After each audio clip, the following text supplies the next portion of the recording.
There we go. Kalis is just dying casually in the background, as the usual.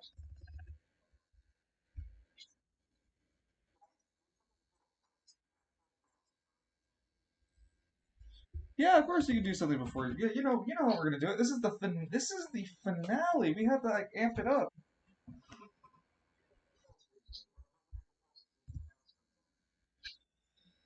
Yes, yes, yes.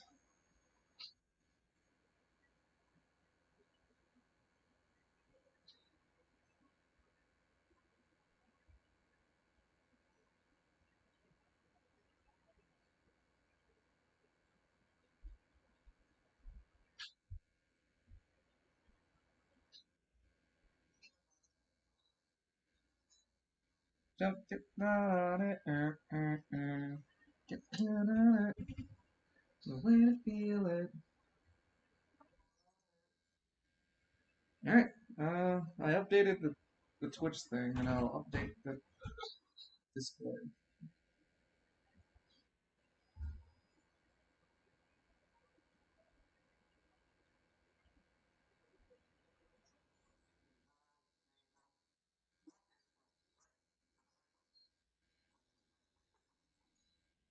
The Marquise.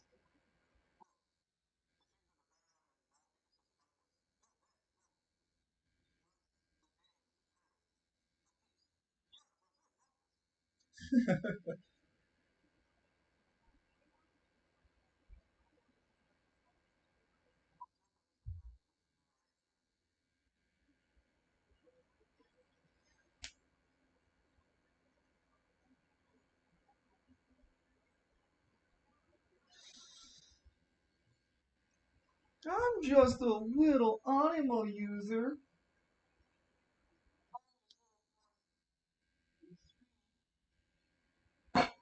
So Lance.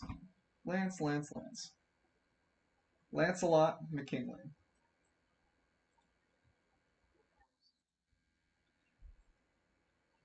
It's the championship. How do you feel?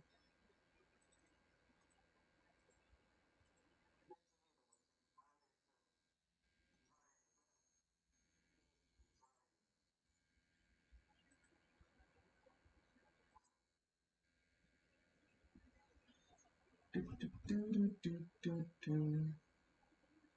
Where would Lance be?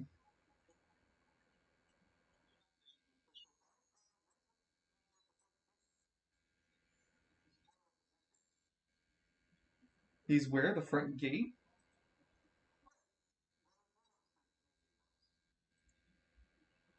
Huh? Where?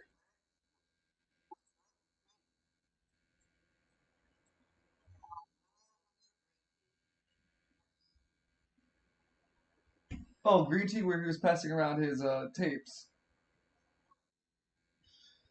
Hi, Lou. Um, Green Tea is out at the front of the competition area. So it's like basically in front of this huge gate. I'll show you.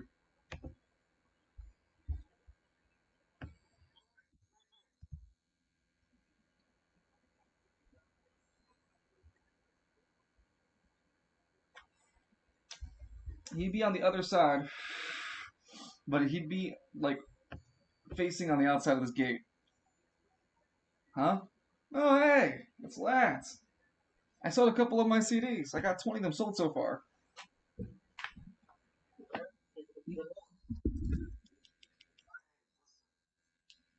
Huh?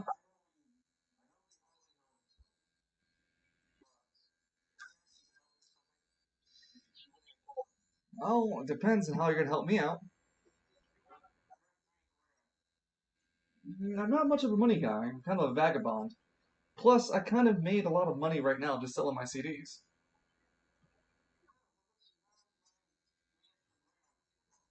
Don't need money like that, but what do you need?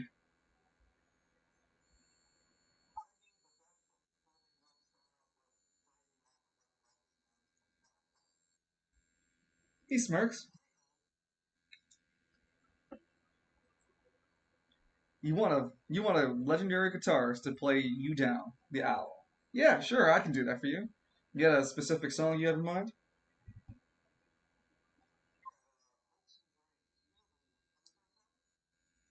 Sure.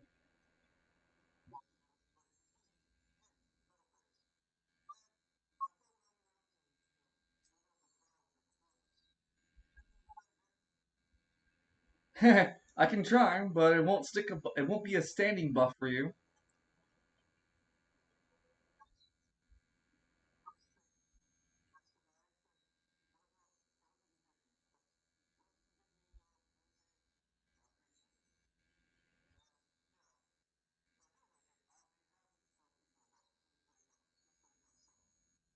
Lancelot! You hear behind you. You see Elizabeth, your mother. Hi.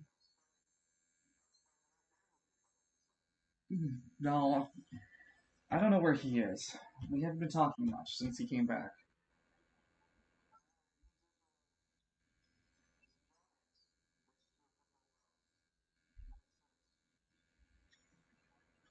I'll have a word with him later. She fixes up Lance's like cheek and face. You got dirt on your face, Lance. Lancelot.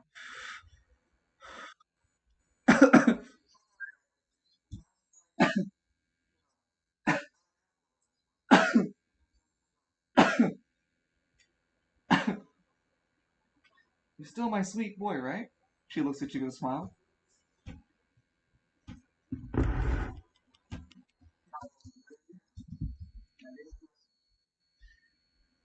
You said you said you heard from Carlos. Where is he?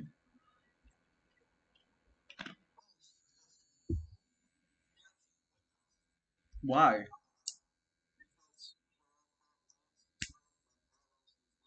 Yeah, but he never told.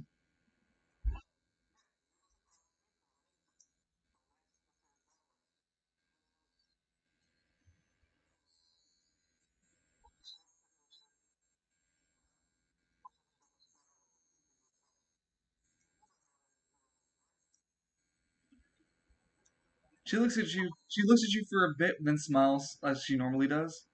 I hope he does call back soon. I hope he isn't too busy.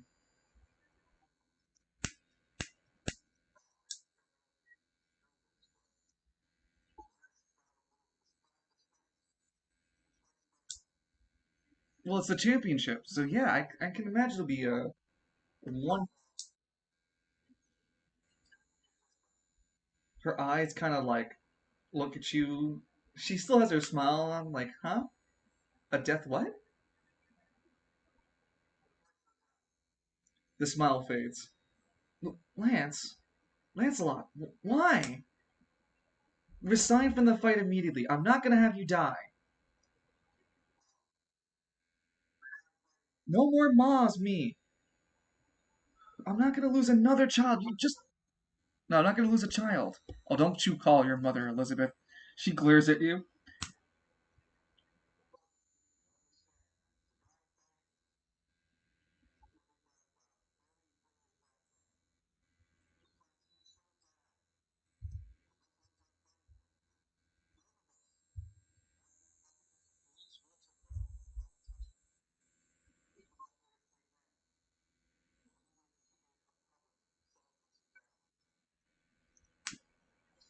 Or he commits crimes, more crimes in travail for Squad Zero to arrest him on. Elizabeth barely like hugs you back, but she's apprehensive about it. Just please don't die. I don't want to lose another son. I can only even see Carlos enough.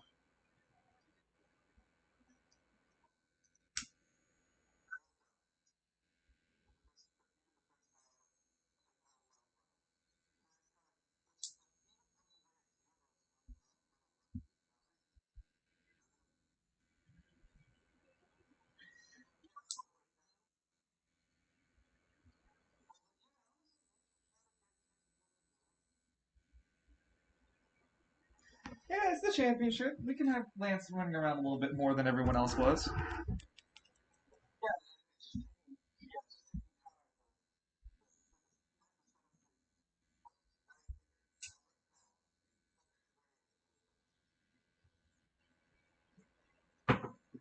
Lance, you fight your way through an ensemble of crowds until you finally find yourself into a peculiar parlor room. It's designed for more the richer people to kind of sit back and wait for the final fight to come up so they can go and, get their actual seats. When you make your way into this parlor, there are a lot of people from the lower and upper spire. You notice right away, though, a group of the table, completely different men, wearing very fancy suits and wielding magicite weapons. They're the only people in the establishment, hell, in the entire arena of the Colosseum, who aren't guards carrying weapons. None of you are carrying your weapons around with you while you're in the Colosseum. No guns, nothing. Yeah, well, they don't know. They know that as your anima, but they can't really stop that now, can they?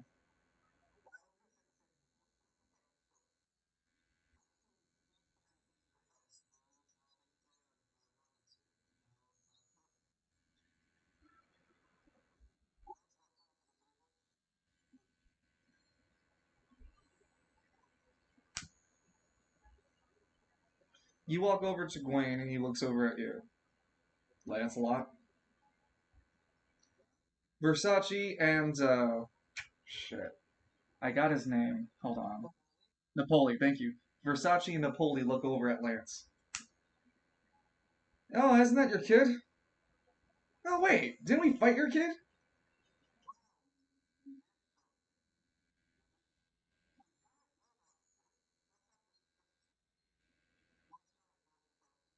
Not Versace, that was Napoli.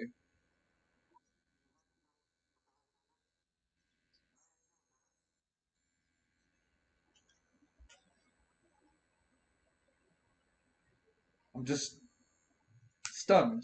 I never thought I'd see you to be able to pull off a technique like that. Yeah, Versace speaks up, yeah. No one ever thought you had it in you to literally pull someone's anima power out of them.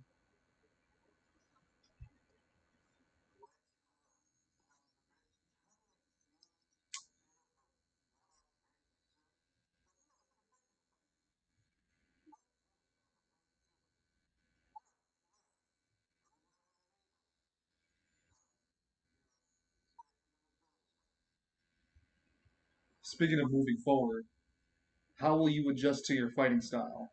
I can see it in your eyes that you've been shaken off your game.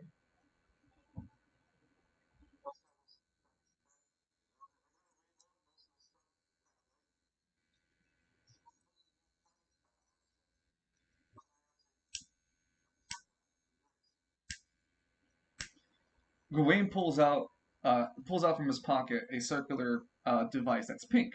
He touches the center of it and throws it onto the table next to him. The table then suddenly spawns a training dummy that looks like a pygmy. Ah. You go ahead and give yourself a little bit of chance of training with this.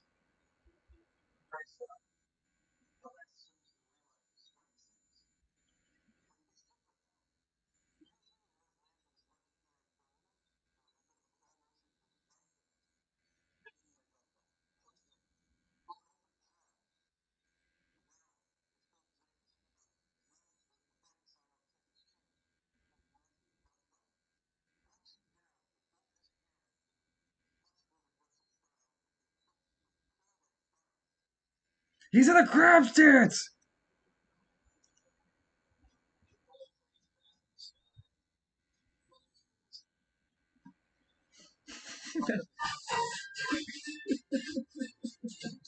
That has to be that has to be a fucking channel word.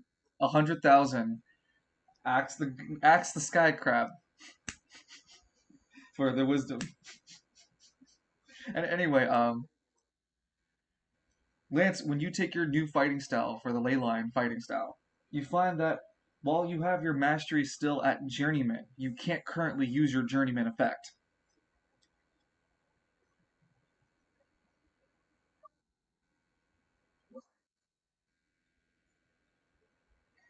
You notice that that your fighting style won't work on this training dummy though, as you look at the training dummy pygmy and it has no anima running through it.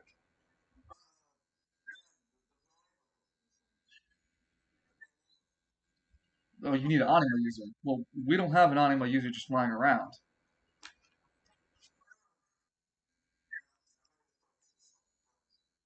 Oh, I was just gonna ask, why don't you use it on why don't you use it on that Miles boy?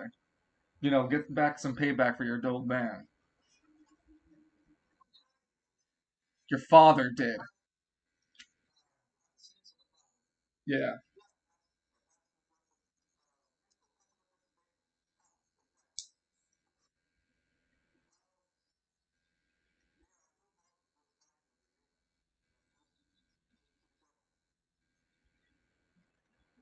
Your mother's here? He looks really nervous. Ah, crap, I didn't know.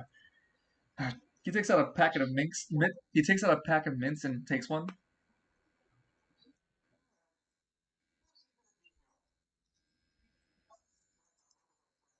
What?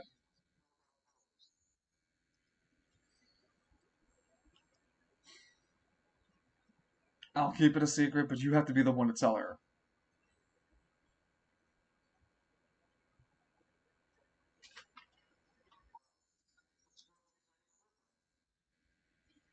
You're a McKinley. As long as you use the McKinley fighting style, you ain't gonna die, kid. What do you mean about that?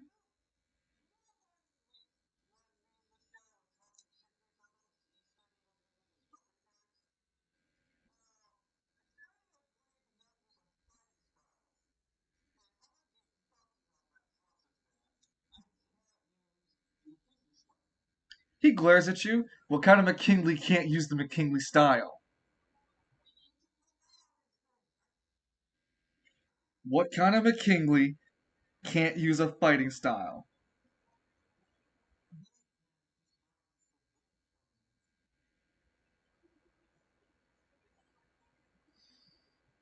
You better win with your fighting style.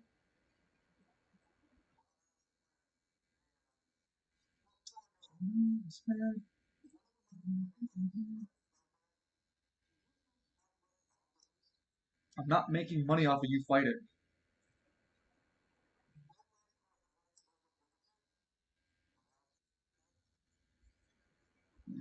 Versace looks at, like, turns his head towards Lance and goes, "Boy, you didn't come from my ball sacks, so don't ask me for a pay."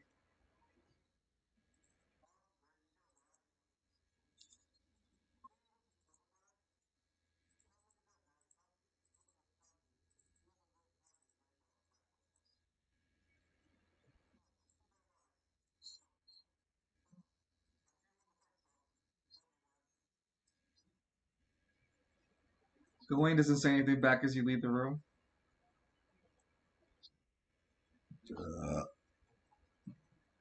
Okay, you make your way to the train. You make your way to the locker room where you'll be preparing yourself for the final fight.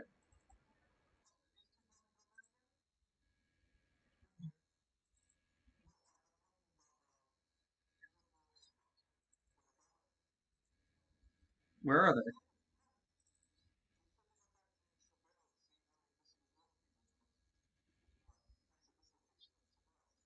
Ah, well, you make your way into the locker room. We'll have a little bit of that, and then, as always, the players, everyone, your friends come in and stuff, and then we'll have that the moment be. But Lance, you're in the locker room by yourself now. They've upgraded the suite again.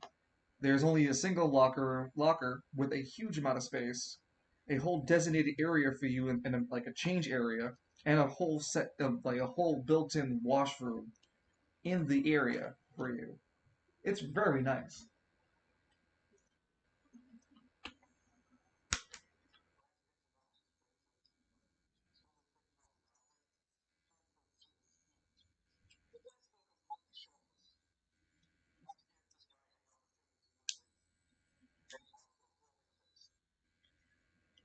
Lance slips into the most bare minimum he can, finding himself only wearing boxers. Yeah, sports boxers, sports briefs, and that's it. Yep, going completely MMA.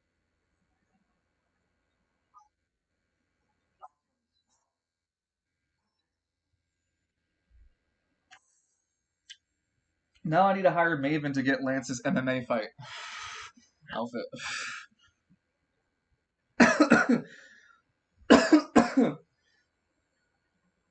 Will you keep your legendary head buckle?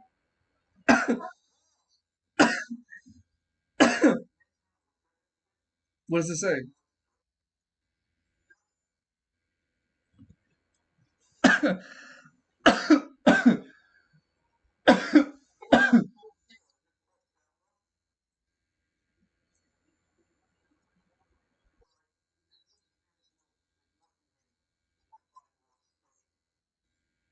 Lance, as soon as you get yourself ready and throw a couple of practice fists in the air, you hear a knock on the door. It's friends and group.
Mr. Hall comes into the fight with like 10 sweaters on.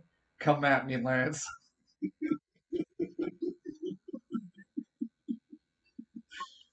Oh,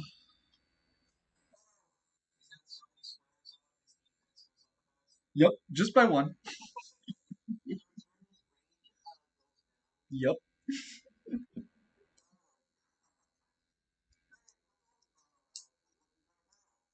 Well, I'm just worried about you, Lance.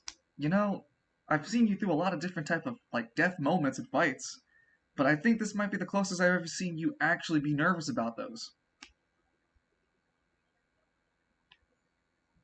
I'm also really worried about that fighting style of yours. Like, you're not going to train anybody else how to do it, right?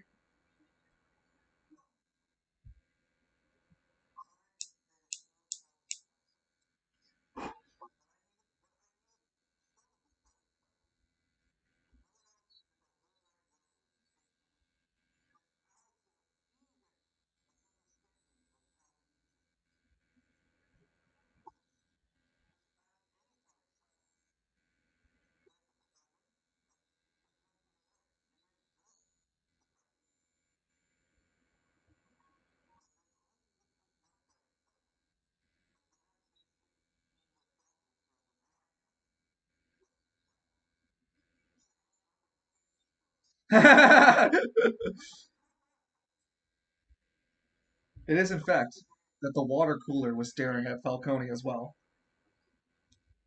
Would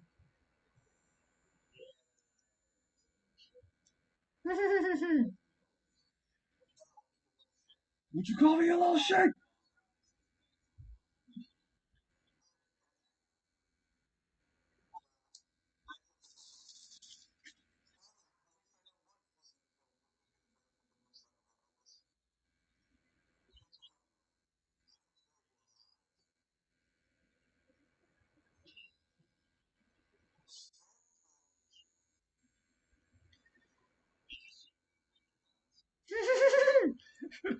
You always like to keep your rations close and alive.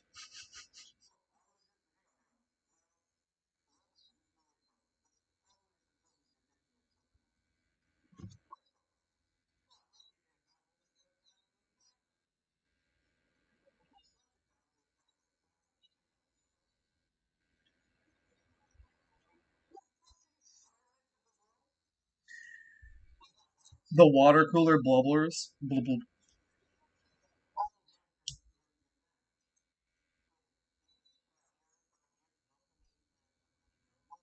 No, again, most conversations, unless they are specifically yelling about it, and I make mention that the audience can hear it, most conversations the fighters have cannot be heard by the audience. So Belfamy making the deal with Falcone not to fight each other and Belfamy surrendering was not heard. Alistair looks confused. Wait, you mean Belfamy surrendered?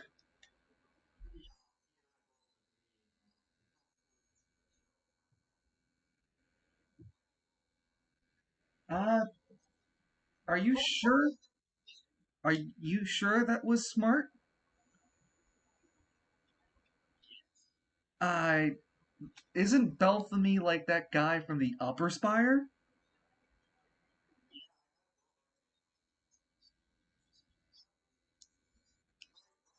Wait, a Celestial?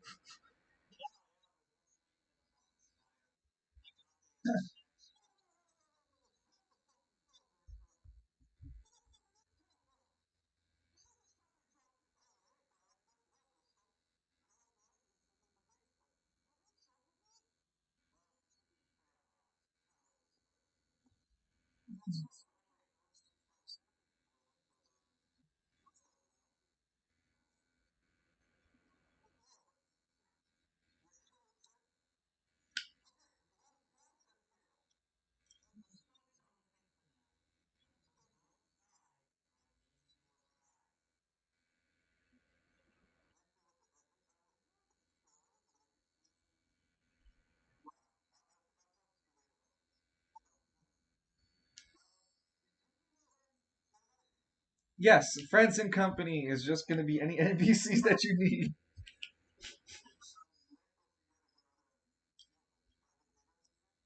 Oh, they would so you don't approach them. They enter the room. Hey, we're just a little late, but we made it.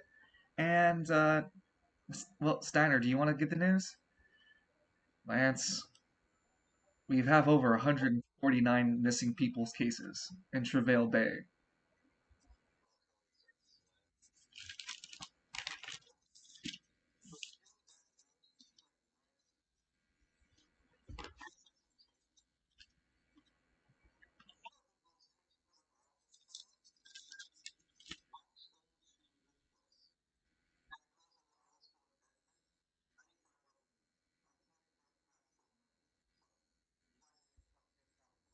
Hold on, before we continue, I believe it was the free month that's when you guys got the wish to make him strong, to make 4 5 players stronger. Because I remember the Nelcro victory didn't happen just yet. Juniper was involved with it, and she got kidnapped by the Heroes League. And the first week of the apocalypse happened. So yes, I think it's in July that it happened. So July, August, September, October. Oh yeah, just how long Mr. Hall has had his powers. It's the missing people's cases would have started all the way back in sorry, not July. No, not in July.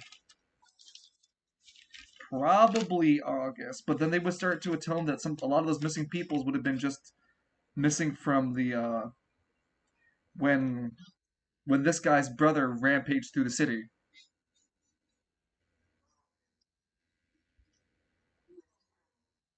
Yeah, Grigor. Yep, he rampaged through the city, and that could be accounted for a lot of the missing peoples. But I would say the missing peoples reports really started hampering up in September, so the month ago, which is a dramatic spike. No, more than 149. They can't just confirm it all because they're not sure if all of them are connected, but the most likely ones are over 149.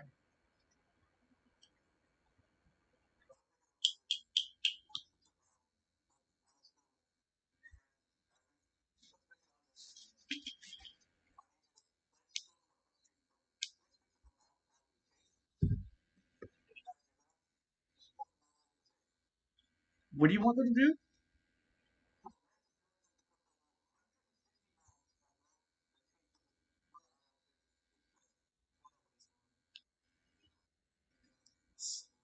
So before you do it, just a fair reminder that your opponent could manipulate the stickers on you.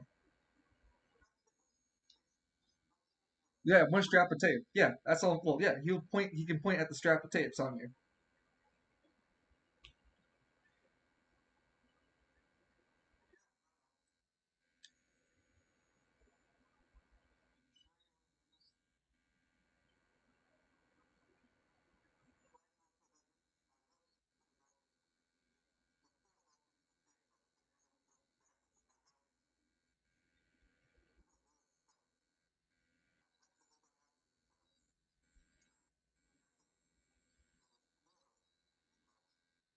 Well,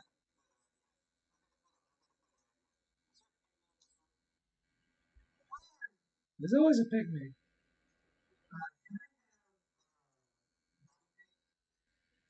Yeah, we can get you some body paint.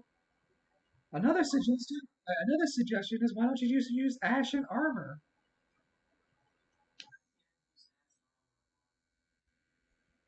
Why not? No, you wouldn't fight with it. You'd walk into the arena with it, and then you would have the number of the victims on his back or something and explode it off of him.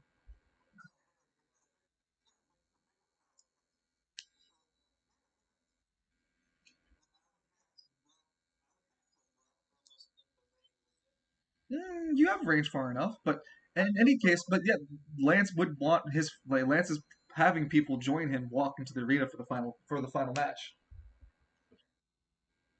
He's having Green Tea play him in.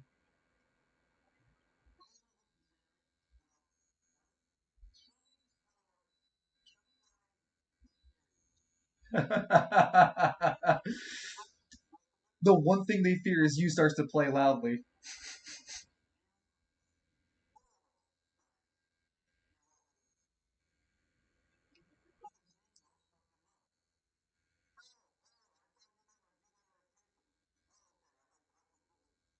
Yeah, he completely misread that.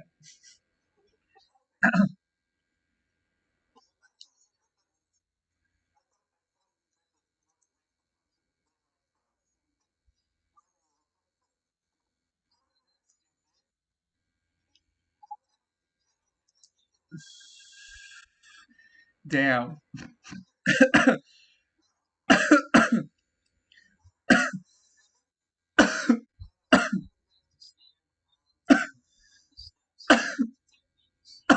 No, no, no, no, no, no. We'll say that we'll say you stay right here at the 14th mark, and you can just blow him. Yeah, you can blow him up right here at C14. No, they won't.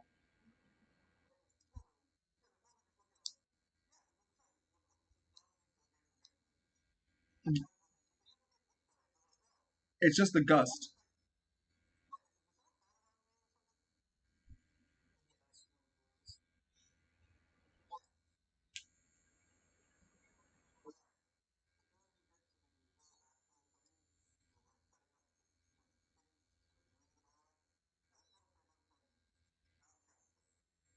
Yeah.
Yeah, I will say that. Oh yeah, that's right. We're not playing tournament style, but we are going to be rolling off and all that. I need to keep that in mind. I will say that because it's a fight to the death, that ringside commentary from the peanut gallery can definitely come into handy. It's not like an actual tournament where they'll get upset. Well, no, it's still the tournament, but it's a death match. So the tournament style fight is like the tournament style fighting is gone. You'll still get your movement, your two decisions, and a reaction. But it's just gonna go him, then you, and then next turn. Him, then you, then next turn. Or you and him, depending on who rolls first. Okay, Lance? But everything else goes. So infinite healing goes. Uh, infinite AP healing goes.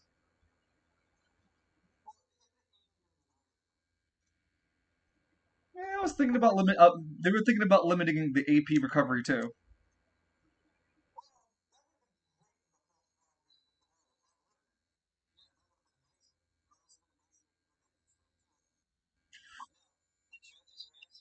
Well, yes,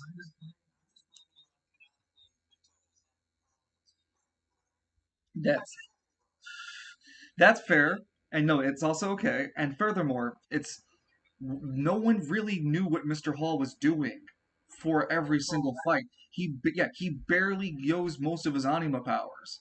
Look at Maximilian. He won in 4 rounds. When he fought Cynric, Cynric couldn't get him to third form. And neither none of you guys just started seeing what he could do with some of his powers, as in swap places with objects or like full object manipulation. And you took till Edmund to see that he could stack objects together, that he can change the probability of an object by will. It's not by some script. He just changes it by will because he can make an explosive, he can make a teddy bear, he can make a bear trap, and he can transform, which was Edmund finally showing off. So it took a lot for the judges to realize, wait a minute, there might be more going on to this guy than we realize. We might have to put a limit on how many AP recoveries because now we have a better understanding how he works, just like the players found out together.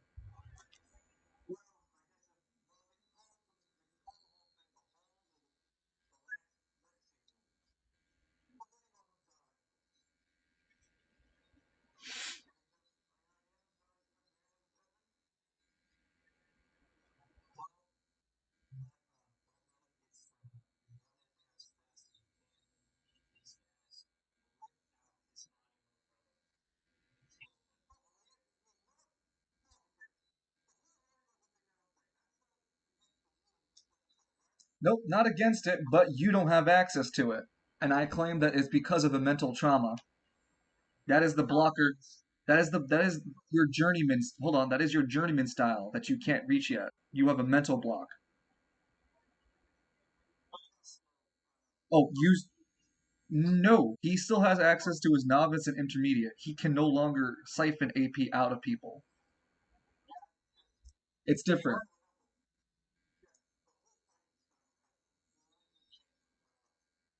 I warned him.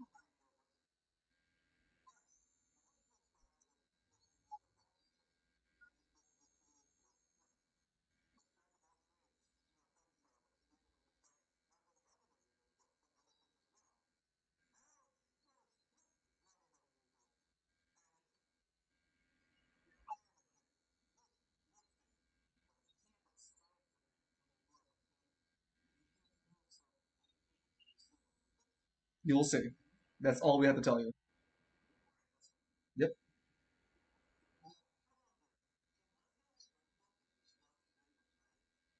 That's one way. It could also be that he'll just need to progress his own plot line for this issue a little further.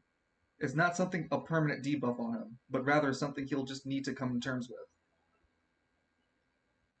And I'm not making this out of my own ass. It's he put it on the table for me to take it. Yep. So again, for when it comes to him attacking, he will get the journeyman dice for accuracy and damage, but he will not get the journeyman perk to use. That's all.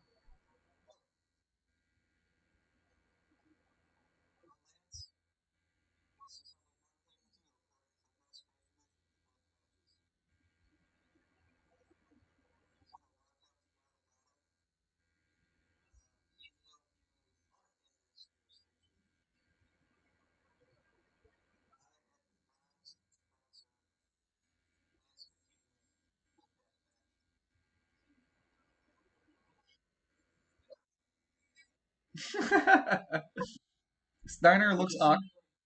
Go ahead.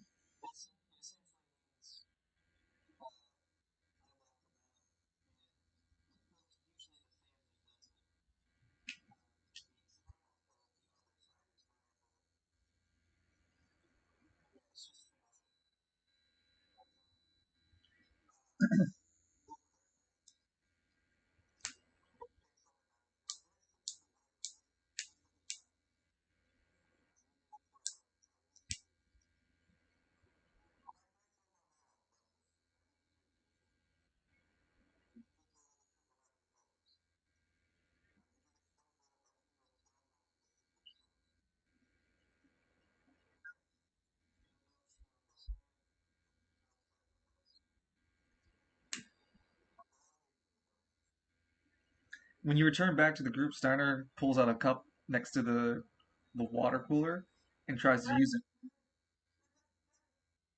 Huh? What the? What the?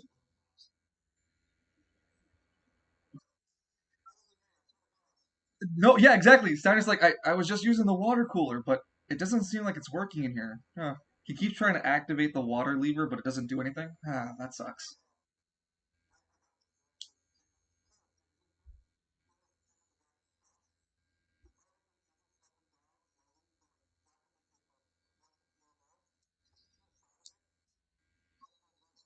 Yes, it does, but the liquid is a lemonade colored.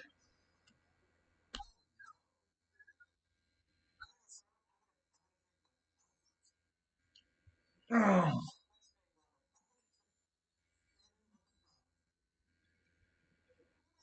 are you sure you want to drink it?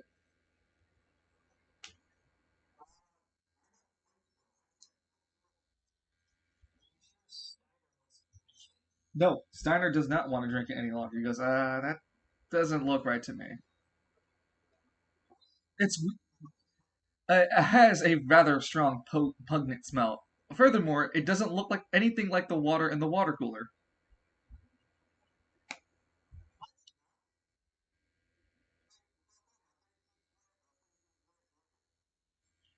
You wouldn't be affected by any diseases or poisons.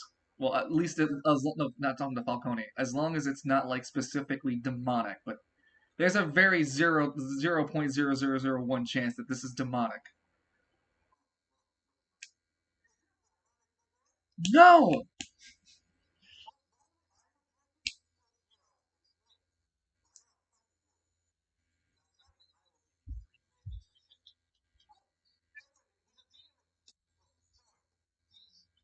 demonically and challenged.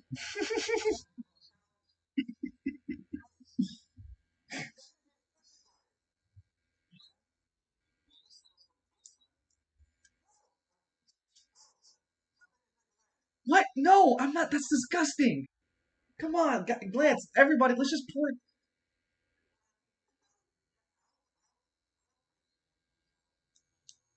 Thanks.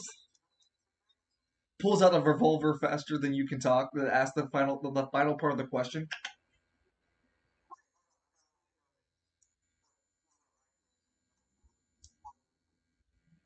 All right, fine. A pygmy walks up. Give me the money. Takes the 3 grand. Ah, it's definitely piss, and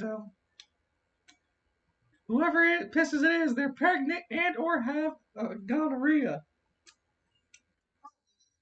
The pygmy walks out. I better go get tested. It keeps smacking its lips.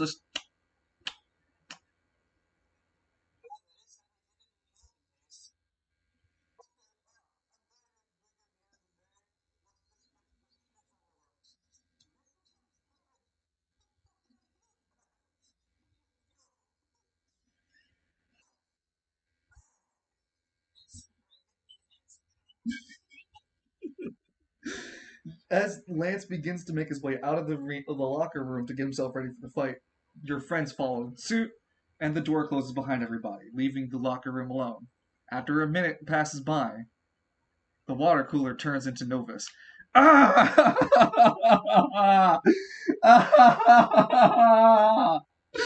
And that's all. That's all the cutscene I'm gonna give you.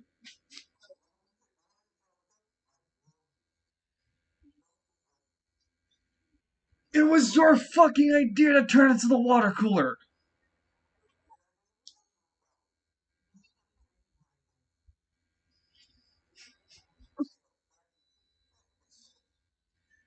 Mr. Hull is in his locker room, playing with a mountain of cards. Hmm. He already has like one set of cards set for the card mountain. There's a knock on the door, and whilst the knock shakes a little bit of the mirror on the table, it's noteworthy that Mr. Hall is using his anima to keep the cards from falling. Come in. A man walks in, and we only see from the shoulder of this man. He has a rather fancy suit, so it might be a suit, men in suits, but his voice is blared out, like as if there is no sound. But we have subtitles, thankfully. Here, I hand out the subtitles to everyone. No, but the man speaks towards Mr. Hall and is recognized as man in fancy suit. Mr. Hall, I presume?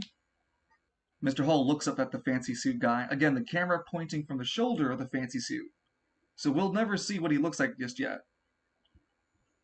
Yes, I'm Mr. Hall. You? I am redacted. Yes, that's so. And what business would you have with me? I'm here about the tournament. It is under best interest that you were to redacted. Mr. Hall looks rather angry. What? We are willing to offer you a redacted for your troubles. Mr. Hall looks rather pleased, but then looks confused. How can I be so sure you'd give me what I want? Give me that, of all things. Do you know that the Baron was going to give me the the man in the fancy suit says, whatever you've been offered, we can already give you a better one.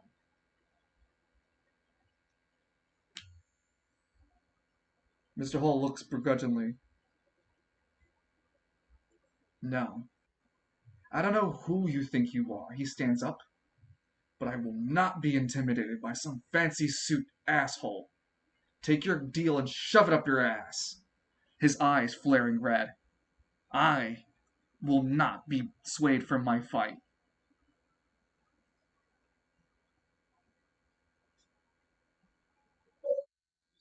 And the cutscene ends.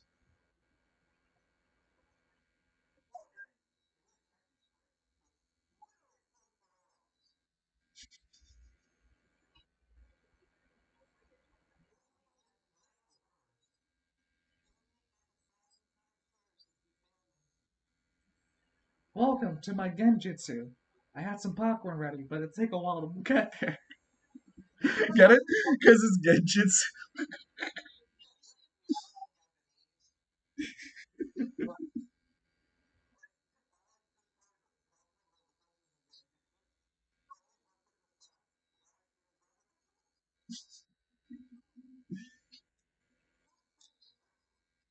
Anyway, Lance, you're going to be approaching the arena. Who is going to join Lance into the arena other than Green Team? Okay, Cymric.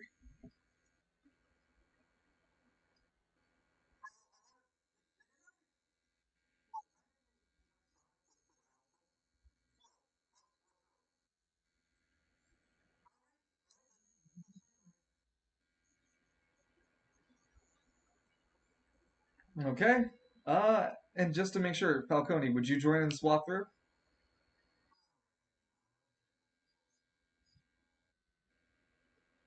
Well, you won't get as close as you can, but let me slide all of the participants in then. The audience just slowly thinning out as we are.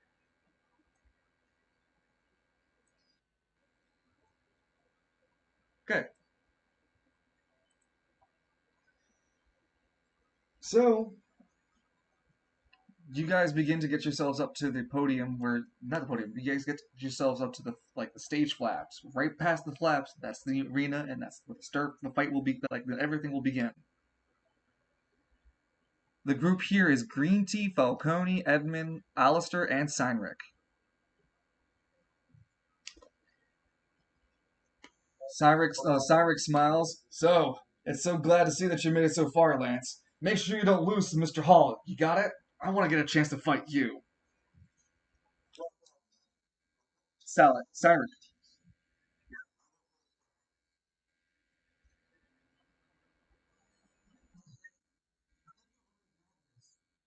Oh, yeah. I mean, he rubs his head. Sorry. You better win. I want a rematch with. I want to actually fight you, Lance.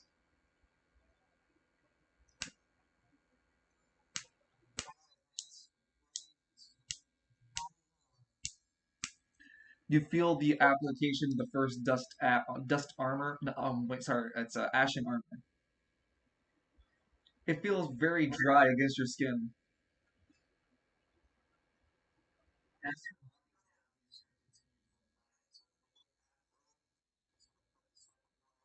Okay, so you haven't actually left the arena just yet. They haven't announced anything, so you can just keep that one on them.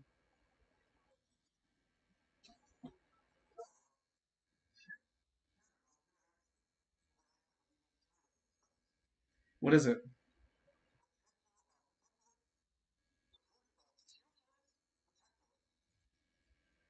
The Pugilist Protectorate, or is it Pugilist? Protectorate Pugilist makes more sense.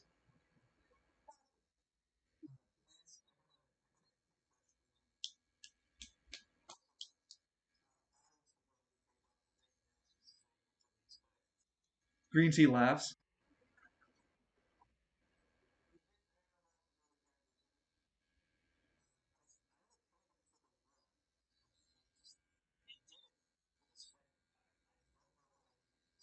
They never fixed the paperwork.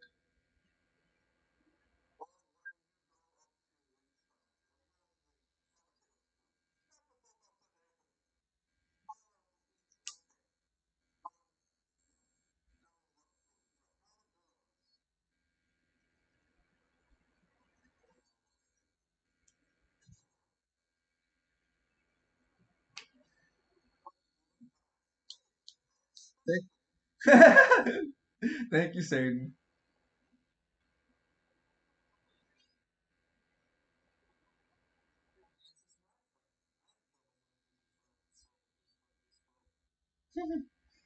Green Tea speaks up. So, what do you want me to play for you? He starts playing a couple of practice rounds. Okay. Hopes.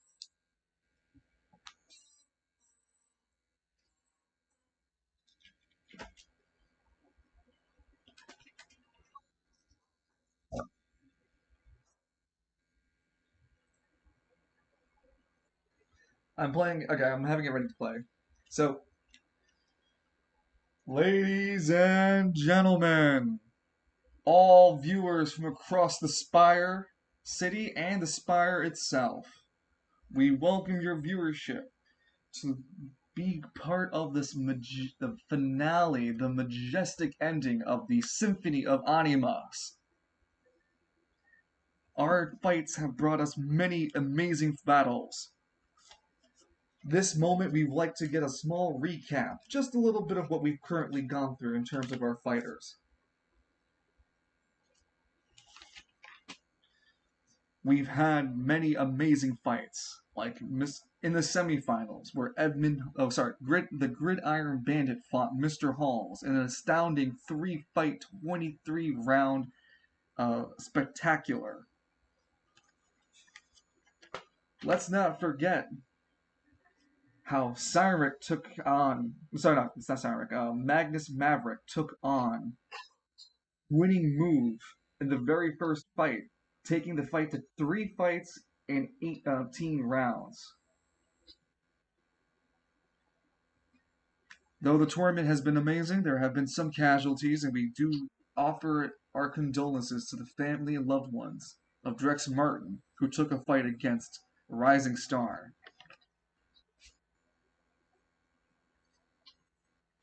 The nail-biting Lance McKinley versus Falcone in the second bracket only came up to an astounding 4-round end. So when Falcone, for some reason, surrendered.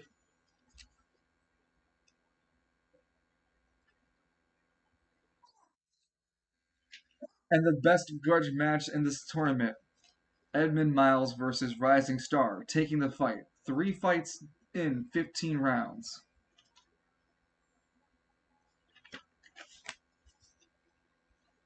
Ladies and gentlemen, of all these majestic fights, these amazing fights that we've had, now it comes the climatic conclusion of our tournament. We have the two winners of each bracket, bracket A and bracket B. And we will begin with the left hand corner. You know him as the Protector Pugilist, the fighter from West Bay. Height 6'1" and weighing an astounding 280 pounds. Audience, you know him, you love him. Give it up for Lance McKinley! Lance enters the arena first, followed by the side.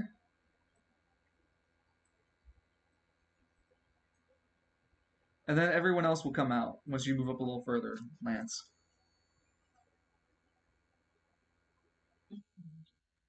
I gotta play the music. Where did I leave it? Where did I leave it? Where is it?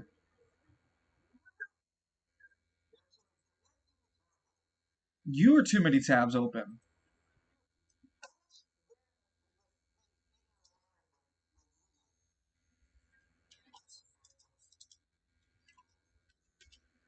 You know, I'll fight you.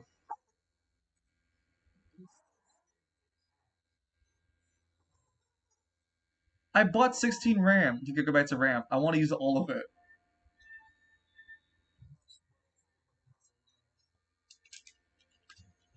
Let me see if I can't find a middle mix of the song, Hopes and Dreams. I found it.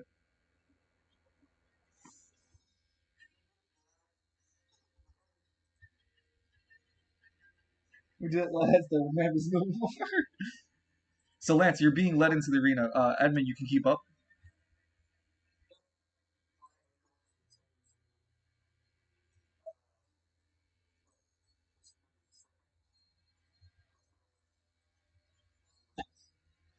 And then in the back of the group, so as he's being walked into the arena with the guitar being played, the dust armor being applied, ashen armor being applied, Lawler stands up. Look at that! Lance is surrounded by several of the other competitors.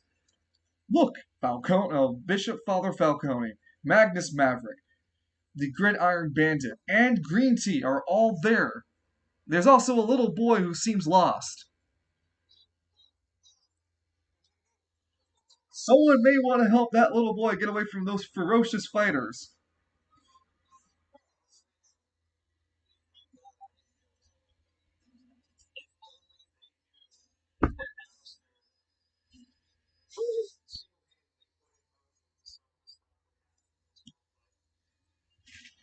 And continues to enable it in his own ways. Oh, we're not done. We're not done with the mental trauma.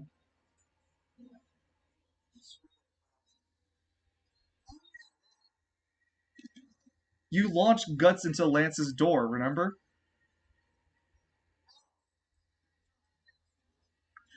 It was when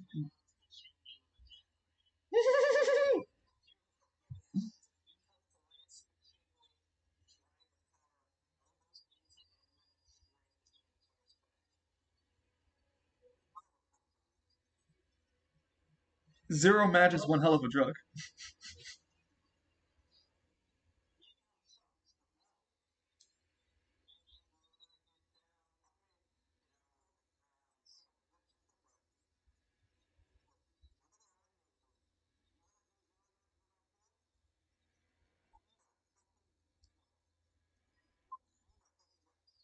You wanted him to cast zero magic on the arena.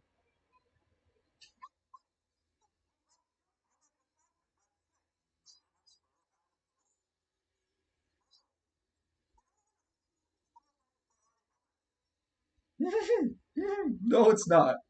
No, it's not.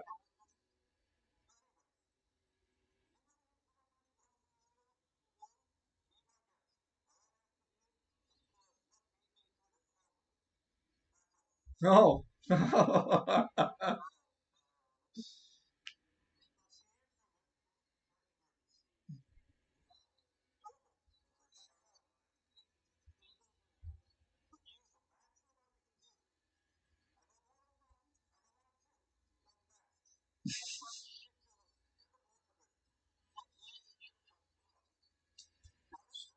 Plus, they just think Alistair is just a lost little boy. He's a lost little boy.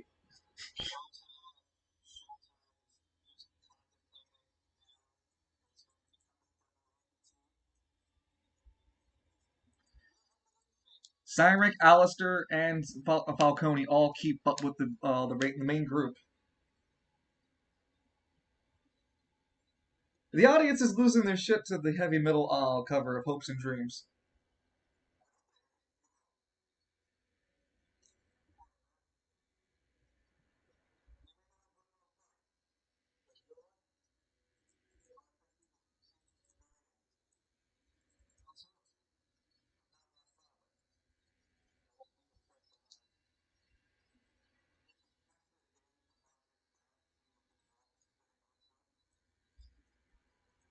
She waves.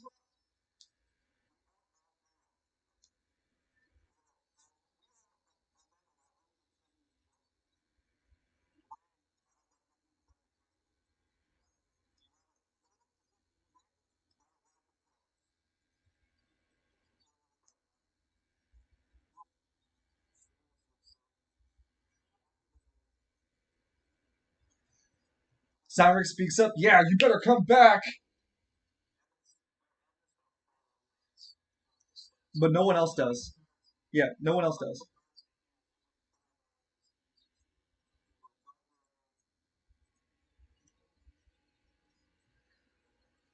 Look at that. Huh? Yeah, the cameras are watching you guys.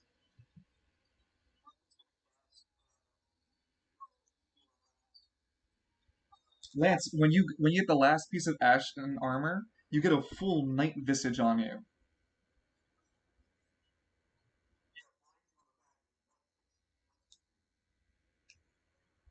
There's a there's a weird number on the back of Lance's showing on Lance's back. It says 160. Jones or Lawler? No, sorry, not Lawler. Jones. That's right. Some weird 160 on his back, like a tattoo. It also looks like that Edmund Miles. No, sorry, that Gridiron Bandit's using his anima powers on. Oh, actually, they can't see it. Not until you get in the arena.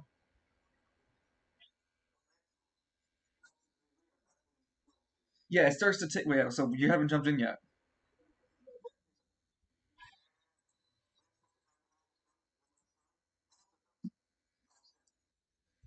You hop in.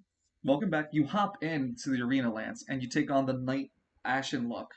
It has the number 160 in your back, and the audience is like, "Woo, ah!"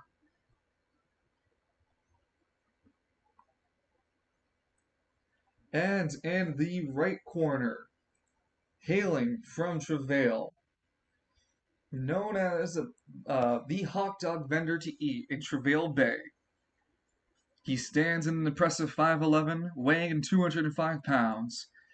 His first ever tournament debut, Mr. Hall. And before Mr. Hall appears, um, you guys begin to hear circus music play. And you start to see an ensemble of clowns and actors and toys all just make a parade towards the arena front. Mr. Hall then appears in the middle of this gigantic parade of toys, clowns, marionettes that hang from impossible strings. You see Mr. Hall appear. He's wearing a he's wearing a king cape on his body and wearing a king crown, holding a king scepter.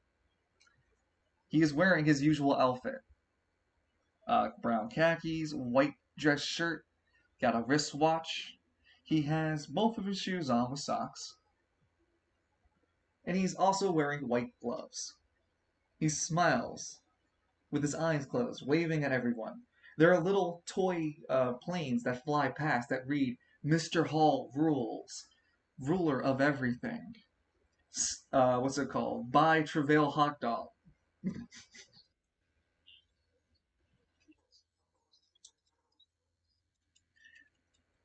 Mr. Hall takes his entrance to the arena, and everyone is having like a ball, enjoying and watching Mr. Hall walk like a king. The arena staircase transforms into an elevator instead, where he walks in, takes it, it then pushes him into the arena without him touching the ropes. He smiles towards you, Lance, as the toys and all of that disappear behind him, turning into a flock of different colored marbles.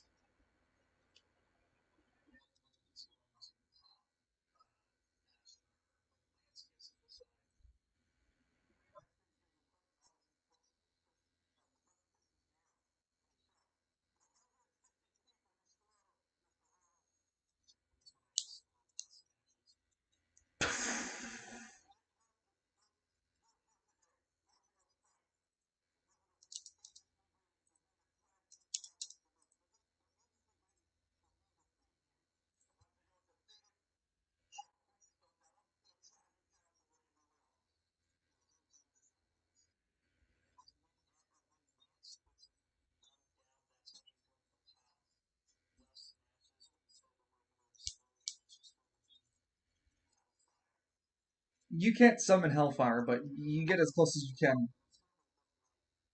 Yeah, that's what I'm saying. You get as close as you can. Also, Lance, you take 30 true damage. I know. I'm joking. Relax. He really thought I was going to help him. What an idiot!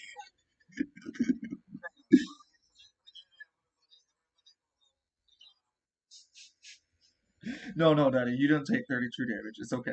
It was for cosmetics.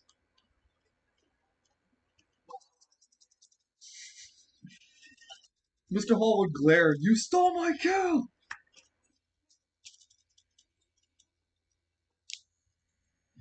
Mr. Hall keeps the crown, the scepter, and the cape on him.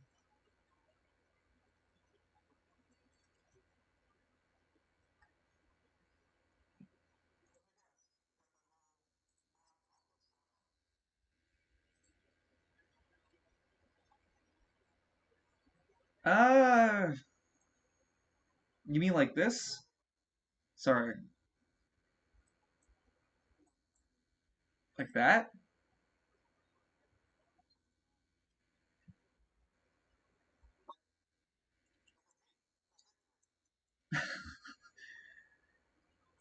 Ah.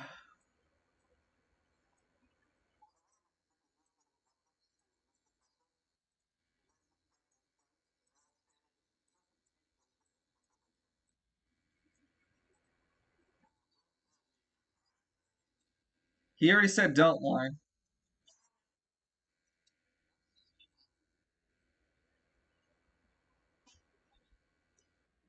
There's a V for you, line.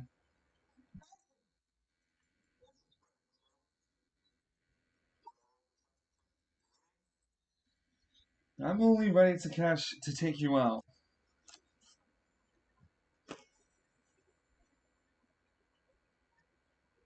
Just let me know what should I write on you, what I should put on your tombstone.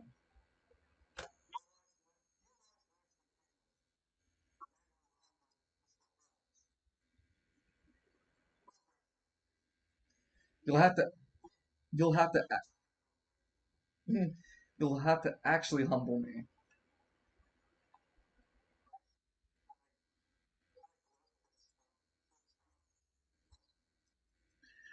The announcer speaks up. Ladies and gentlemen, this is going to be a special finale fight. The competitors have both asked beforehand to remove their belts and commit to a death match. As a reminder to the as a reminder to our audience, here lies Lancelot McKinley. He never scored. Yeah, no, canonically, Lancelot McKinley is a virgin. Yeah, but in any case, good. Let us a quick reminder to our audience: the death match means that they will start with no belt, fight free fall until one or the other can no longer fight.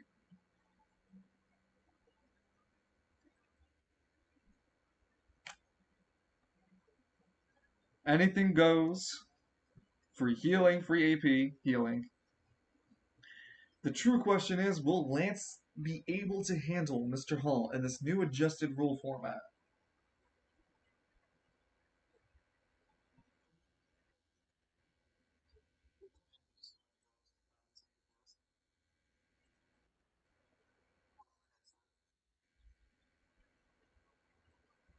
Well,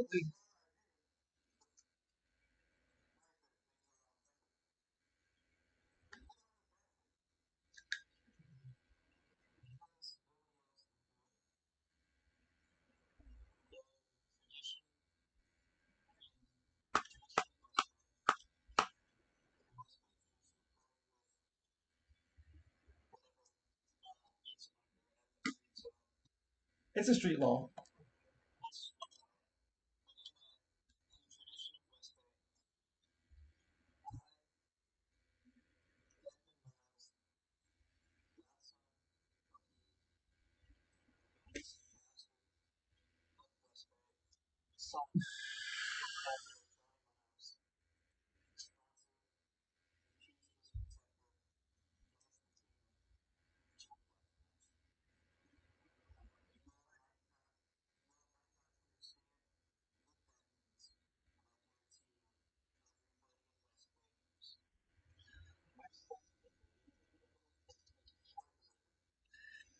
From the audience comes a lady. She stands, push her foot onto the announcer table, takes the headphone off of Lawler's ear. He goes, "Ow! What the? Hey, Lance!" You see, it's Kana. You better not lose. Show him how good West Bay is, because then I'm going to show you how good East Bay is. She slams down the microphone.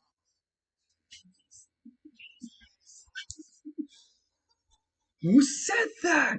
I'll kick your ass.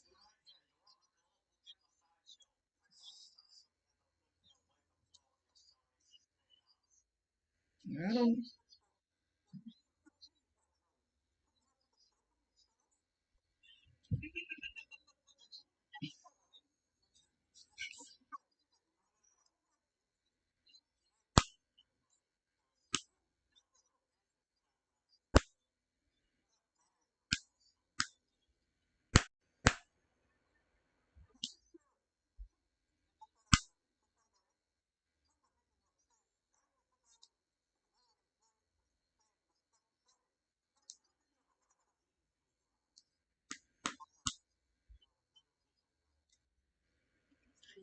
'To be fair, I was trying really hard to do that with Murdoch.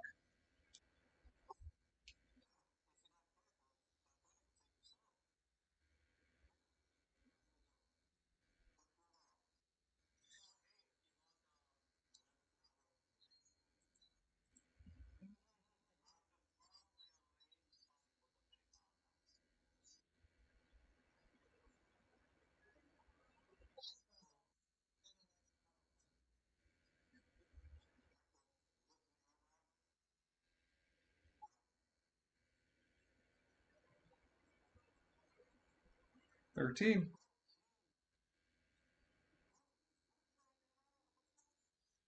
You're at max. No, no, no, no, no. You were at penalty. You yeah from last match from ripping out this guy's yeah. It was negative 10 temp HP and negative 3 AP. Nope, doesn't matter.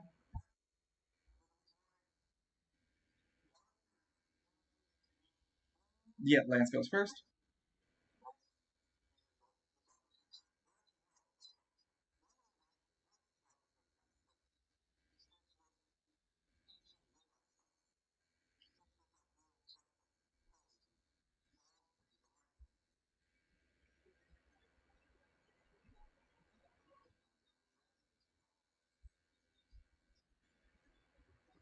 It's kind of already going, but sure.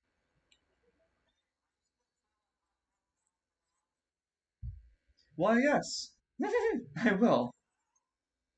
I'll have a I'll have a special hot dog. I'll be called the McKinley dog.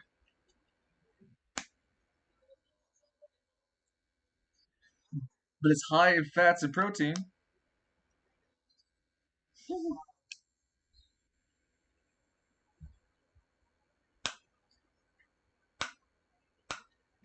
I'm just,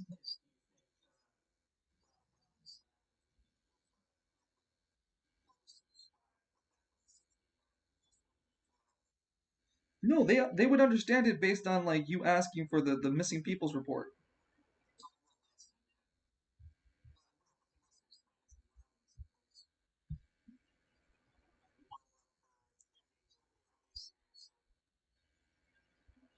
You would try to explain it, but then Lawler looks at you like, hey, no, we're not kind of sharing that stuff out on this airwave. They'll cut the feed from everyone watching us.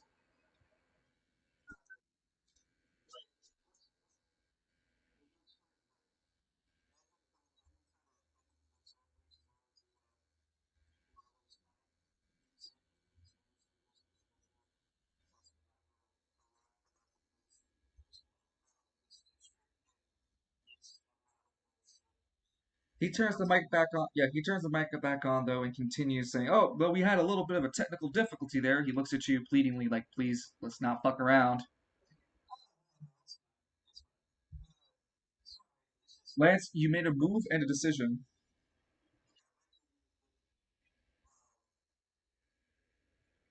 You went to the ley line style. You have a decision and reaction left. Go ahead.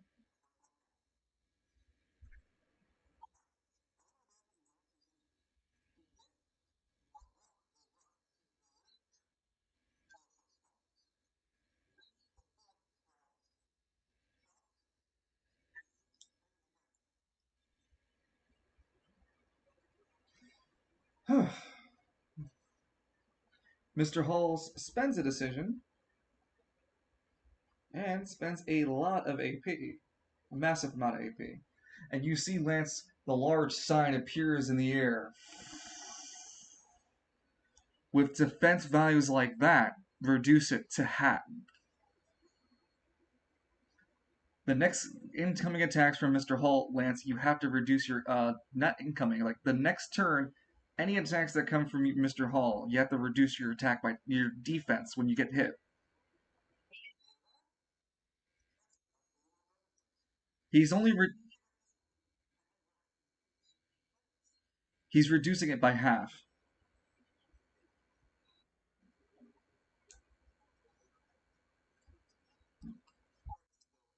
No, it's okay.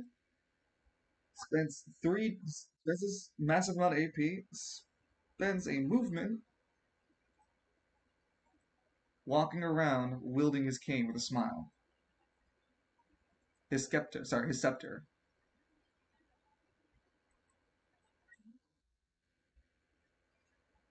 And he holds a decision for another reaction next turn. Sorry, another reaction next turn. Nope, another reaction.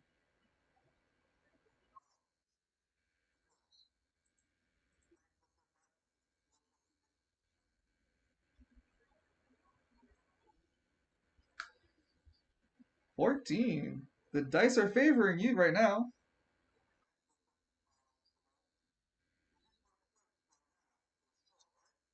That it is.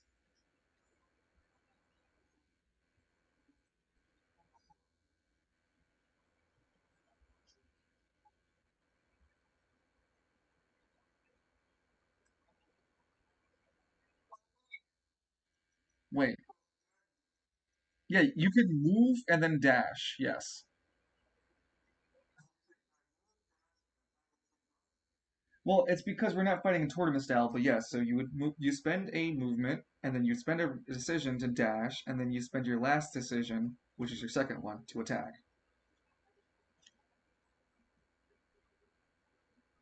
Go ahead and move. Mr. Hall spends a reaction to leap back. You go ahead and go ahead.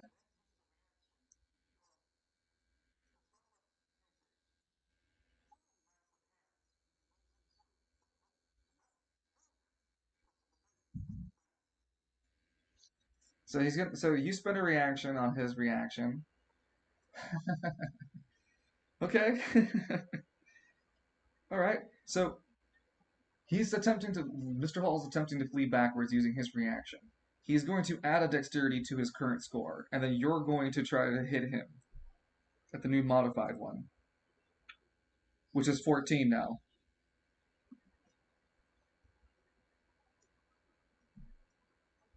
You said you're trying to hit, right? Go ahead.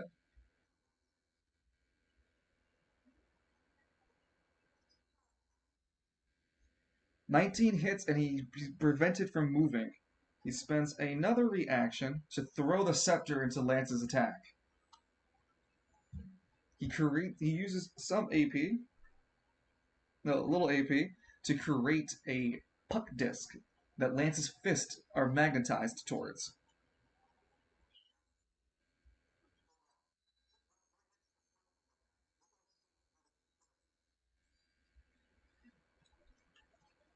Oh, I have to type it to you. But anyway, go ahead and roll for damage.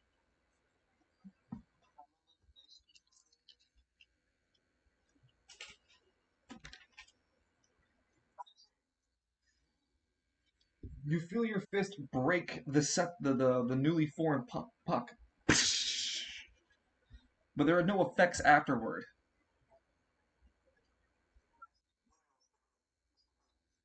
He smiles at you.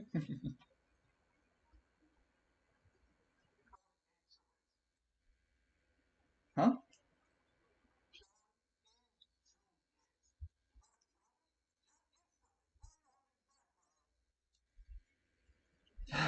Shakes his head. You don't get it, Lance.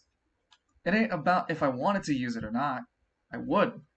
Really would. But there's a certain restrictions I have on it. When he says the word restrictions, Magnus, you remember he said that he used the royal decree twice on you.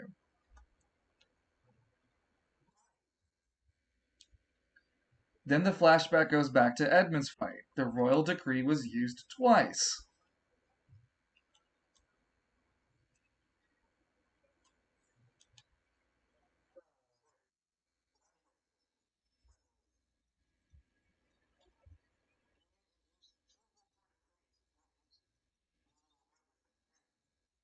He smiles at you. You know what the best part about the decree?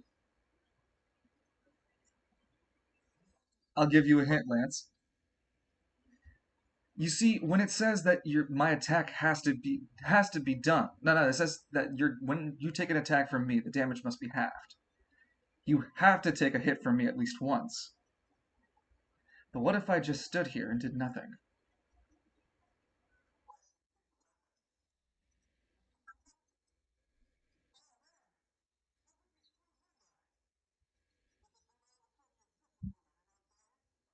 He nods. Yep.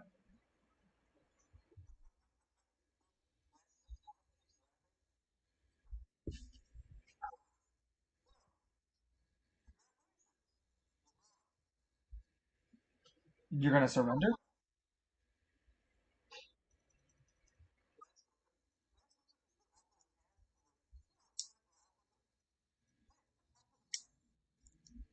Mr. Hall would not take it.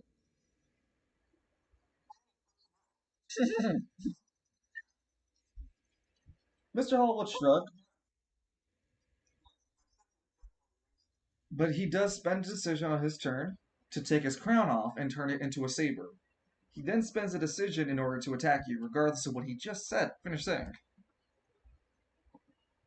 The crown is just a D4 using his fighting style.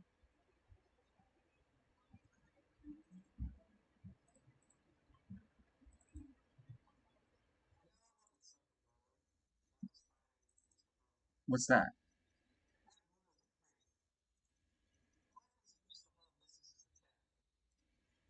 That would be an interesting point, now would it?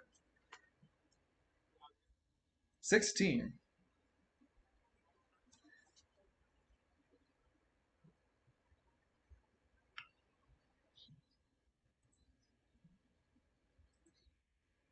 16 damage from the toy saber. Pshing! No, that's from the head crown saber. My bad. Pshing! He doesn't have a toy.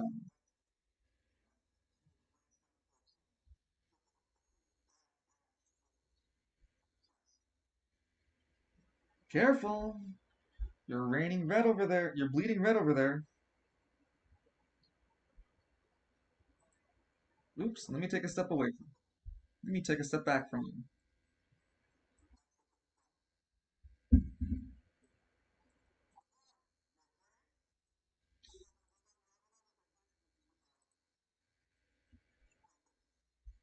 Murdoch. He nods. It'd be better not to lose my powers to you. Oh, forgot to invite it to you. Hold on. Before we go to the next round, Lance, you had a chance to intimately look at Mr. Hall's body.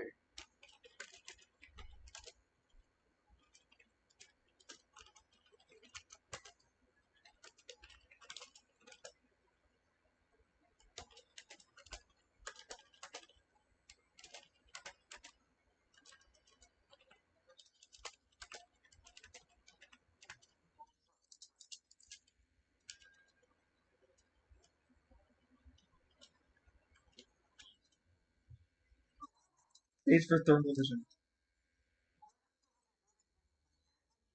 No.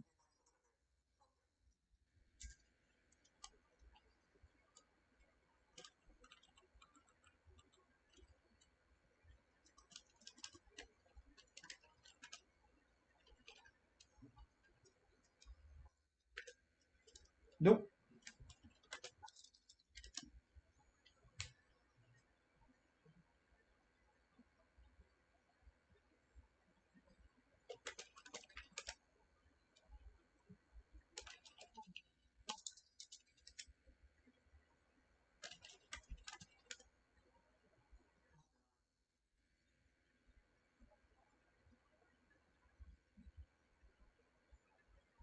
Not Murdoch. Mr. Hall looks at Lance confused as Lance has this paused, almost like saw a ghost look on his face after staring at Mr. Hall for quite a while. Hmm. Are you okay there, Lance? You seem like you're not. You're a little distracted over there, friend. You're not running your mouth,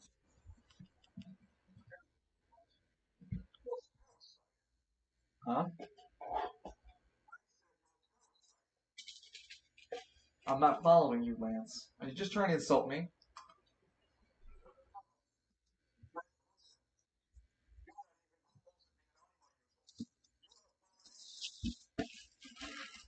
I am an anima user. I don't know what you're talking about.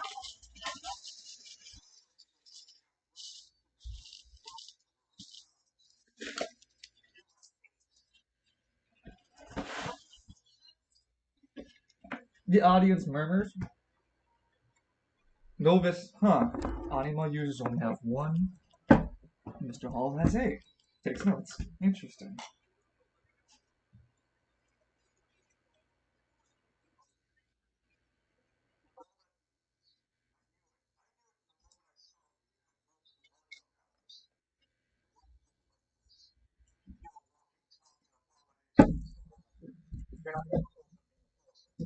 That's so unfair of you to say to me, McKinley. I mean, after all, you were born and raised in West Bay. What the hell would you know about being anything but an animal?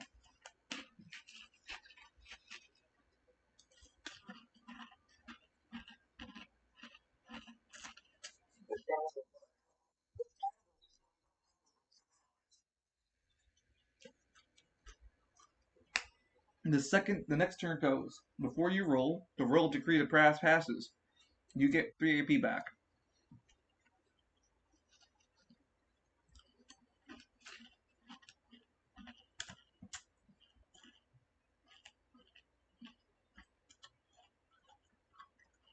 7.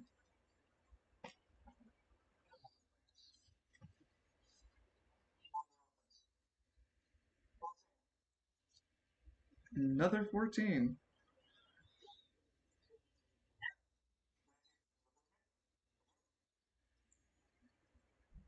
When you move there, he spends a reaction to dash.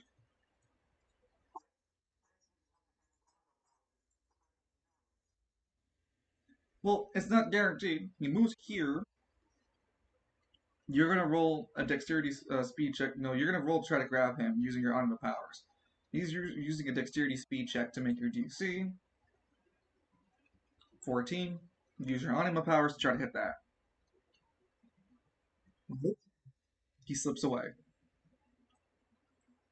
3, 4. You spent 1 AP to do that. And a reaction. You have a decision and a decision left.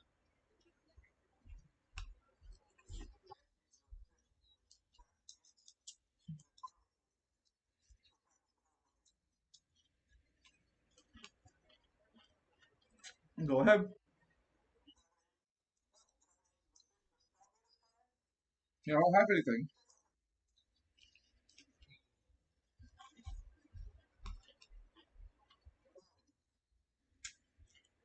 Yeah.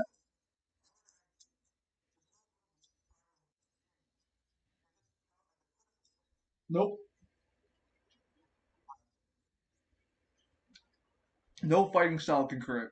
It would not be fair.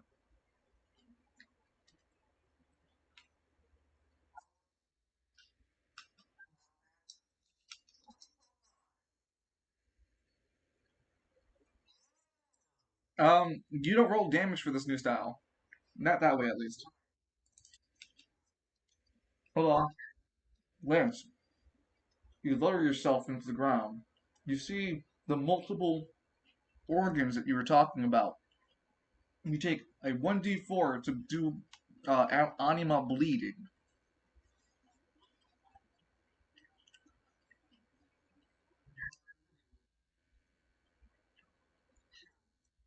Each turn, it's going to take 2 AP damage consistently. Mr. Hall gets hit in the upper chest.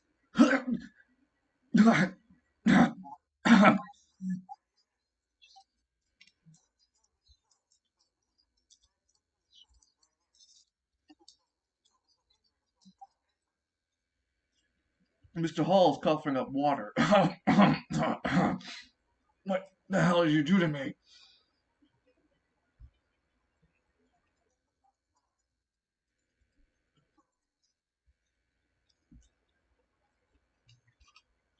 Huh?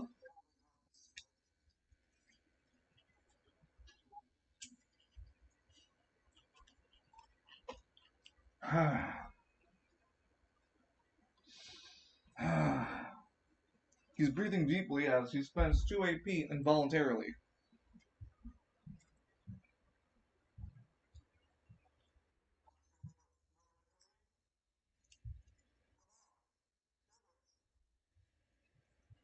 He makes a royal decree. Whatever effects afflict must acquit. The status effects on Mr. Hall must be removed by Lance, or you'll suffer the royal decree.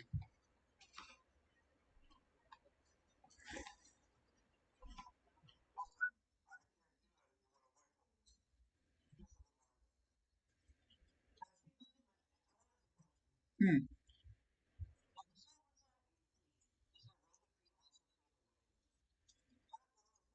Interesting question. We'll have to find out.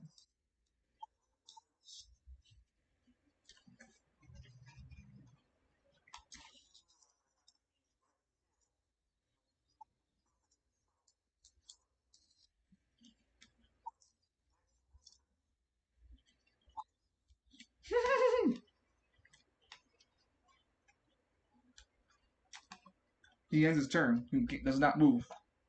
Does not actually, he holds his decision for another decision. Next turn.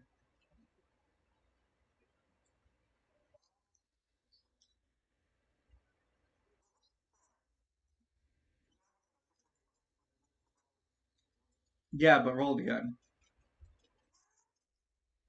So 9, 10.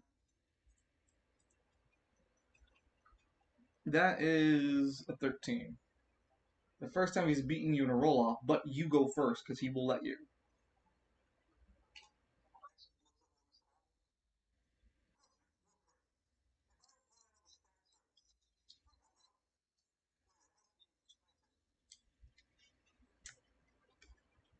On his turn. Mhm. Yeah.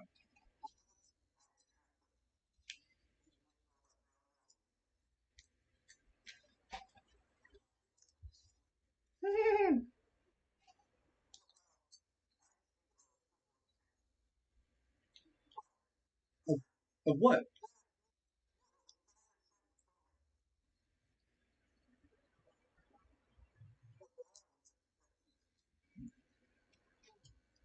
You have to land a successful hit.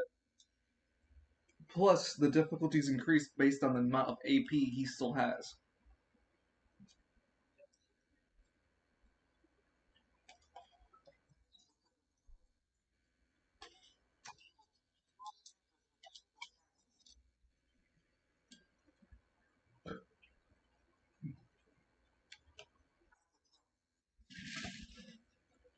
Okay.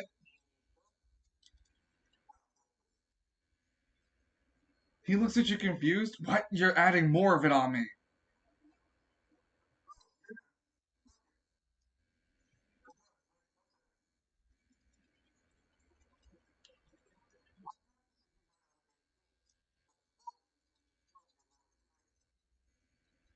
Let's do some math then, huh? I used two massive amounts of AP, and you're bleeding me for 4. That'd be 10. Plus the 2 I spent a little earlier. 12. So tell me, you really think I don't have 12 AP?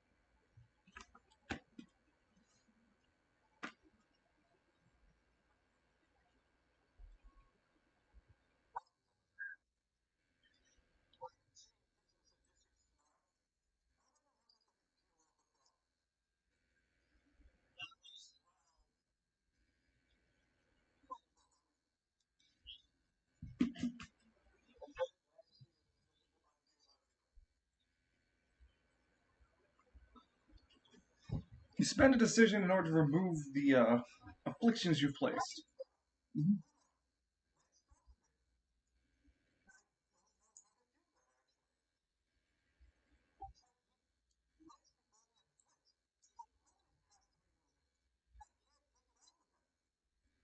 Well,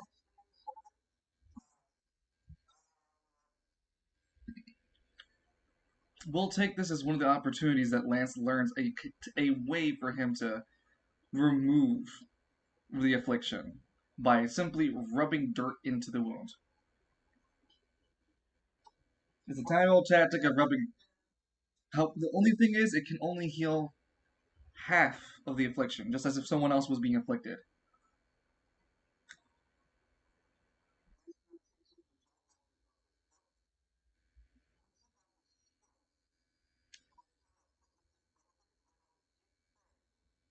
Ugh.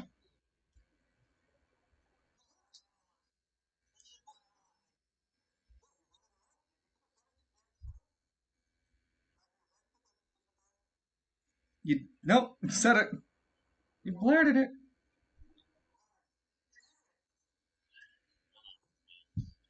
I'll keep that in mind, Lance.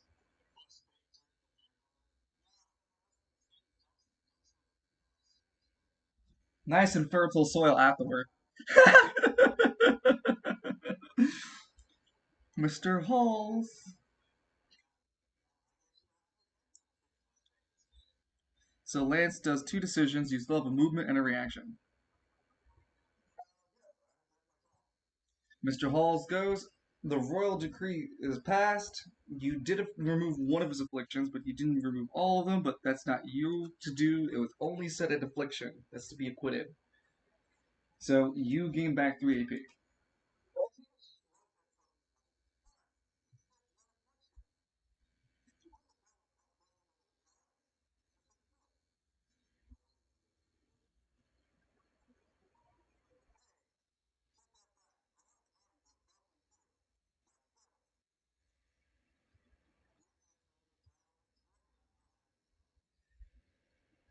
Mr. Hall looks at Lance. You know, it'd be really nice if you could put up a fight. Throws his shirt, taking it off. No, taking off the cape and throwing the cape off into the ground. Because this entire time I've just been nice. I've always been really nice to all of your friends. I see that I fought Magnus and I fought what's it called? Edmund. I've always been a very, very nice man.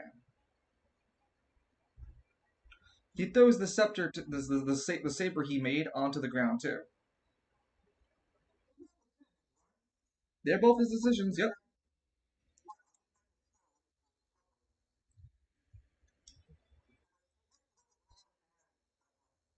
What do you mean he gets away with shenanigans? Yeah, go ahead. Like what? I said they're both decisions.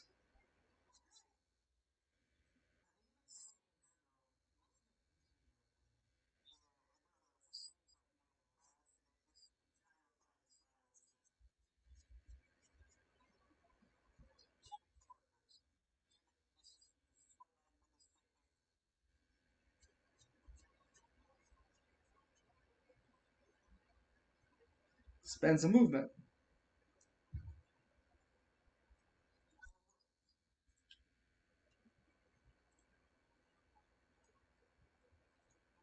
Well, he's moving here and then here.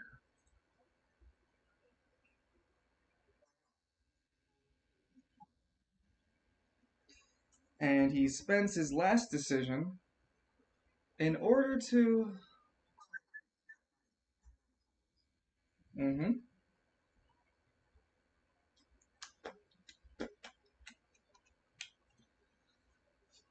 He transforms. I'm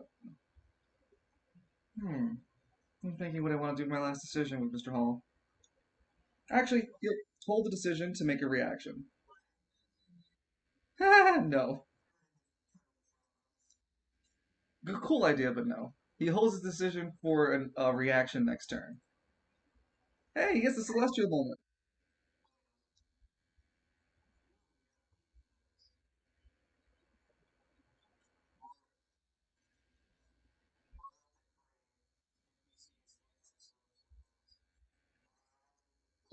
They already had that as his preset. We can't go back on it. Nero already had a celestial.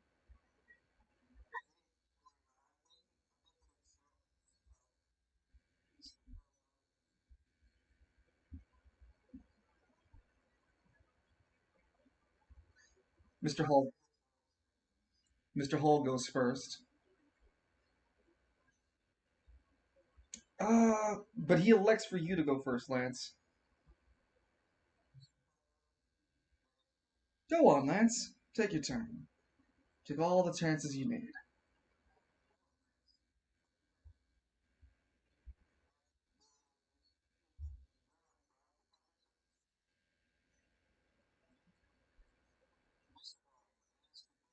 18. As you land the hit, he spends a reaction and a little bit of his anima power to swap places with the shirt on the floor.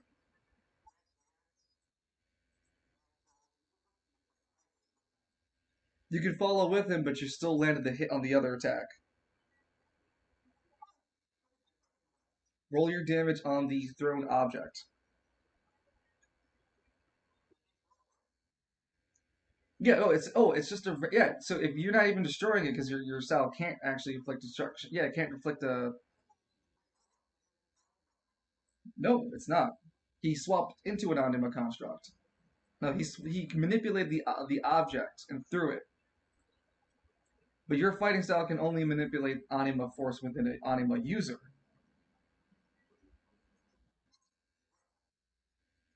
Yes, I did, but you don't. But you don't have the access to the fighting constructs just yet.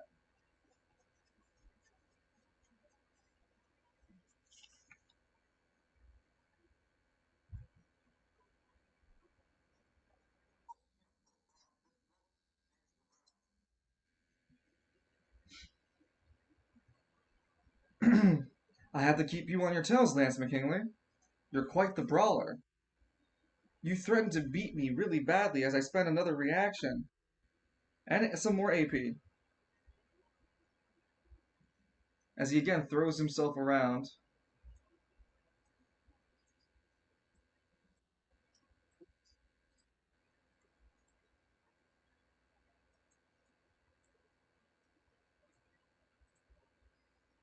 He sweats as he moves this time. Oof, got me going.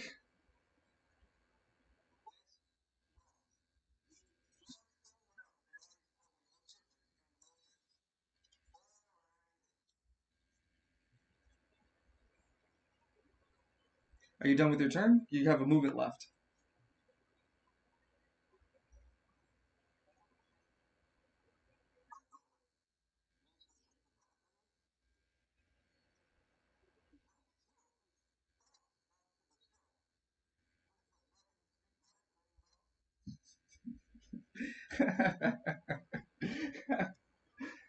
Okay.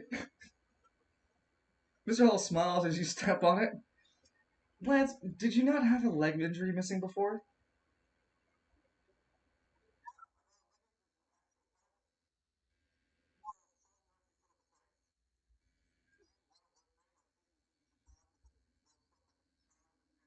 Okay, okay, hold on. Because you think you have big words for someone with a D4, I'll have to humble you. Now hold my paddle as I spank you. If you really want me to spice things up. He spends a decision to target this item. I think that was the. He took off his shirt and the cape. Yeah, so this is the cape. He transforms the cape using his AP power into a barrel this time of uh, barrel of gunpowder. I learned a little trick from your friend Edmund. Spends another decision and takes off his rich watch to add on to the pile, transforming it to a blast too. The only thing is, Lance, I don't think you'll be able to handle it.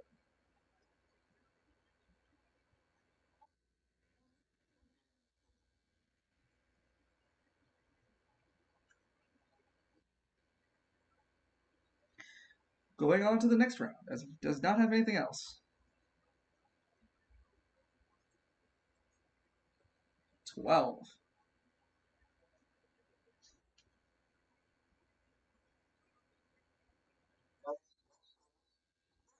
No, hold on. Whoa, whoa, whoa, whoa, whoa. What's your initiative?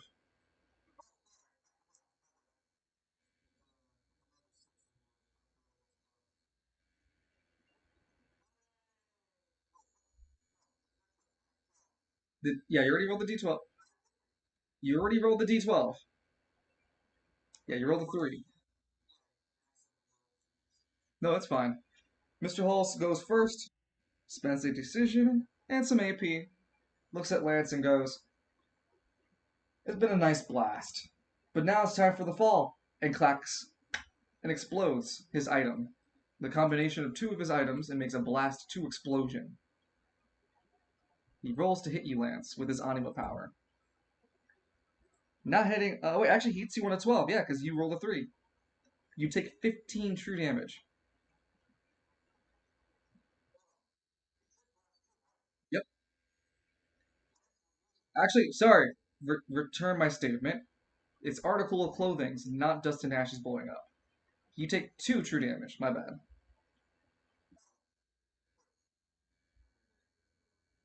Yep, yep. Unfortunately for him, yeah. Well, actually, no, no, no, no, no. I would add the anima power. 6.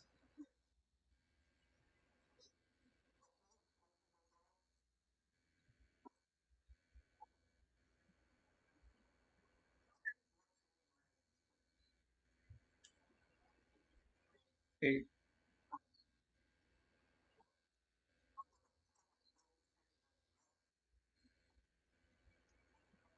Spends his last decision to spend a decision in order to take off his shoe and you turn it into a mace.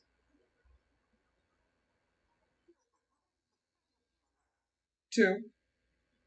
One to blow you up and one to take off my shoe to turn it into a mace.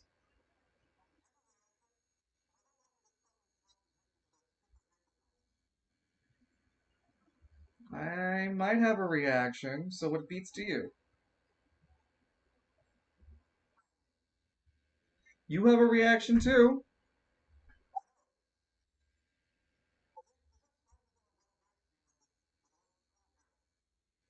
No, I did a decent damage on you earlier.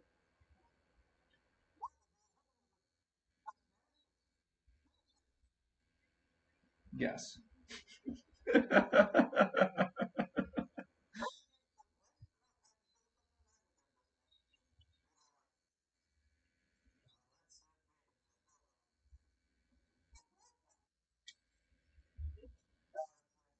Yep.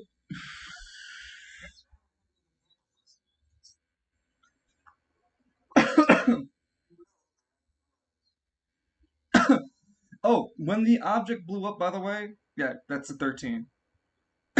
You just hit him. When the object exploded, you see that Mr. Hall has regenerated some AP back.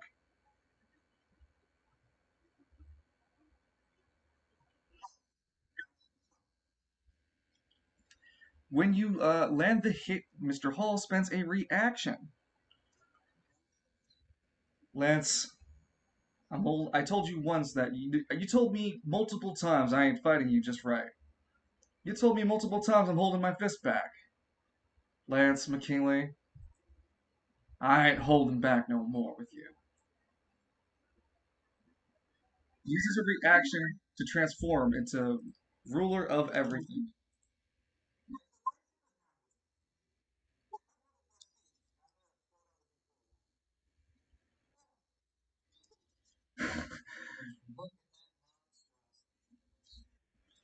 You feel the ley line hit land on the construct. You feel your power punch off it. Huh? Mr. Halls is in a stronger form than your fighting style can land an affliction on.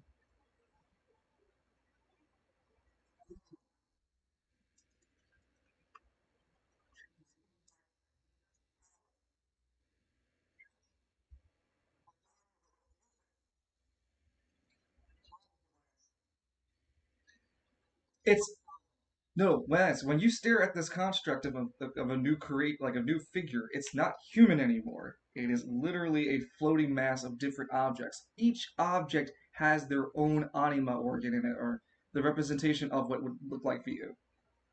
Lance, you realize this is a colony of animas, a collective hive, hundreds of thousands of. It starts to click to you. The people in the city that were disappearing, objects that get transformed by him in his normal form, they all seem to work into his final form. No, Lance, even more than that. They're here. Way more than that. And this objects he's manipulated, not just people.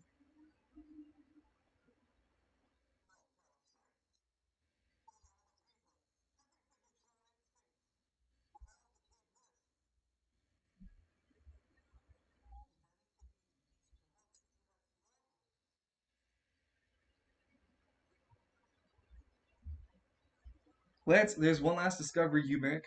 Again, with your ley line style that you have as. You're not very privy to power scaling. But you've seen Falcone. This entity is form two is Hell's Wrath.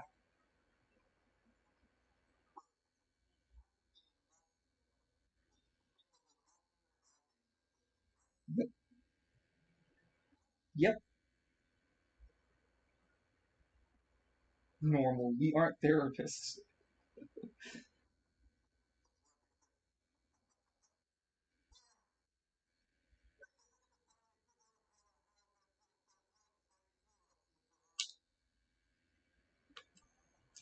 Mr. Hall, the voice echoes across all the objects, is no longer here. Only I, ruler of everything. We met once, haven't we?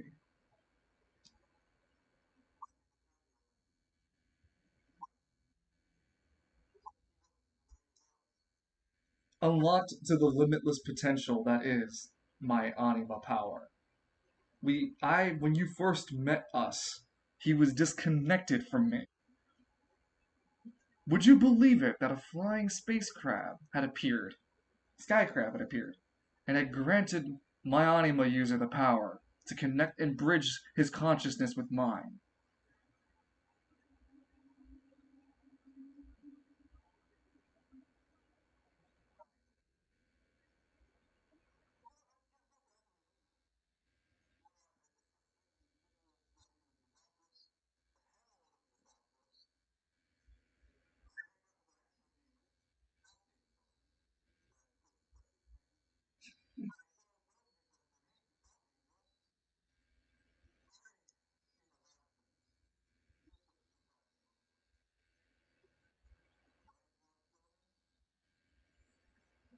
Must we continue to fight? If you know equals of my kind, kin, then you know that your fight is futile.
It's still your turn.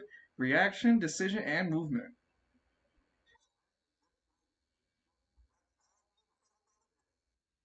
Lance, before you swing again, you realize that your ley line style, its current style, isn't going to cut it for this guy.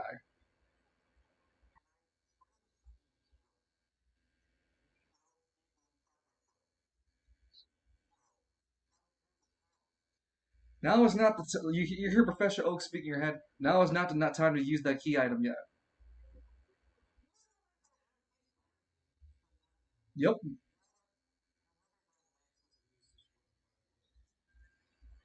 I don't know actually. What is Lance's trump card coming from Gridiron, the Gridiron Bandit? Do you know? You know Lance McKinley pretty well. You both are, God brothers. Does Lance McKinley have anything against this amalgamation of what looks to be floating clocks?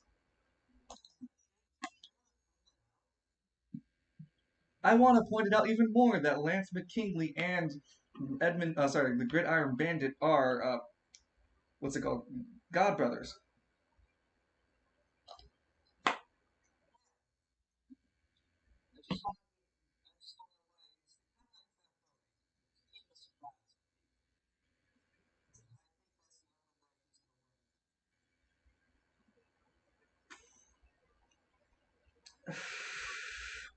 Lance, what do you want to do?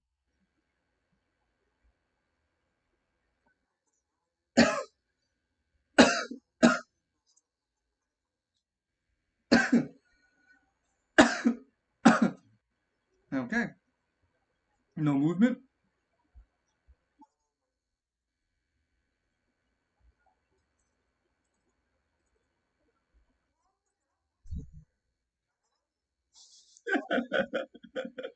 I'm so glad you asked, Danny.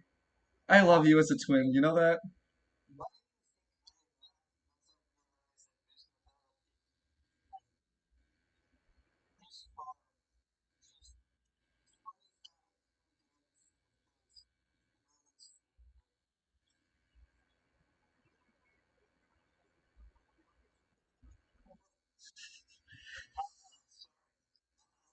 All right, Mr.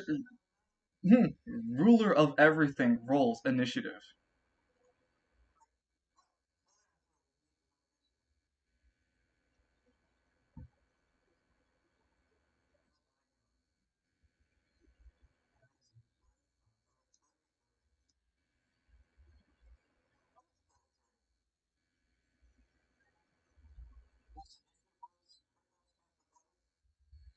Only if both do.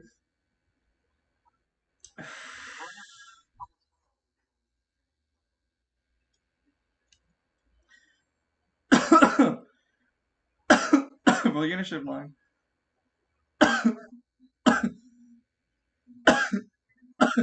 I need as an emote. Microphone. He already went.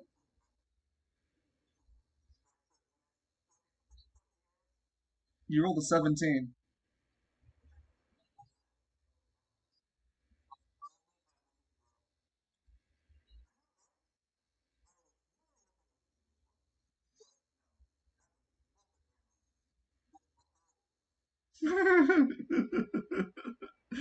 Oh,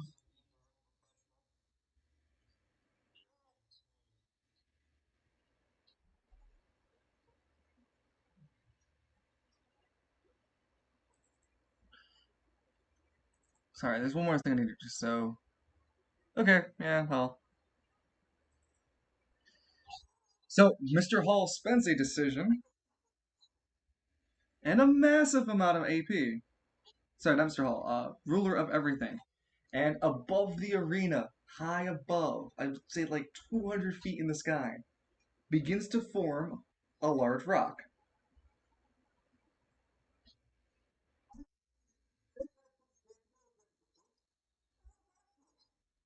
That's a secret we'll use later. Mr. Hall smiled. The ruler of everything says, the amalgamation of all the things turning into the emote of a smiley face.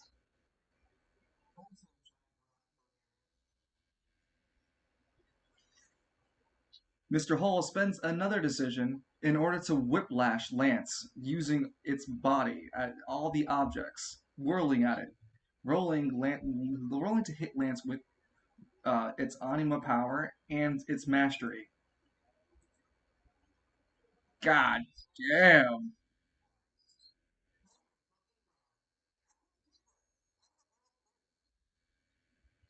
Yes, anima powers can't. You're right. Form two hits you for 8 damage.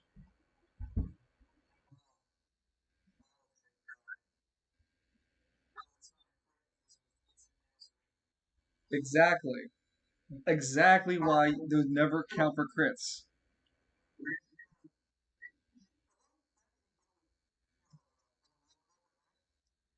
Beep beep beep beep beep.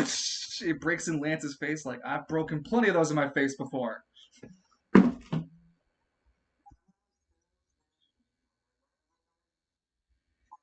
True survivor, I'm still standing. Mr. Hall, sorry, Mr. Hall, ruler of everything moves.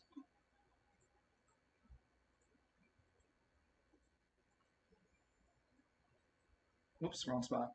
Here.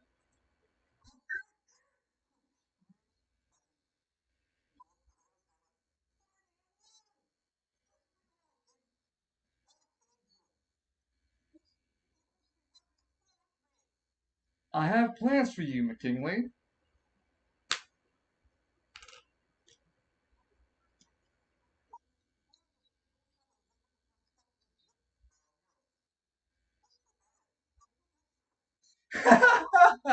Physical ad. Fuck you, Danny.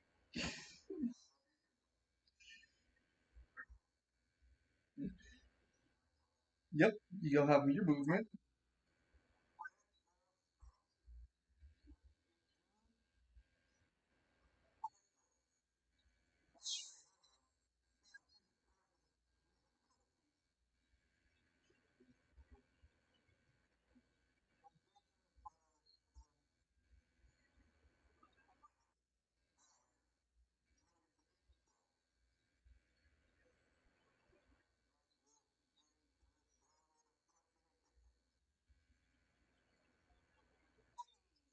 That actually works. Now I'm just gonna fuck with you, but the get through doesn't work, unfortunately.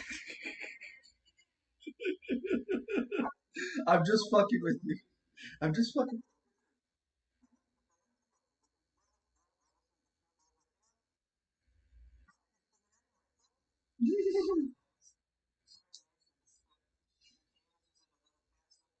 No, no, go ahead and roll for damage.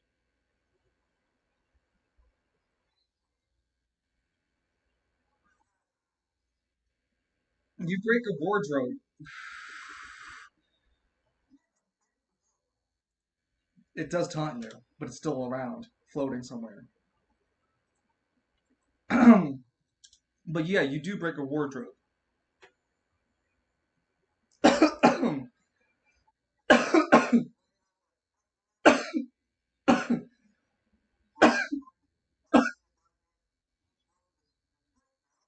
After it takes damage, Lance, it spends a reaction to move.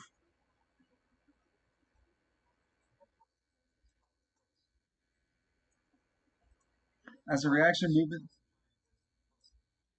Oh no, no. I just want to get him in this spot.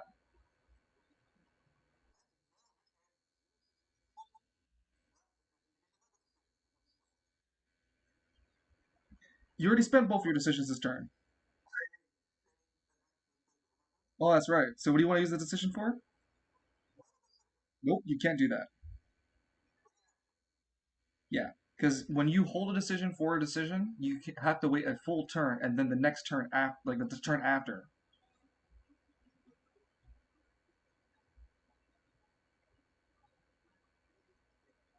Sorry.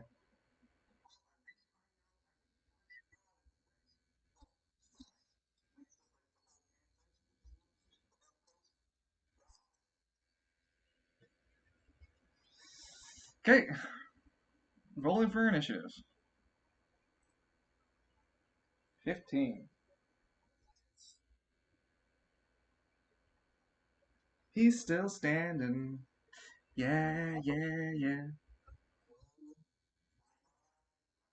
He's still standing. Yeah, yeah, yeah.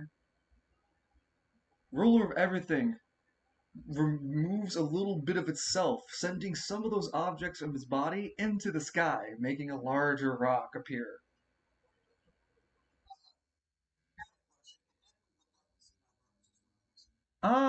Yeah, it's like a sizable mountain. It ain't hard to see no more. It's pretty big.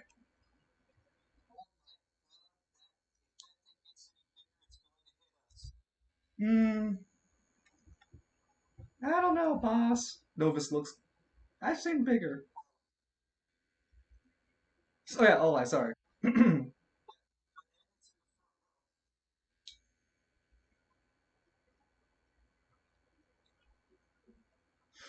That's fair.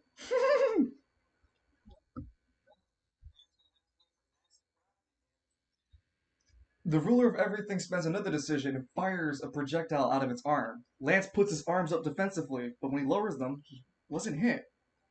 A tile somewhere in front of him, a tile has been manipulated.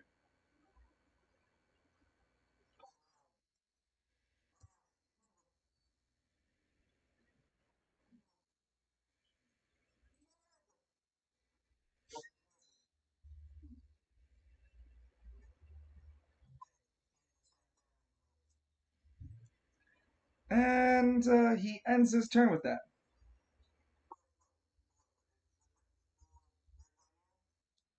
No, he manipulated a single tile somewhere around you.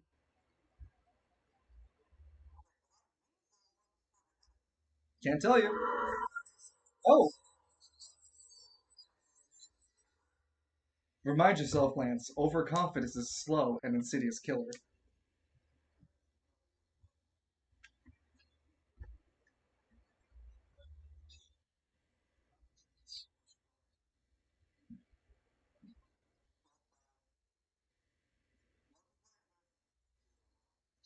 It's my life.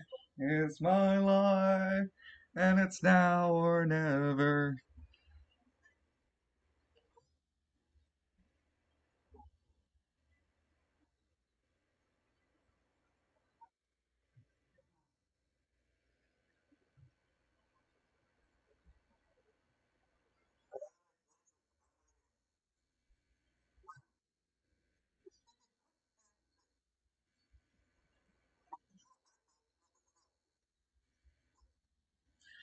You hold on your token,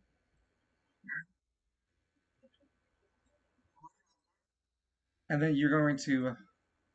Sorry, I got the wrong tool hold. Go to hand, hold the object you have, and then just right click each time you move. You can just right click it now, like that, you see?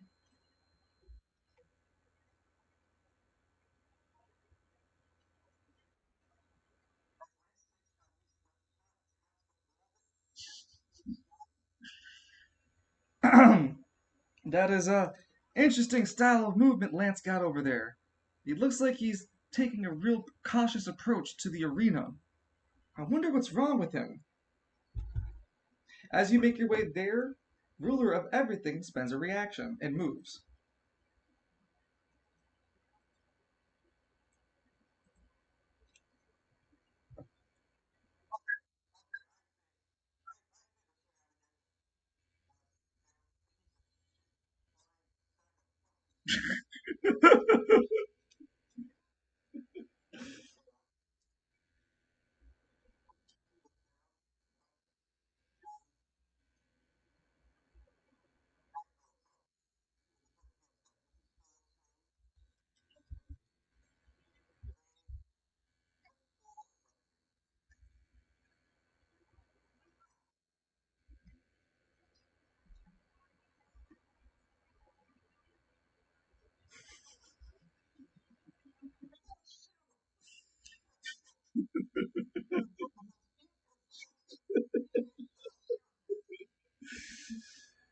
Uh,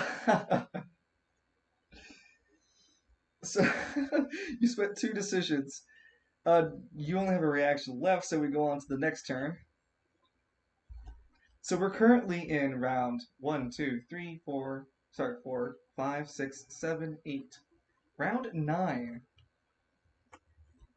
How do you feel, Lance?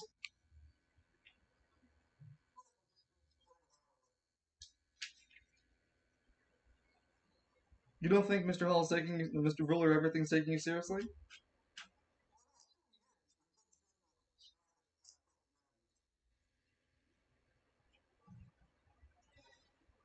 Well then, um, let's roll for initiative. 17. 8. Is it? No, 6, 7, 8. Yeah, it's 8, Danny. Ruler of everything removes the rest of its mass. There's barely anything left as it all flies to the sky. Lance, that's when you notice yourself. It's the size of a continent.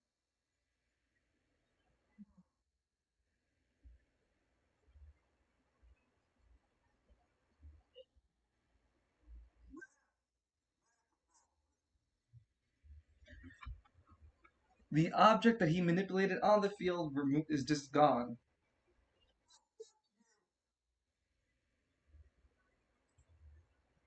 Well, excuse me. He's spending a lot of anima power. Are you?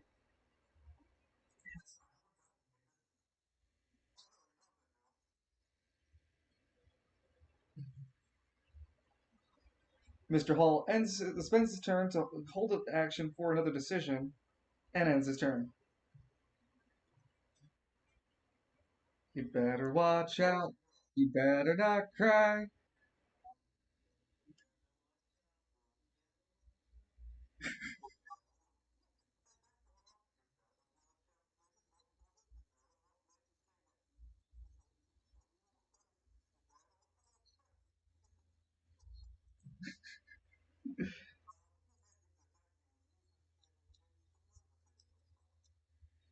Nice.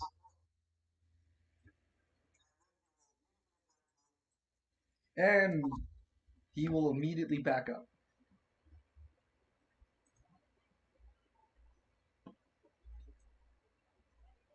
Lance, you rolled a hit.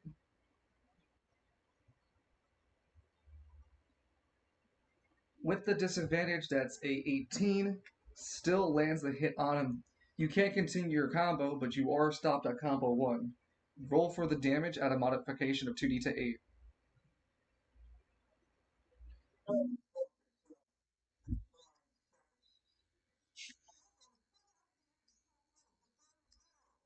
Fuck you, I'm here.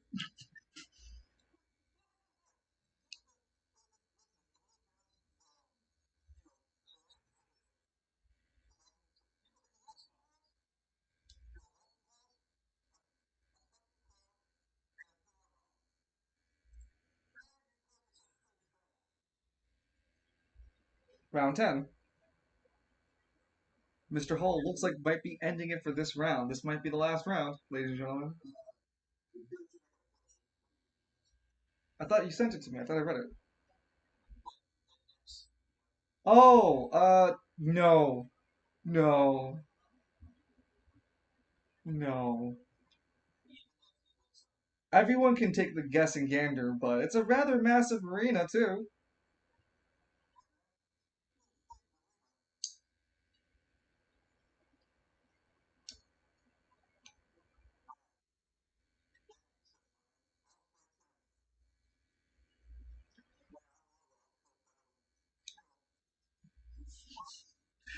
All three decisions are used.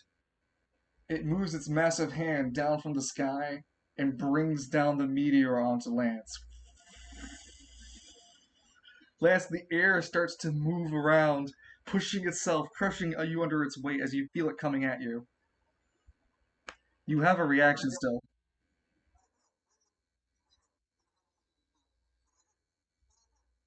No, no, better yet, Danny, it's Ashura versus Wizen, galactic form.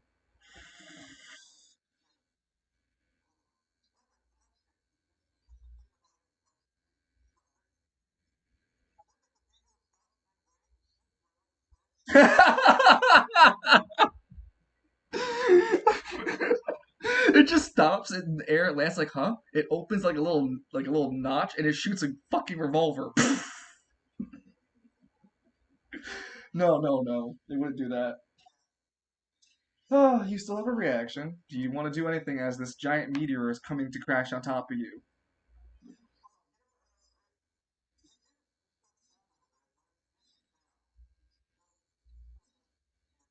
Correct.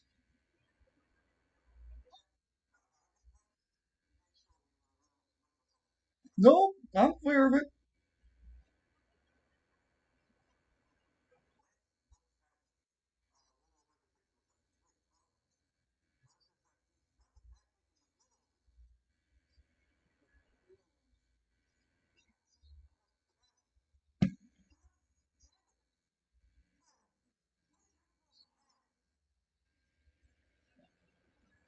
The meteor is coming down. Final day, Legend of Zelda. It has the moon has a face on it, and it's pissed, Lance. It's motherfucking mad.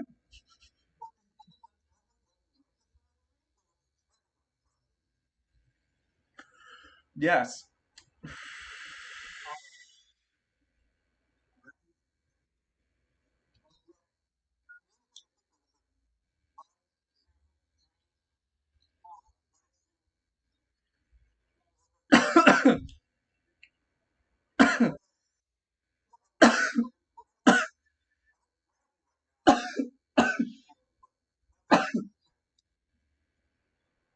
You don't have enough reactions. Lance, the giant meteor comes crashing to the arena, adjusting itself as you moved. It's like as you were standing there, you spent the reaction to move, it followed you.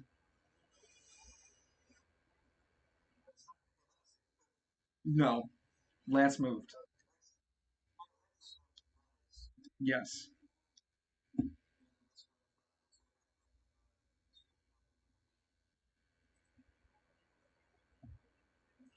I would have also have ruled it would have been too late. Your voice would have been the last few seconds of "Everybody lit!" and then the loud, deafening cry of the giant meteor crashing into the arena. But Lance, as big as a continent. As big as a continent. Lance, it's going to roll to hit you. It is massive. It is slow. And it's got an advantage with a +4.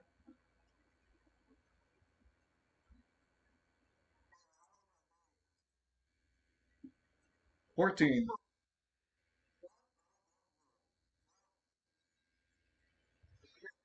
Say goodbye to your character sheet, Lance McKinley! Giant. Mhm.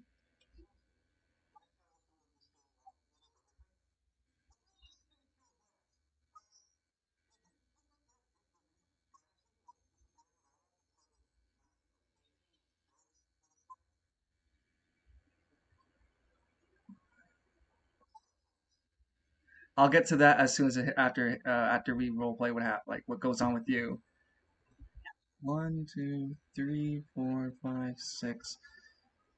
1, 2, 3, 4, 5. Sorry. 1, 2, 3, 4, 5, 6. Yep, that's correct. A massive, monumental piece of continental rock just drops from the sky, crumbles, cracks, breaks, and just makes a secondary explosion. Everything within its 60 feet gets the hit of an afterwave.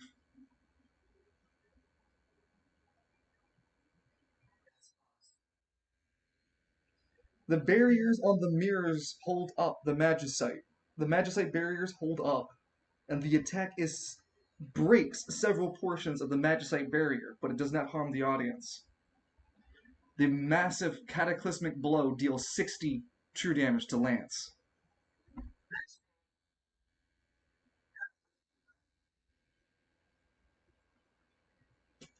Lance, you're left in a crater Yamcha style. From the ashes of the crater, all this bright luminescent energy flows back to the ruler of everything, reverting him back into his humanoid form.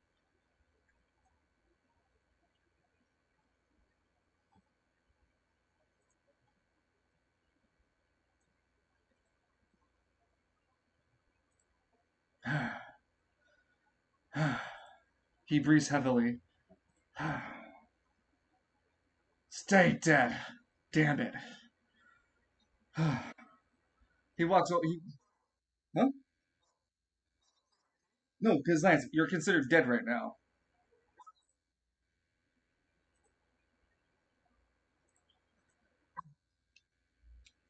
Everyone sits up in the audience.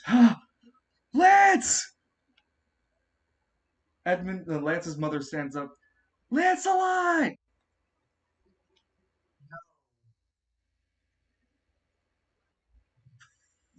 Lawler.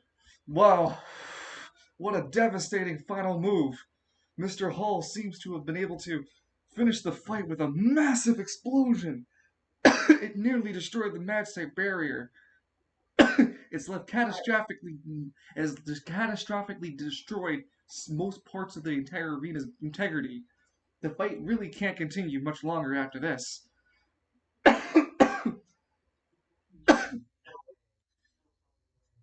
It looks like Lance is head first into the ground. His body is poking out, but there's no sign of him moving. Mr. Hall walks over to you, Lance. Kicks the top of you.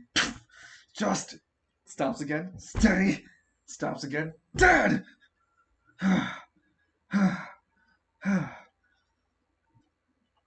The judges are like waiting to get a response out of Lance. There's an official countdown. 10, 9. Lance, you're in a you're in a like you're the best bed you've ever rested before.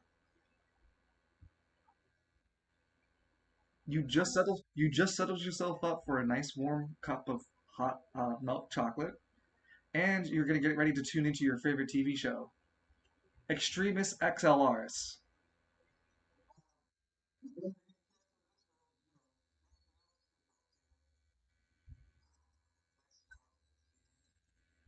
Lance, you hear suddenly 7. You sit up from your seat.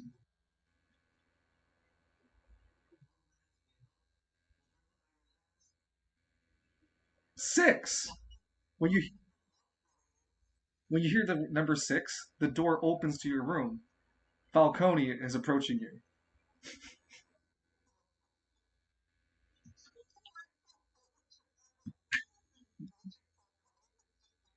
Yep, just phases through things. Falcone approaches you, phasing through your furniture.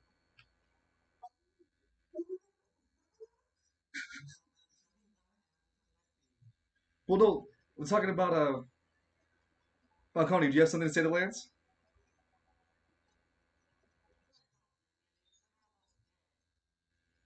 With the realization, Lance, you hear the number 4.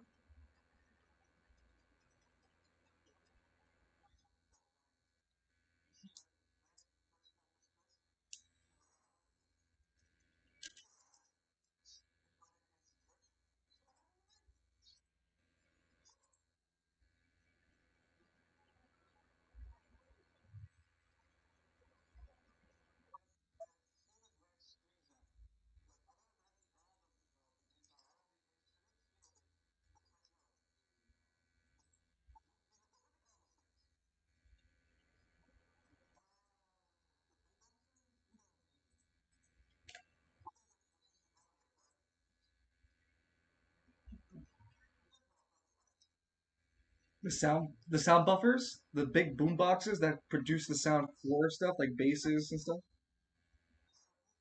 Yeah, the sound woofers.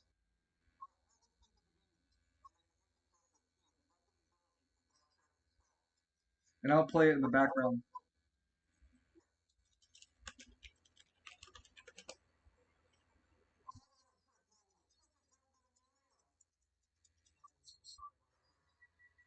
Wait, look!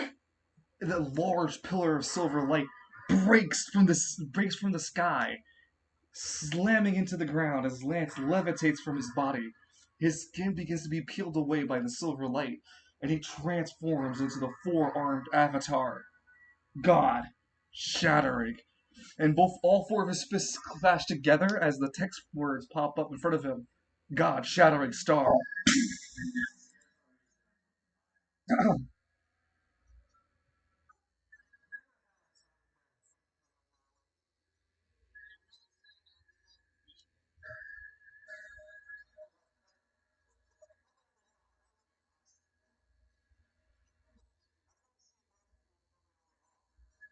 Lance prepares himself to do the Kamehameha.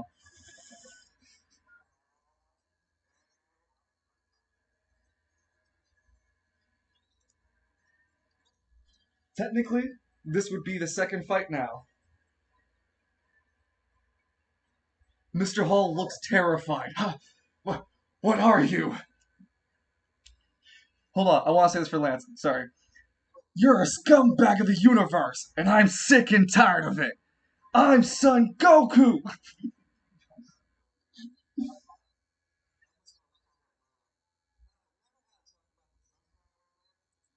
Yeah?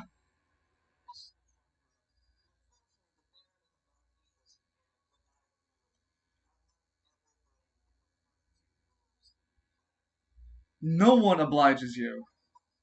They're all just enjoying the show. Yeah.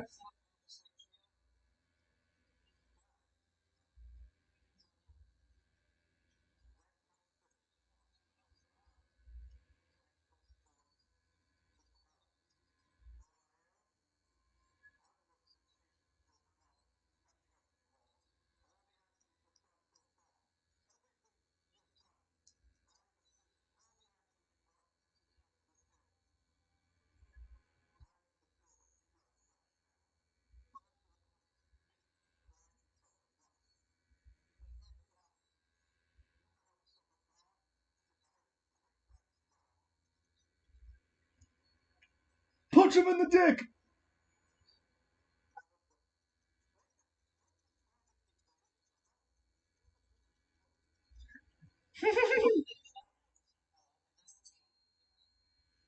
Alright, Dansby, roll off for initiative. As Mr. Hall backs up a bit. What kind of power? No, you died. There's a difference. It's like Dragon Quest. You lose all of your buffs if you die.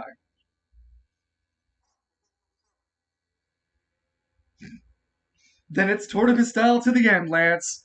What are you doing for your choice?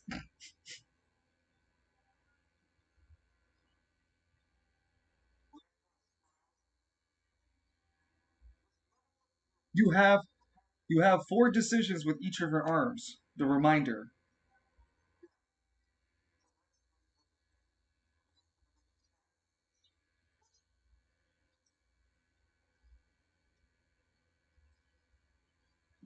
Okay.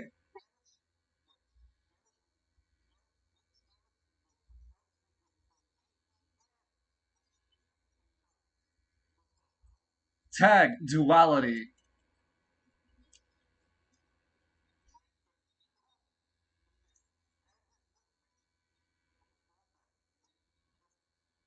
No, no, no, no. It's tournament style.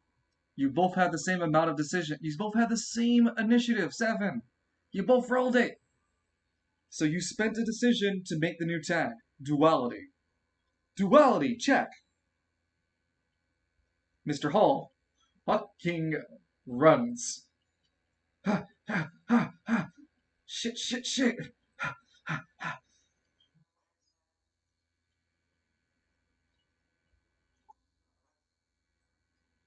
And again, this is only because you both rolled the same initiative.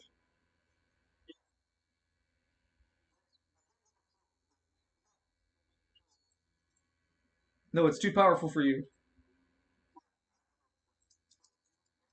No. You're too powerful, Lance.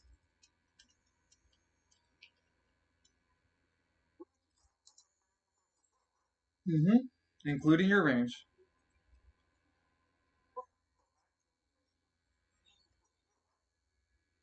Move yourself. Well, hold on. Yeah, you can. I just changed front. I just gave you permissions. Oh, I gave you name. My bad.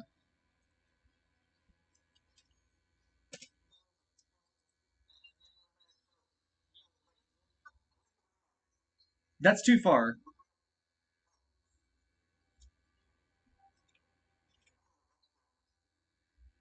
Yeah, 5, 10, 15, 20, 25, 30, 35. You could get here or here.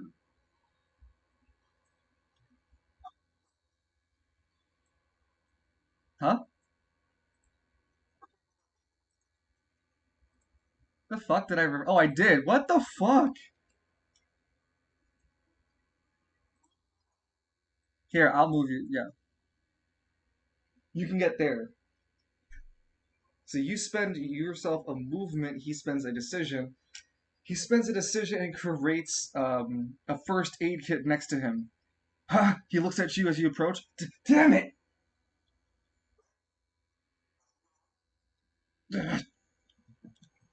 Go to hell, damn you!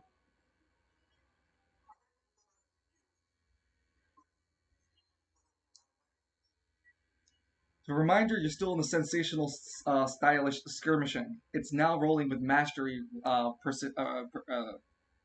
accuracy, with mastery dice, but not mastery perks.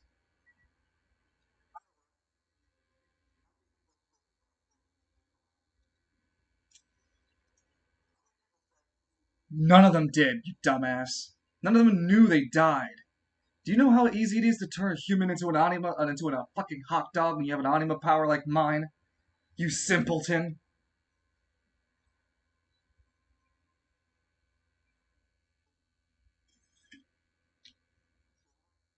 It was a blink of an eye, and they were gone in a moment notice. No one would miss them.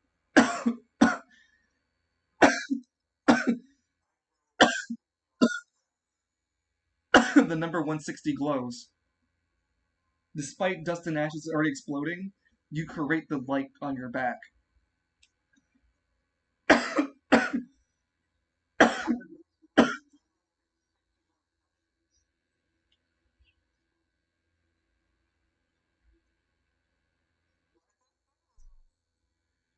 You spent a decision and movement. You still have 3 more decisions and a reaction.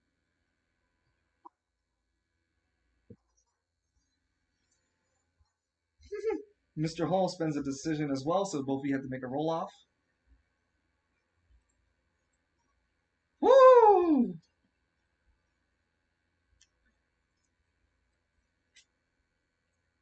He take. Damn! Wait, wait, wait. You rolled a 14. No, I rolled higher, so that's a 15. He takes off his belt and keeps it in his hand. That's his decision. He smiles sadistically at you. You think you can kill me, McKinley? Then give it your fucking best shot! Lance, you spend a decision in order to hit him.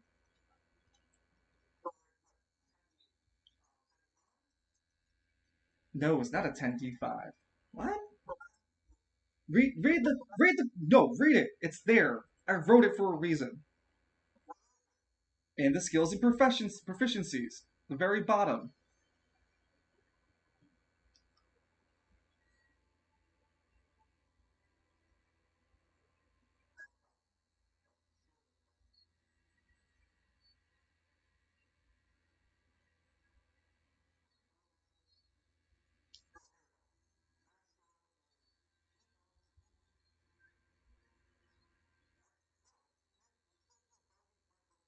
Yes, not 10d5, 5d10 plus 10. You rock him with the mastery of ley line fighting style.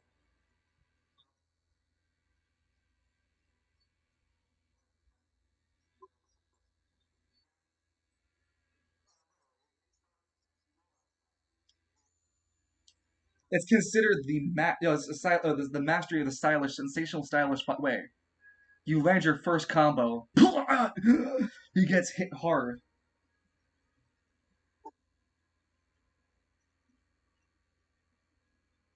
Go ahead, roll for damage, which is a 5d10 plus 10, which is 40. He takes 43 to the face.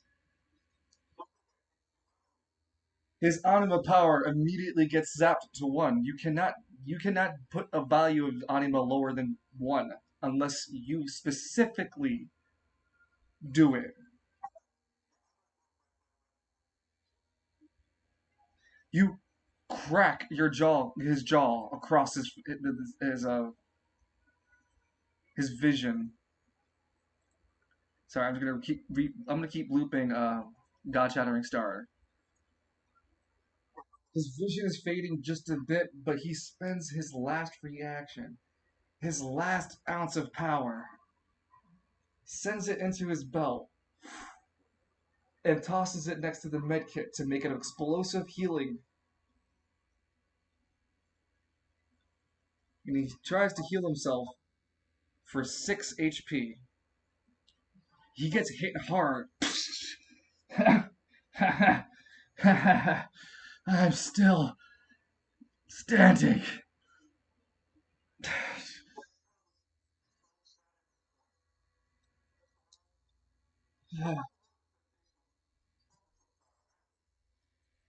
I know it's gonna be my turn next.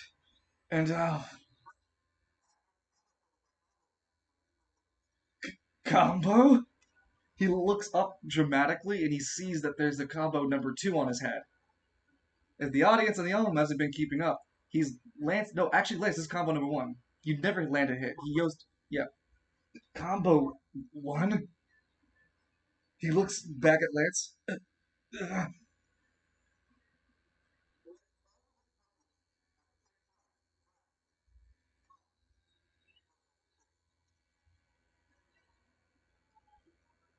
You know what's crazy about that timing, Danny?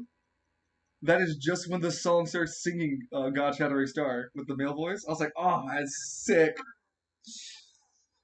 Bam! Lance, 5d10 plus 10.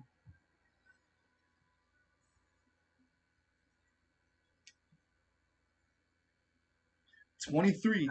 Another punch up in his gut. He coughs blood. He's he is unconscious now. But you're not done. You can continue your combo. And technically, even so, here's another thing.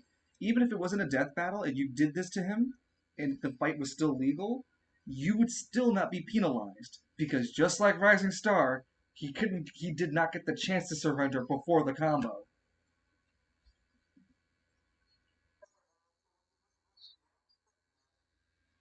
Lance, you gain auto hit up to combo 6.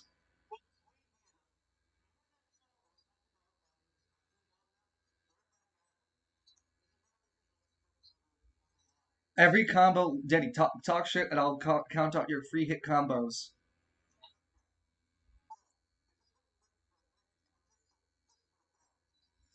Bang, bang. Combo 3. Bang. A sweep kick. You give a sweep kick to the floating body. You have it swirl in the air. You bring both your fists down for combo 4, pummeling him into the earth. You quickly roll over to his on the ground body and kick him into the air for combo 6.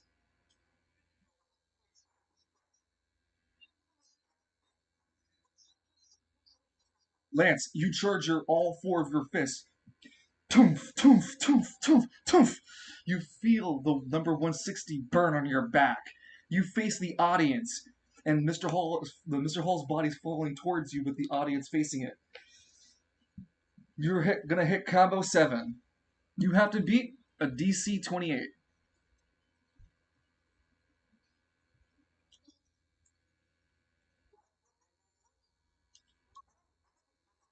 You can spend all of your remaining arms to get the auto hit.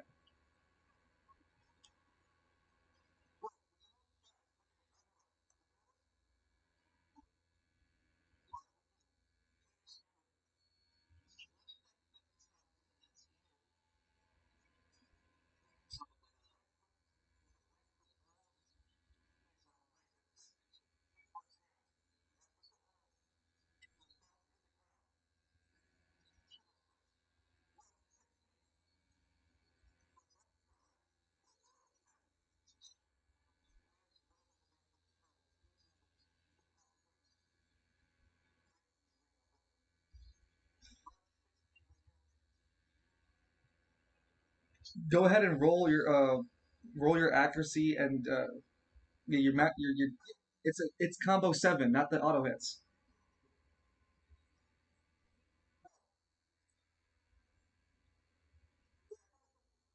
You got free hits to 6. You have to roll for 7. Oh, the auto hit, right? That's right. My bad. I forgot that. Thank you for reminding me.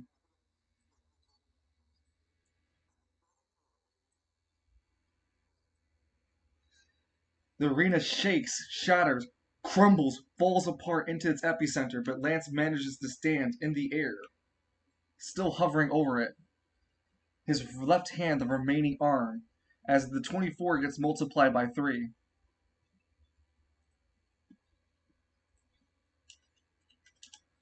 72 damage.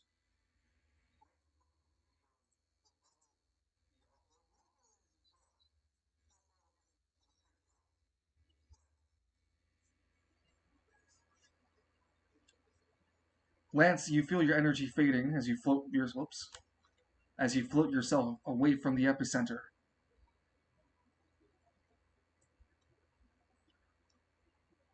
Your energy waning, and your strength slowly fading off from God Shattering Star from spending all of your powers so fast.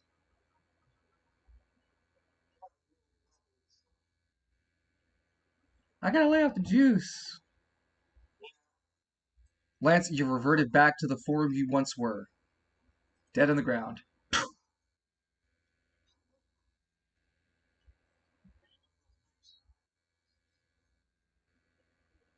No, for all intents and purposes, Lance left him 10 feet into the ground. There are minuscule bits of him left. He's been gibbed, something like that. But most of the ground was thirsty already. It drank a lot. Lance is also standing for a bit as everyone's like, "Our winner is Lance McKee." Wait, and Lance exactly.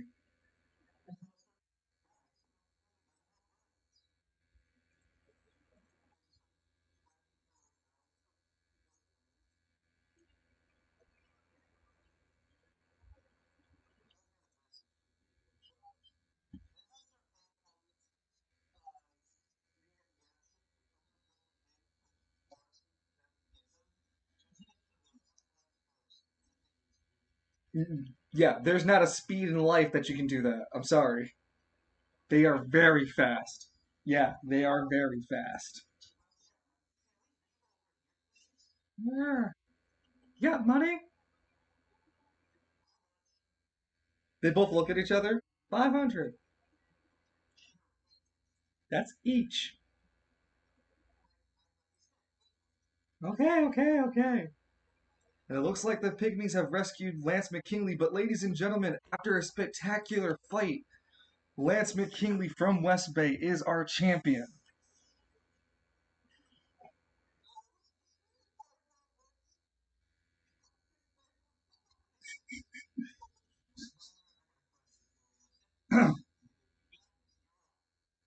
Magnus, well, I mean, the pygmies are going to carry, they're going to lead where you guys want to put him. Where do you want us to go?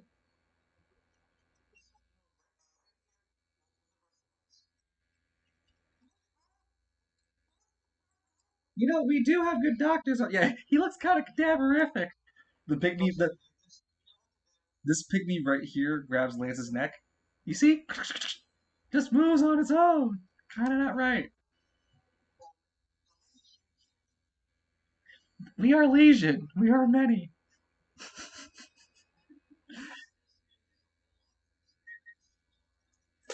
Oh, thank God that the mob experience is turned off for this roleplay.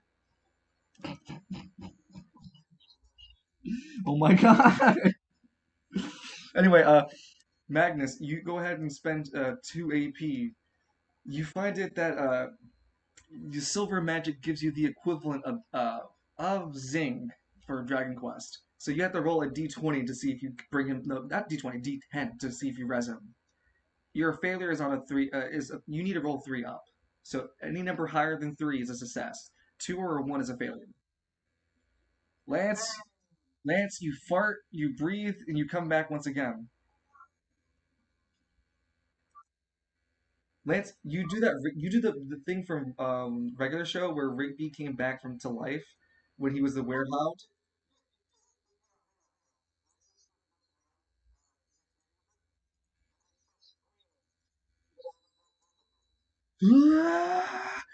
Yeah, Zing brought Lance back, but doesn't heal him, just like the king.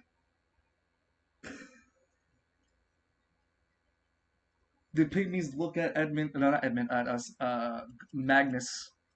Whoa, dude, you brought him back to the dead.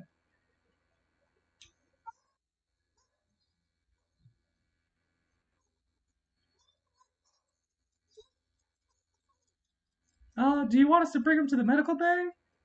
Or you got, I mean, we're being paid by the hour to move him, so.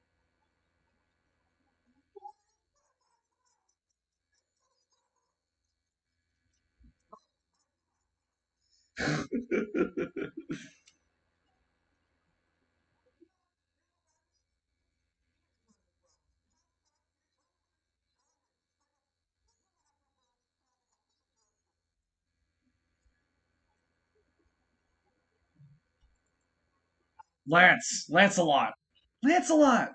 Your Gawain and your mother Elizabeth appear.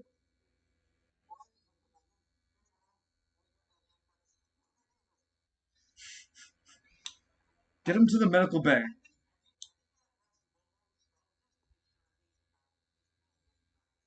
Spell. What? No, let's get him some medical aid.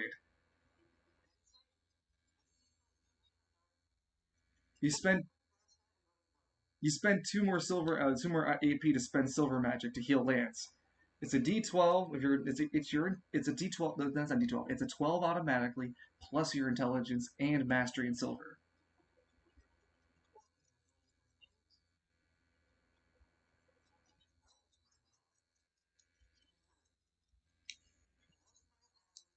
You no 3d8.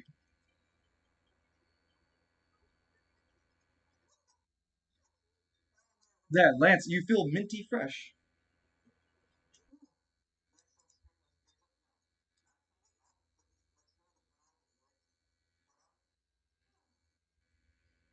The pygmies throw you off the stretcher. Get off. Ah.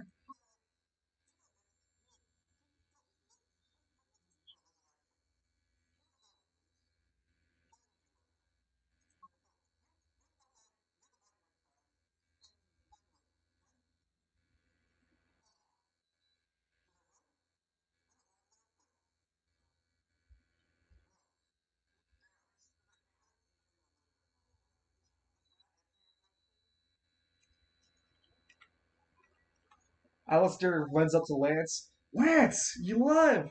Good. Gosh, man, you had me worried out there, man.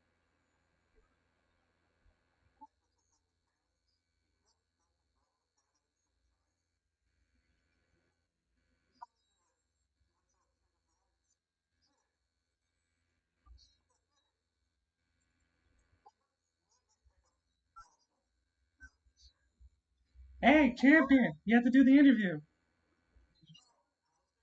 Yep.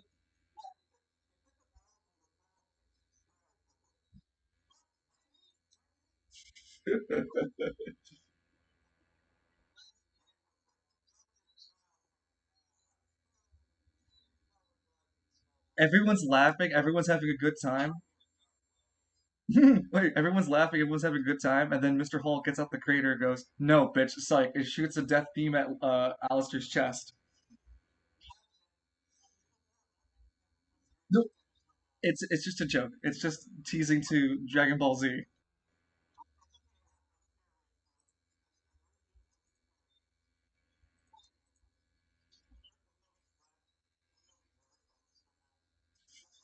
K, thanks, die.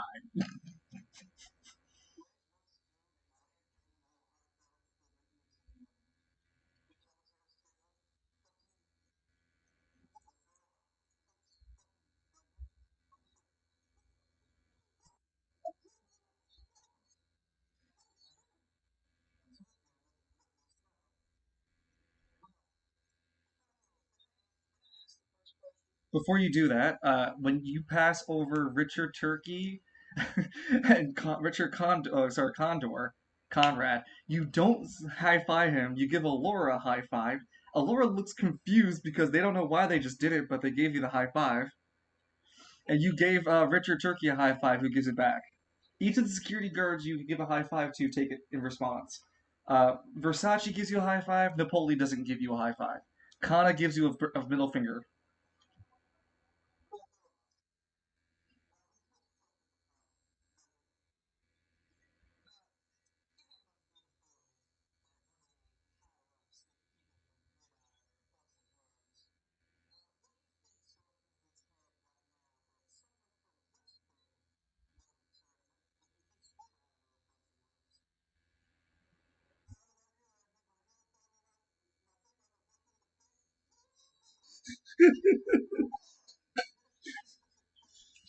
You know what they say? Float like a butterfly, think like a thief.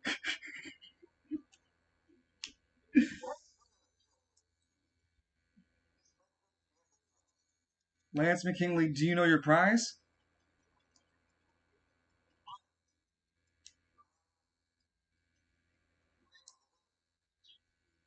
Mhm.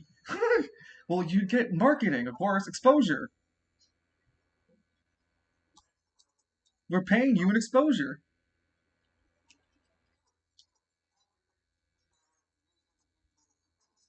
No, no, no, no, no, no, no. But Lance, you will receive the following prizes. Hold on. 500,000 gold, 50 fame, and two more things. There will also be some prizes given out to some post for post modern for post parody post prosperity rewards for certain actions taken.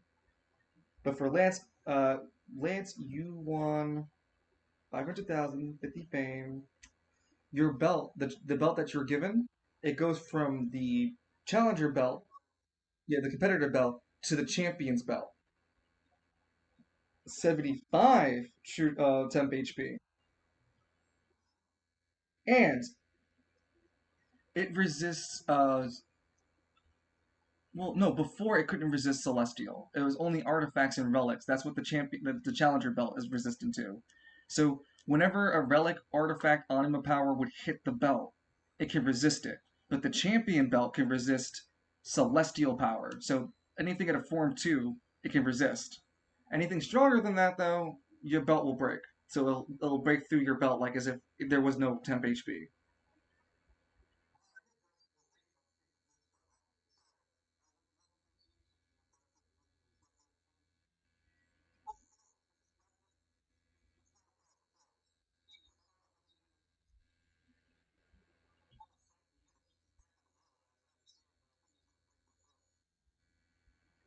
I'll break you over my knee.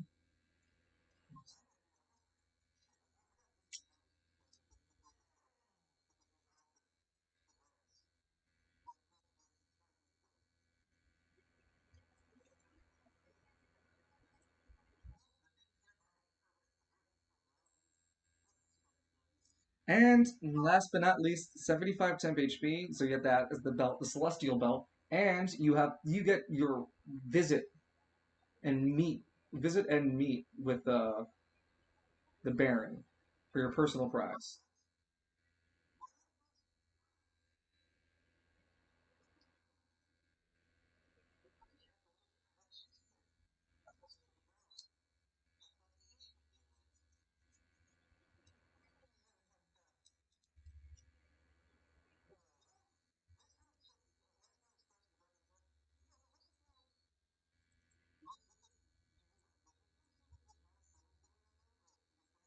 It's vanishing slowly. When you look around, huh? Huh?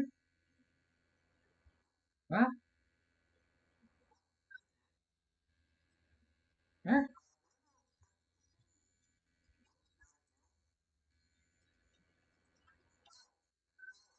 Huh? You did it.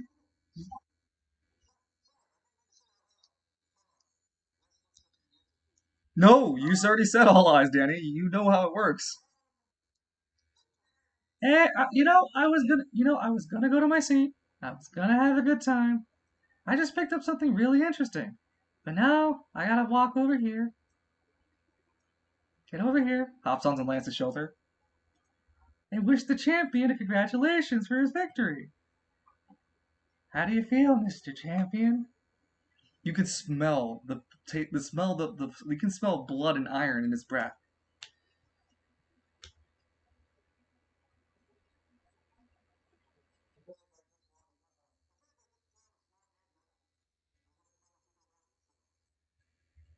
That a boy. Hey, look, it's Edmund.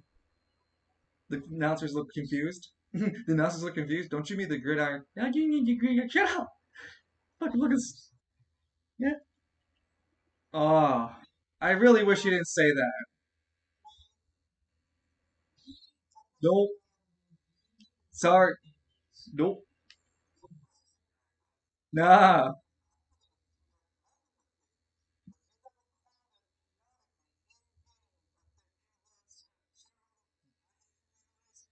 Zippity zap! Your life is for your life is Zabu, and he fucking zaps you with black lightning. Better bring a medic. You get to meet Minos. Yeah. Yep. Black lightning. Cannot call that thing a pygmy. Everyone freaks out when Edmund. Yeah, everyone freaks out around as the black lightning hits Edmund in the chest and dropping him to the ground.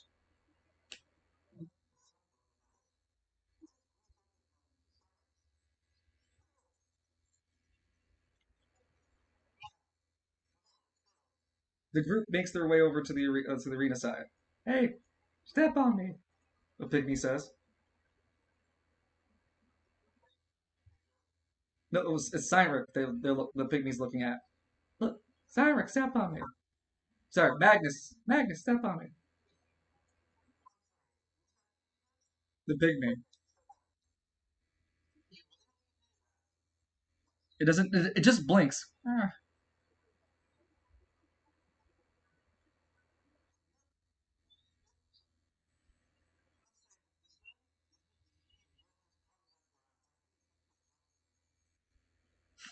You have been spending a lot of AP. Mm-hmm. Step on me.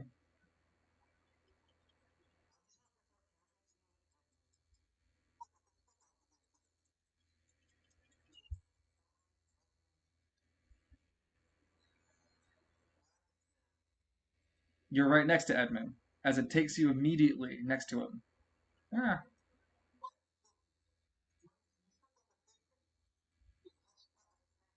But it moves.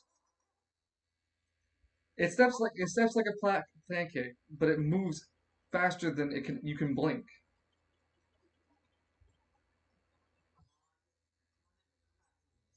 Spending 2 AP, roll a D10. Edmund, well, yeah, we're to narrate while Edmund's in death. You slowly make you feel yourself free falling. There is a dark abyss around you.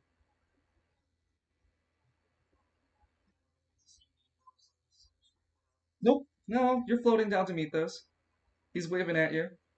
Come on, closer, closer. And as you're about to finally land to meet the platform of Mythos, you begin to feel yourself roll reeled back. No, no, no, no, no, no, fuck! Not the second time today. Fuck. No, sorry, the third time today. Sorry, third time today. Fuck. You won't remember it as the character. Hmm.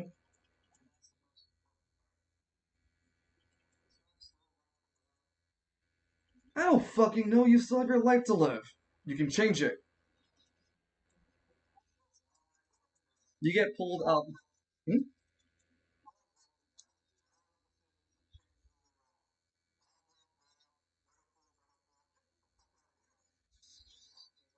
You wake up.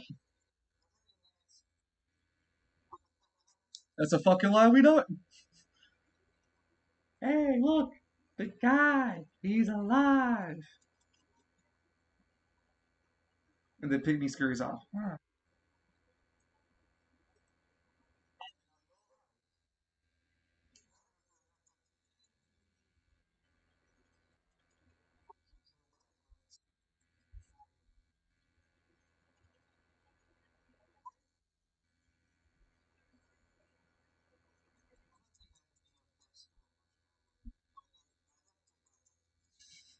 3 times so far.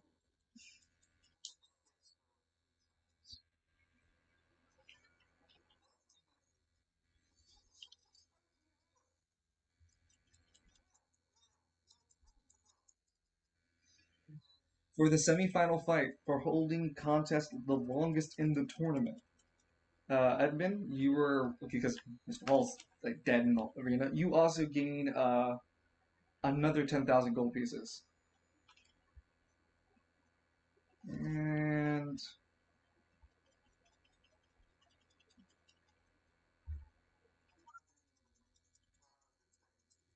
for the second bracket, for the second bracket, Edmund, you win 5,000 gold for holding the longest fight in the second bracket.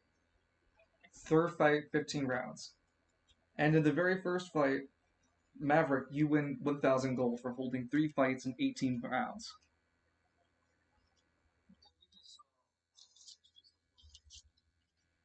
Yeah, with Black Lightning.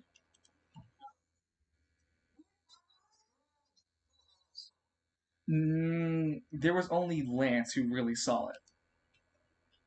The judges can't see shit. Kana wasn't really paying attention. Cyric wasn't there. The audience members were kind of just like in their own conversations, not really paying attention, and waiting for the announcer to continue with the ceremony.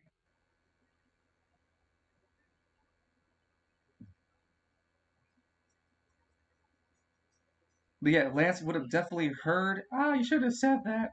Alakazam!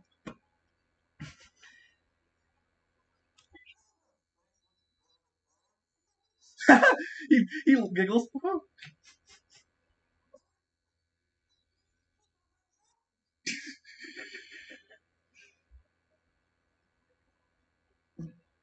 Well, ladies and gentlemen, we have our conclusion for the tournament. We have a few interview questions for the winner.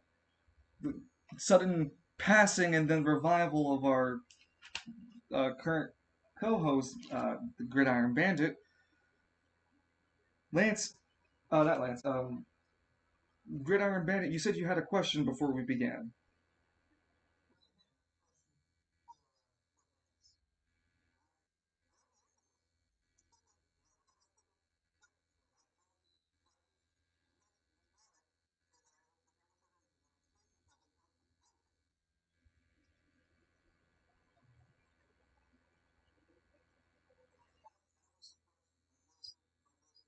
Oh, okay.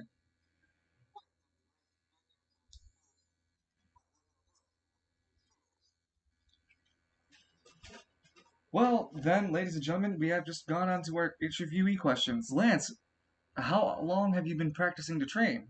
How long have you been training for?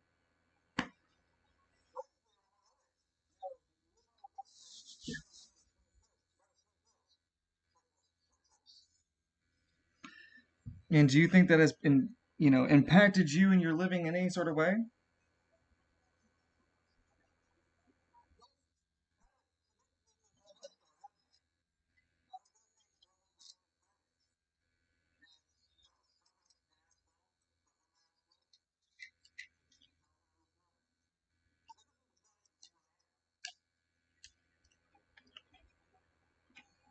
How do you feel about your victories?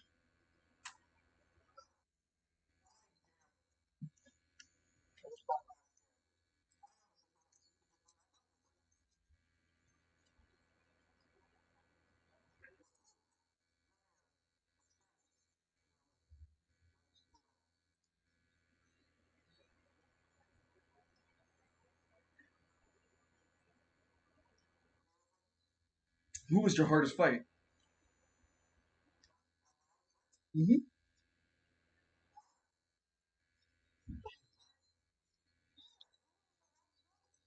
Kind of blushes. What?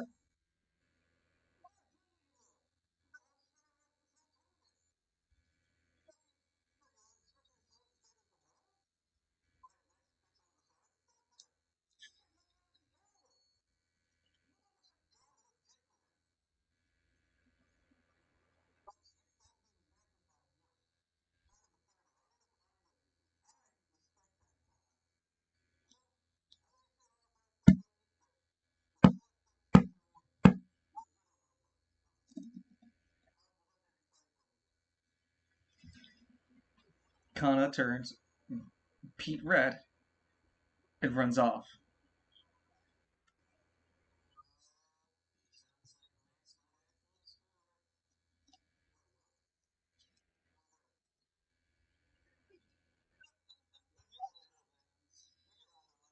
I'm 25. Hmm. Soon, soon.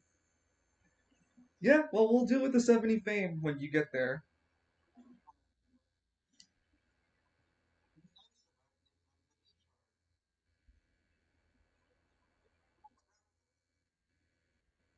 Alone at the edge of the universe, humming a tune. For merely dreaming we were snow. Sorry, that's the.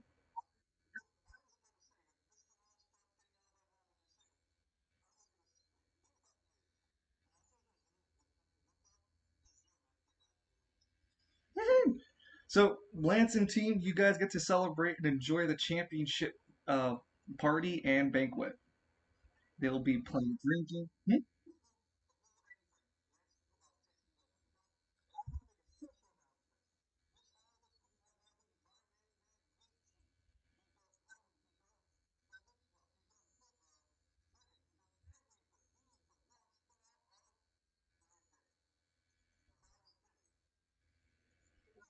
Yeah.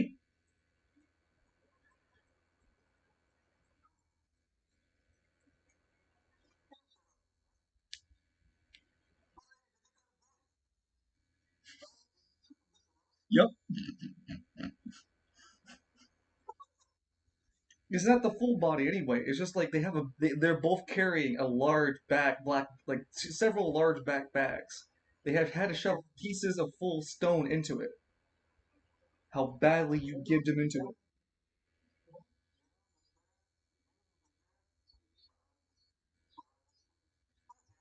Lance, when you sing that song, you look up to the sky and you notice that there are individual lights hovering from Spiral City above you. One of them takes form and it's a ghostly visage of a person's. It's a man in his late 30s and smiles at you. Thank you. All of us are grateful for you defeating Mr. Hall. Now our spirits can rest in peace.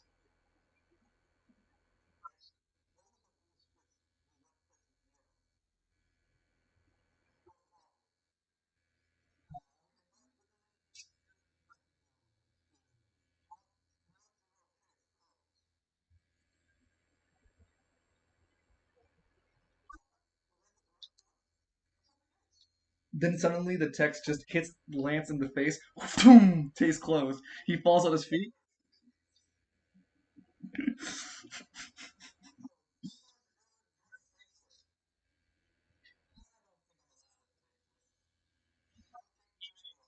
It's no, it's in the Coliseum, so they're hosting a party there. You're already there. There'd be plenty of like pygmies coming in with large food trays from Studio Ghibli films, etc. They're offering the Studio Ghibli level of food.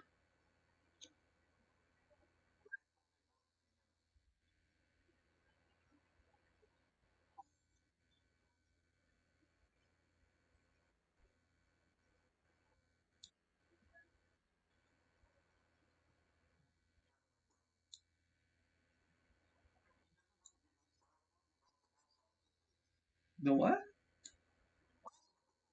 Sure. There'd be a cooking crab, a large a crab that is literally cooking food. Yep. But funny enough, Ace Hotshot is also around. Ace, do you want to ask any questions to the champ?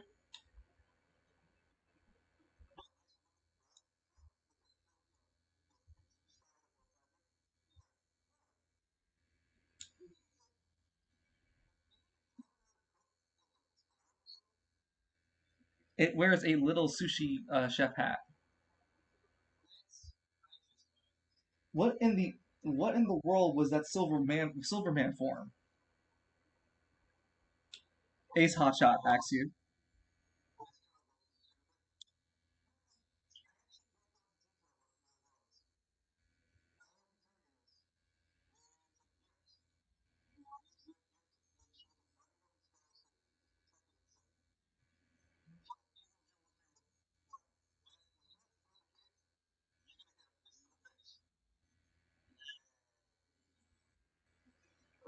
Falcone drunk in the background.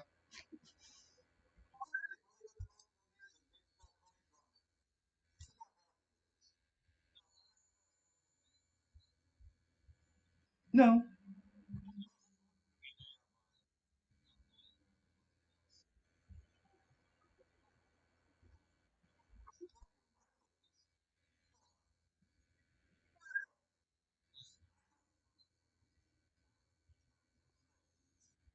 Queen Caribbean would be at the party.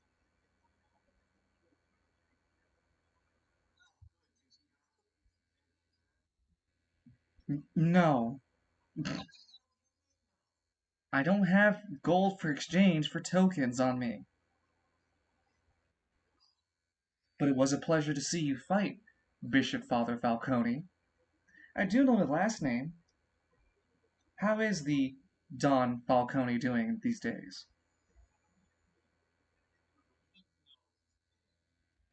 Ah, sorry, my memory wasn't too good about that memory. About my memory wasn't too good. Forgot that he was buried.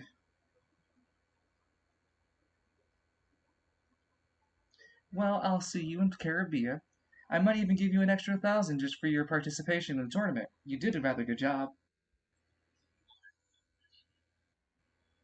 Well, we'll see you in Caribbean then.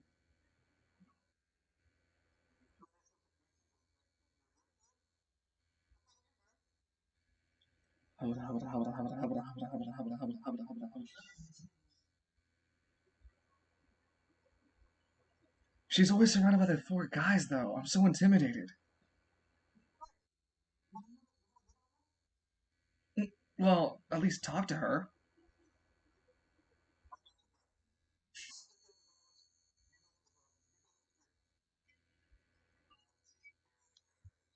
Wait, wait, Lance! Hey, no, wait, Lance! You walk up.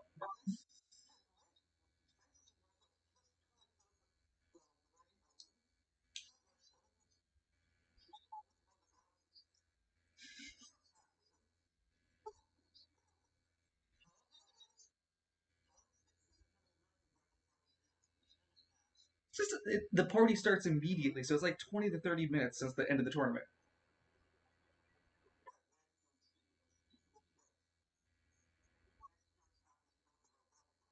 Green Tea runs up to try to shoot a stealth pitch at Queen Caribbean, who's freaking out that you just let her one of her guards got tackled. What the? Wait, yes, yes, you can. As Falcone plays cock blocker, tackles Green Tea. Green Tea looks, huh? And he just sees the shadow of a devil appear. Oh no! Takes him down.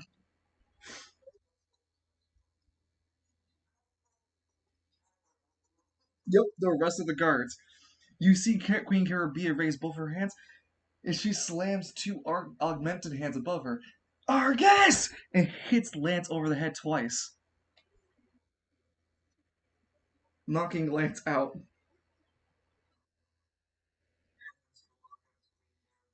She keeps her fist ready. I don't know, and I'm gonna fuck more people up.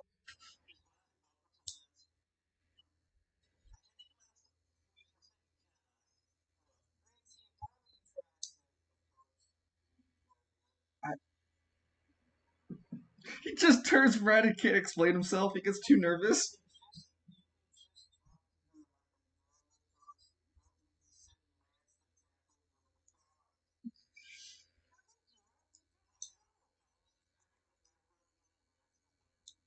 Wolf and Bunny are enjoying themselves in the background. He wants to be involved.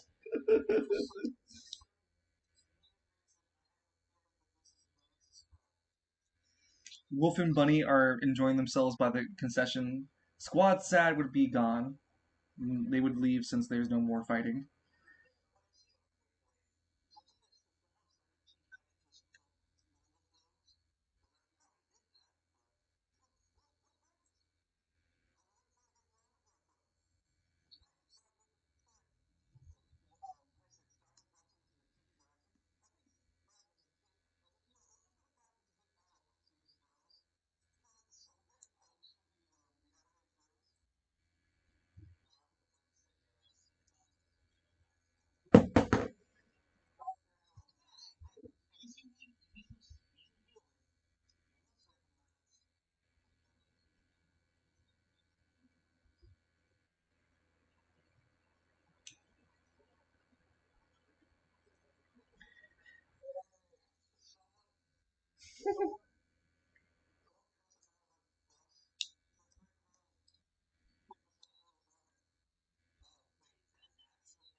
I, I just wanted to hit on her, okay? Christ. I was just gosh shy, alright?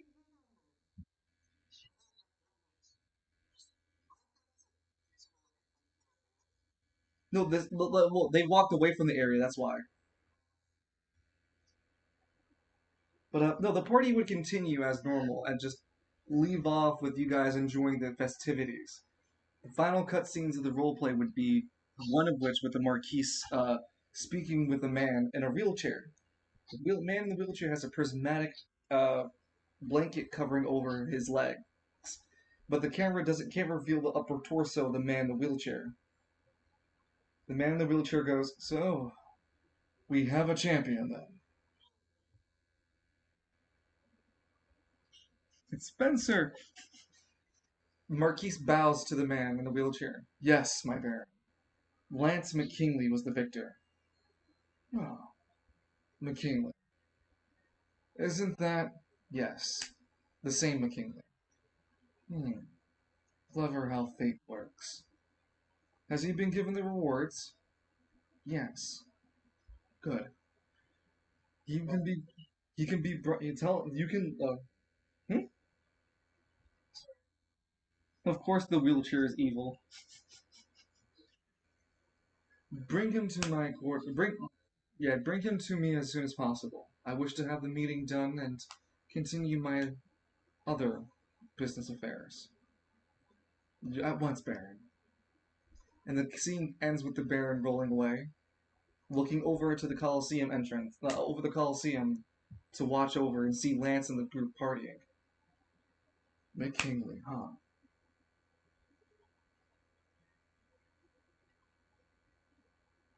Cutscene ends. Secondary cutscene is Minos, who sits.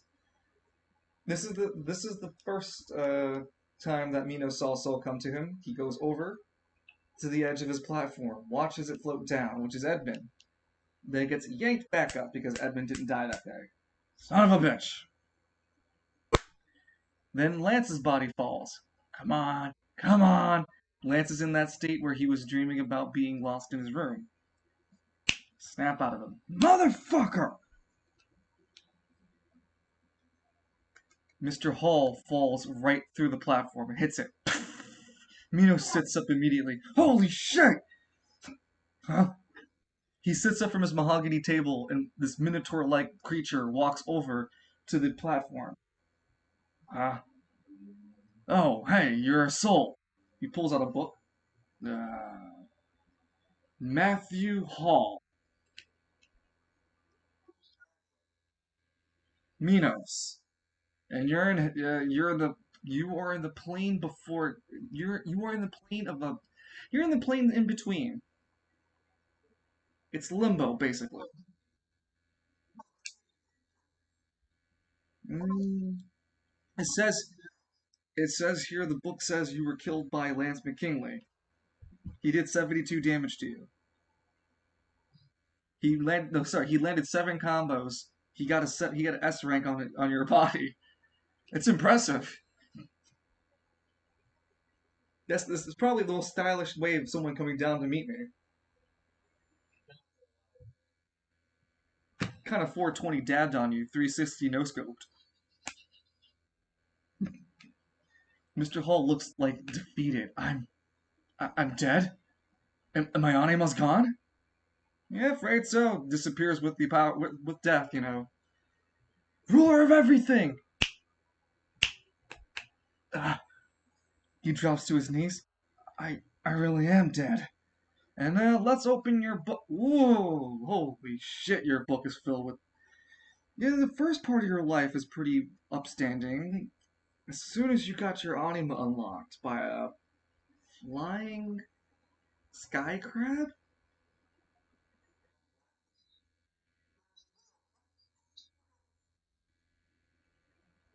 they call it. It's the entry for the flying sky crab calls itself Gemea Day. What the hell that means? It's the sky crab Gemea Day.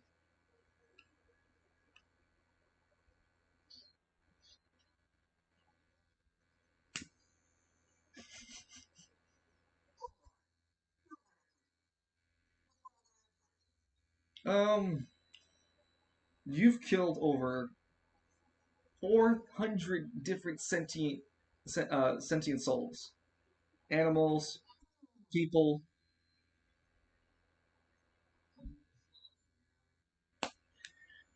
Yeah, so I'm going to continue to total erasure.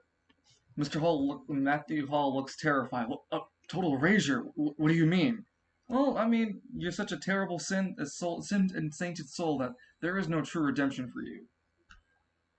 But isn't everyone redeemable? You beat your bottom, and you broke it.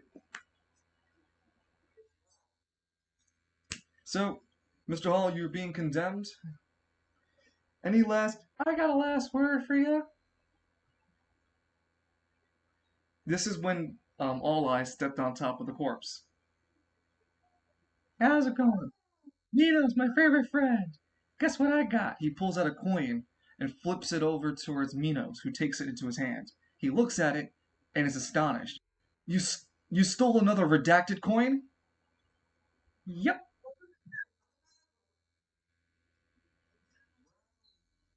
Well, if it's I mean this much for just one soul, the sins he's created. At the same time, he looks at the redacted coin. This better not bounce. Minos glares. I'm good for it, you know. Come along with me, Mr. Hall. I got places to take you.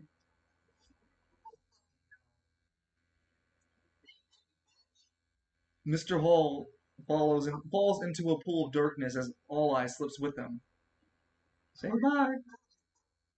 Huh? Oh no, you didn't fail me. I win, baby. I play all sides at the table. The only real loser is you. And the darkness overwhelms Mr. Hall.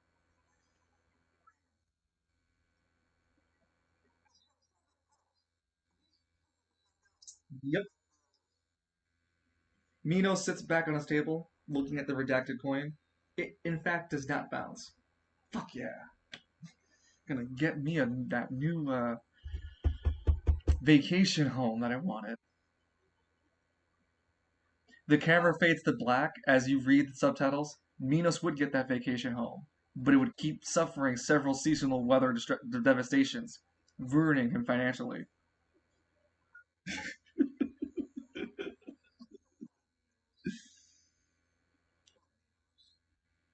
Well, you can't win every. You can't expect to get your happy ending on the backs and suffering of other, letting more people possibly suffer with Mr. Hall. But Minos will learn that through karma, and that's how karma works. But yeah, now we're back into the actual roleplay, going into October the third week.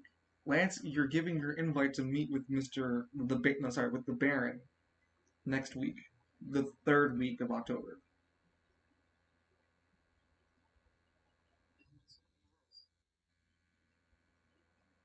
What do you mean?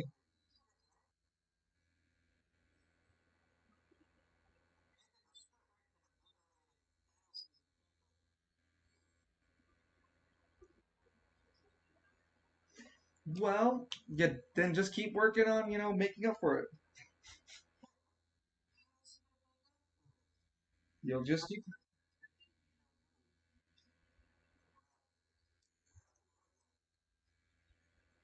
the countless lives you would have saved if you don't keep if you help defeat it, than opposed to just let it.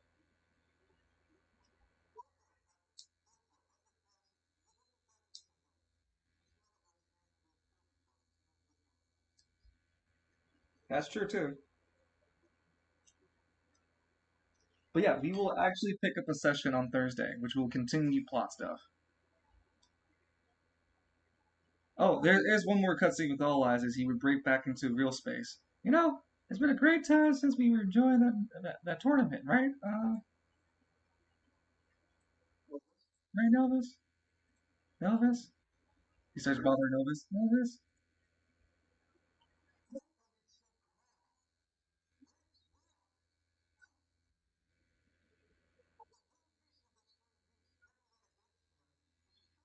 No, no, no, no, no. We couldn't directly interfere with the plot anyway. Come on. That's like plot territory, 101. We can't do that.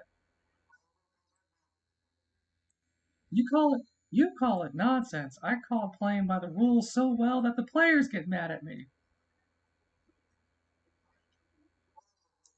I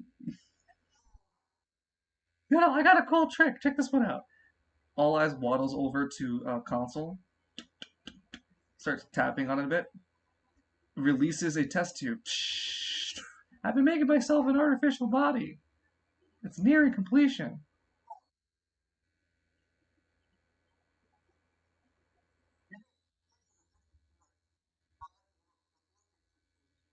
Hey!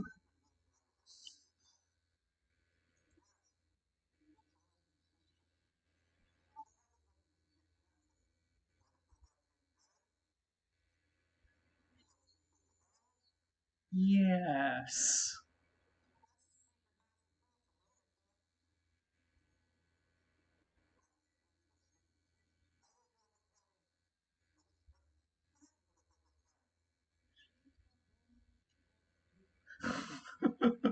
Okay, okay. I got the perfect explanation for you, okay? Check this one out. Um, I think it's here, right? Come on. Damn it. It's not here.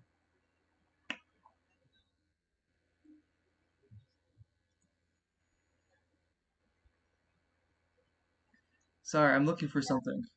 Oh, here it is. Yeah. It reveals the dimensional beast in the tube. It's almost done. Look at it. My body. A creature from not from this realm, but from another one. It will be able to sustain the life and essence of my powers. Ergo, I'll be able to keep you alive, like a construct. Your soul tethered to my body, my power leashed onto it. All Eyes taps it with his little pygmy form. It'll be complete. I'll be complete. I'll take all of Spiral City with me. Fuck all of you. Get fucked.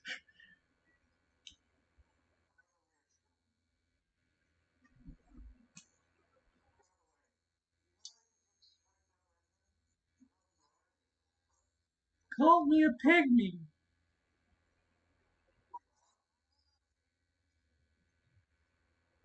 I'll put you in the no-no box, Novus. Don't ever call me a pygmy again. You see, I may look like one. I may talk like one. I might even act like one. But I'm above those little shits. Why do you think there's none around me? Seriously, no. Everywhere All Eyes has been, there's never been a pygmy. Even in the arena, when he went in, they went after. If you noticed,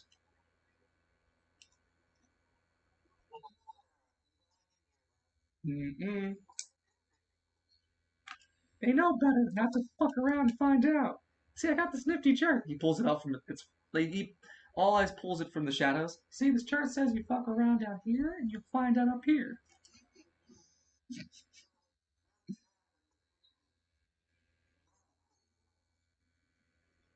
He closes the chart with a cold glare.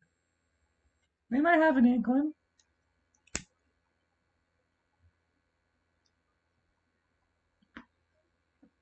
Anyway,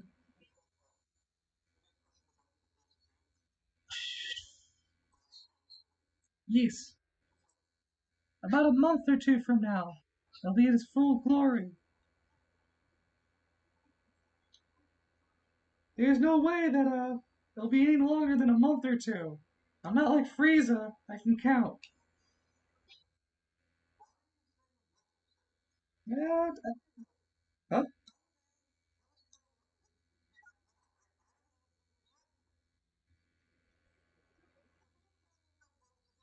Yes.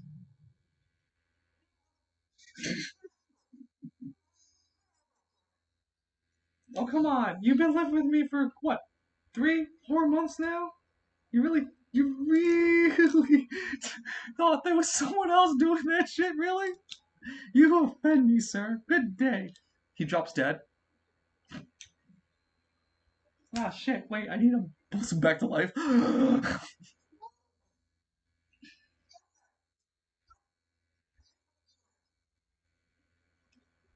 Lance, where will you be for your second week after returning from the party?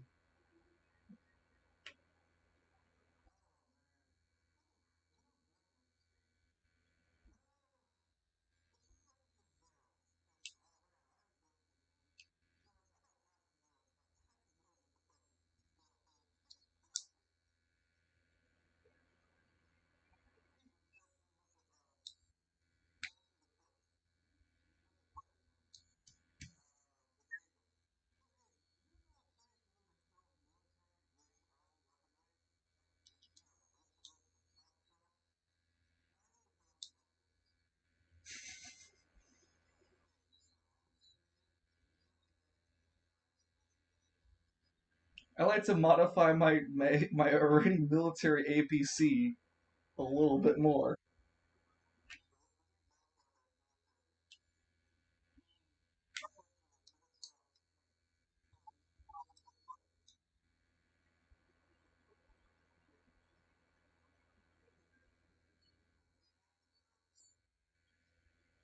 We can pygmy mechanics looking at Lance. We can drop the wheels and put treads.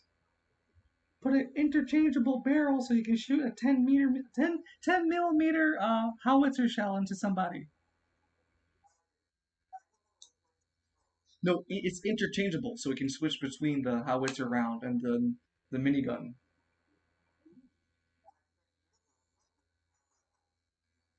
What? No! Why the hell do we need it? Why the hell would we need it?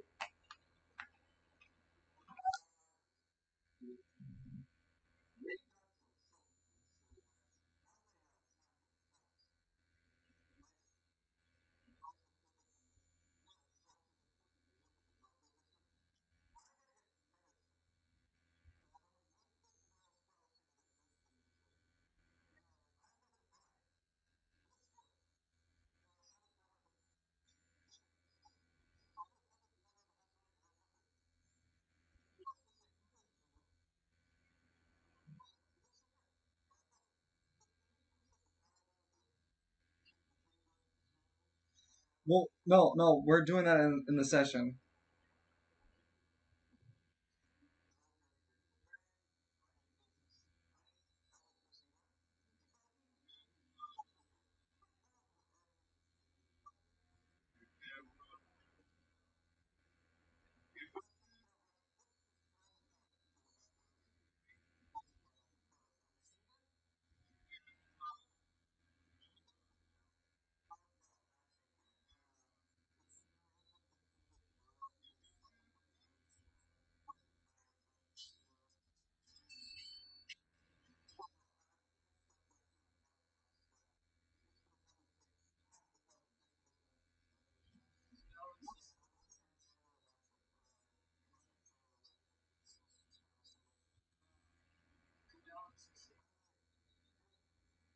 I was gonna say, I don't know, man. I don't see a reason why I couldn't.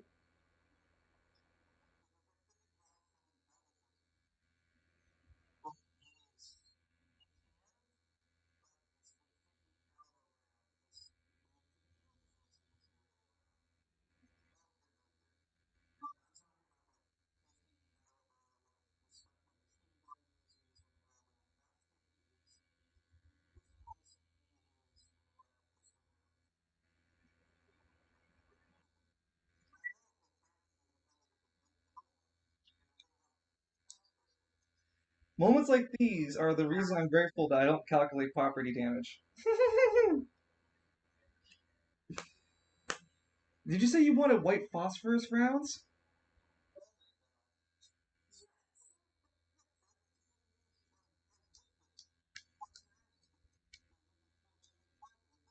No, that's not how I.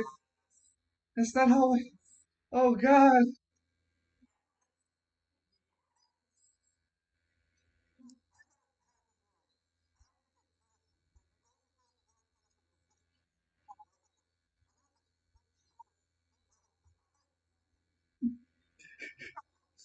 Oh God, don't enable him.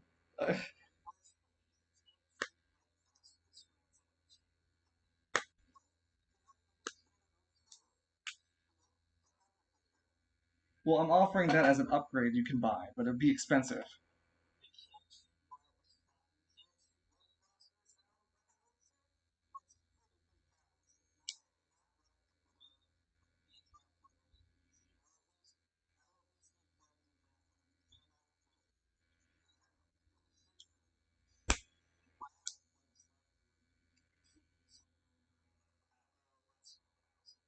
Yeah, yeah, no, I'm keeping his APC still anti-personnel only. No, it's a howitzer that can swap its turret into a machine gun. It'd be a 50 cal still.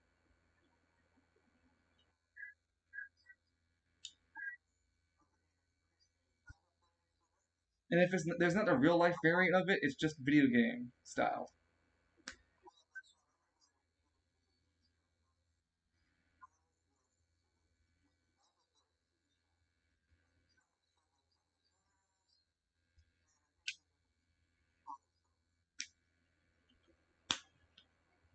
Yeah, we're looking at 3 food stamps, a Monopoly money, and a red Uno card. Yeah, sorry, gotta break your balls. Oh, wait, wait, sorry, sorry. There's a hidden fee. Uh, 3 kids from the the game of life.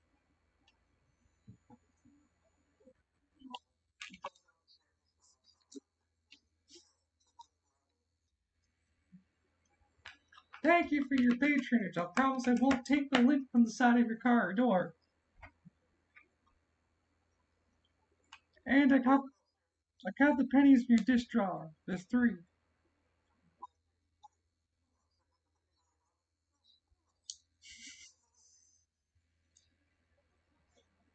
No, but we'll end things off with just Lance getting some alone time, and then the silver approaching him. Lance McKinley, you have achieved Fame 50 and risen to the ranks of a living legend.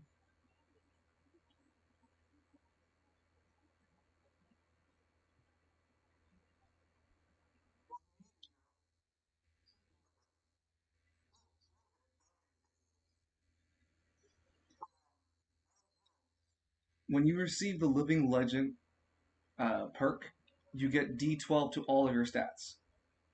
Your human stats, not your anima stats.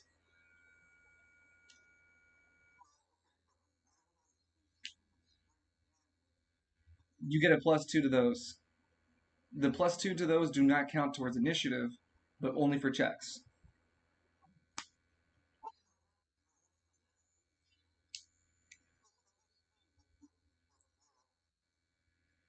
So you get a +4.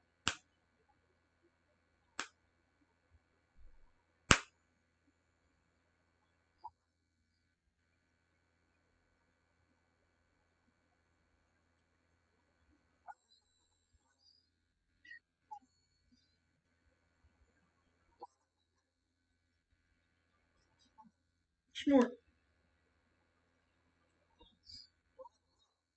And as a once a month perk, while being a living legend, once during a fight once a month, you are able to tap into the silver energies that flow through you that make you the living legend that you are. You are able to not revive yourself, but you're able to tap into potentials much greater than yours for one turn. Accessing masteries of a skill that you currently have without the perks.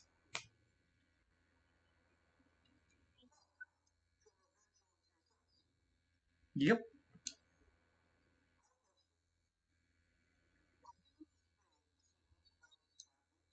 yep. Not his fame. If he loses his alignment with silver, he loses the stat boost.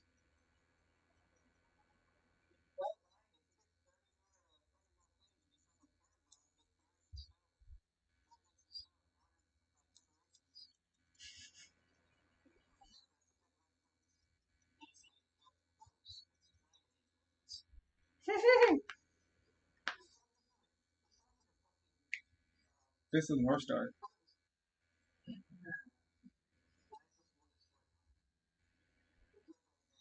When you look at your body, Lance, you can see your silhouette is silver.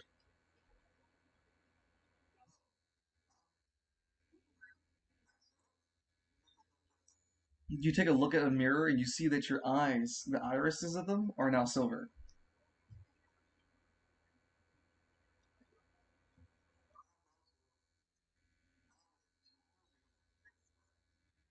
I told you no dye your eyes.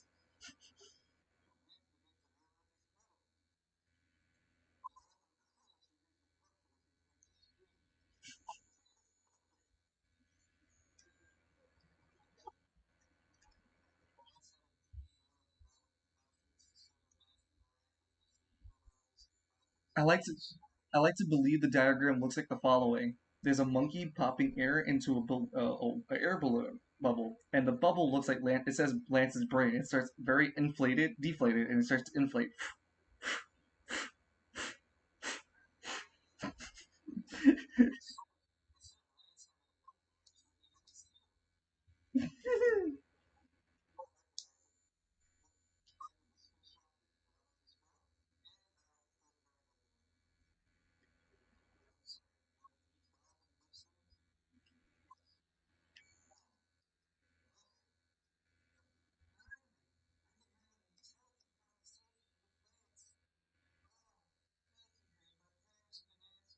Go fuck yourself.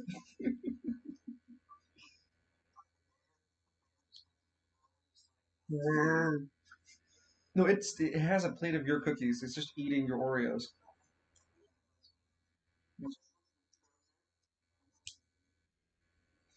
I have been indifferent to this.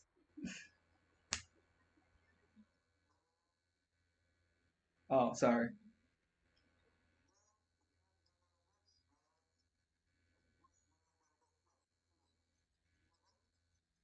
There is the threat of the black hole sun. Yeah, no, not the apocalypse sun to be you know, yeah, exactly, repeated.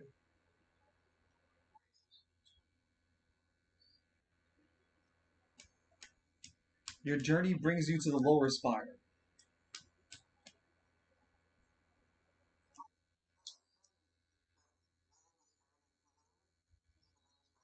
That's all we can say to you.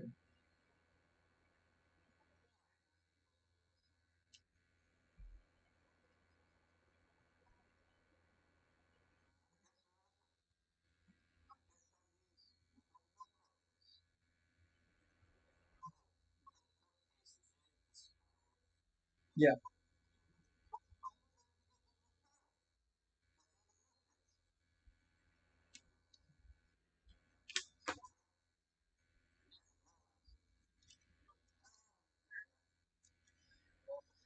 No, heading to the spire is considered the end.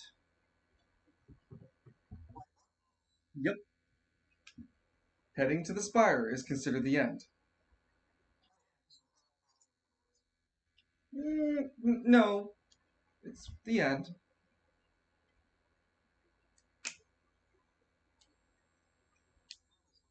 There'll be a whole arc and all that involved with the spire. Don't get me wrong, you'll all play through it, but after it's the end.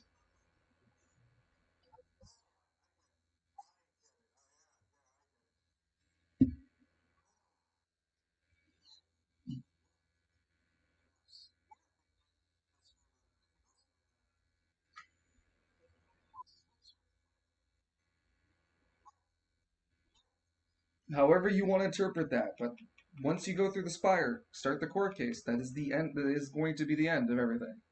The end of the roleplay. As soon as we're done, that is it. It'll be the end of Spiral City. However it turns out is up to your choices, not mine. But when you guys enter the Spire case for your court case, that is supposed to be the start of the end.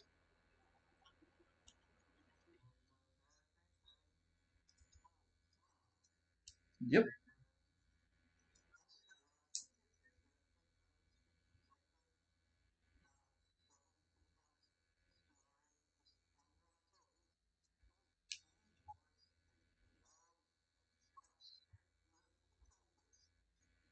Hey, wait a minute. No, no, no. You guys are supposed to go to the spire. Come on.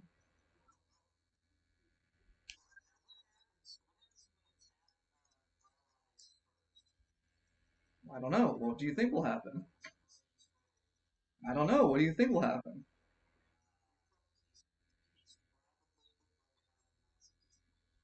Maybe.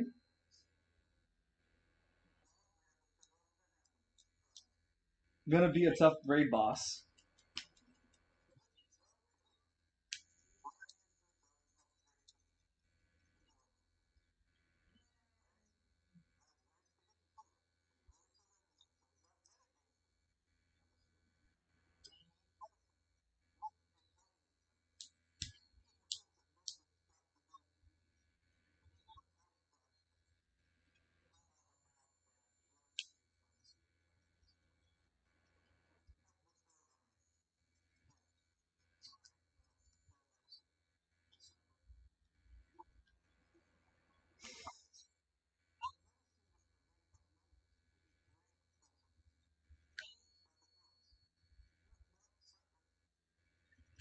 It's time.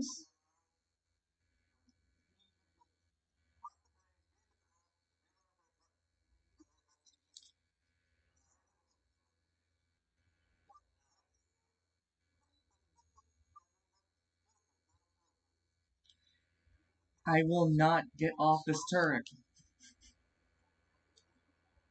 She activates her fighting style. Gun. What's it called? Gun. What's it called? Yeah.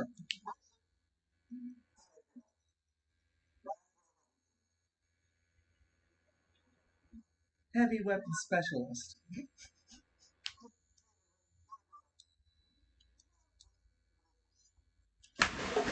I do have proficiency. I do have a skill for driving.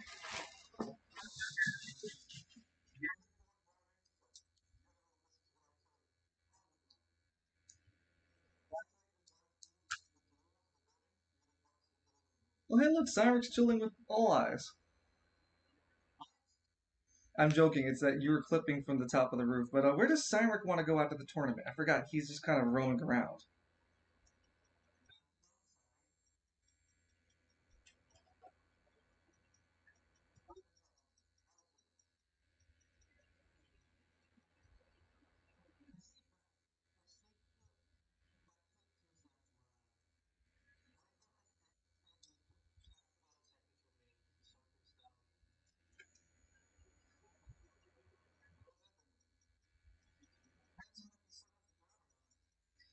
You still have your marketplace job.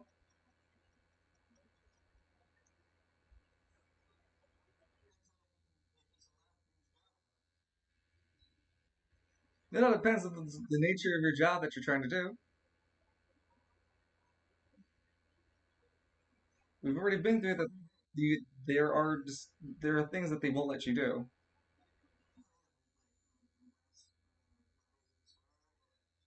Yep, you got away.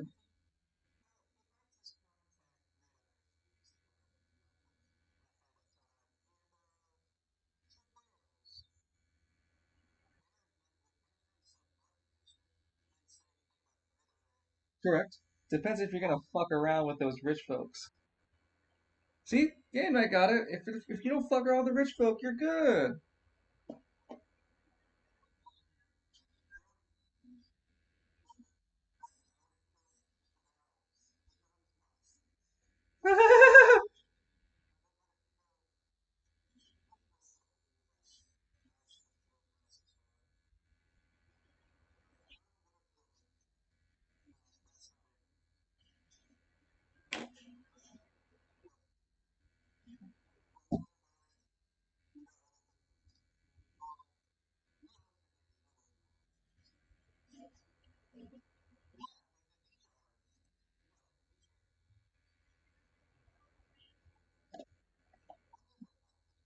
Oh, it is going to take place within a month, and whenever so after this, like so within a month, you guys are then able to trigger it whenever you want.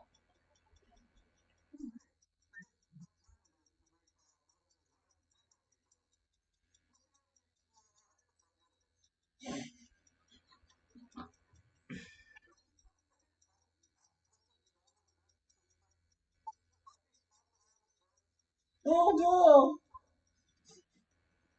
Just tears up.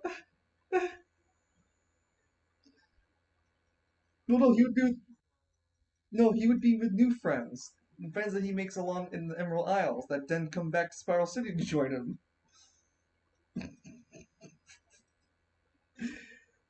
But yeah, no. We'll end for today, and I'll end my stream here too. I want to say thank you guys for being part of the Spiral City tournament. It was my pleasure role playing it, and I hope you guys had a great time with it. I might have an answer. Correct. Didn't catch it the other times.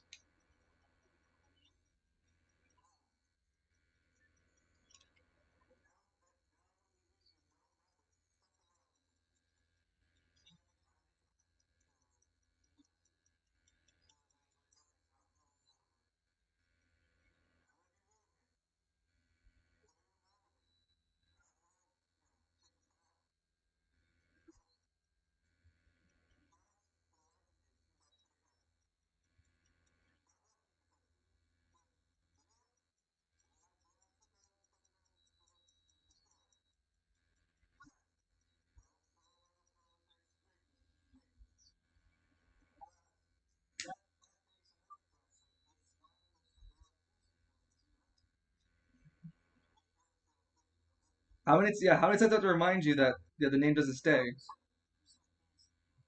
Yeah, all eyes does not stay there. Yeah, so it doesn't. It's not being you can't.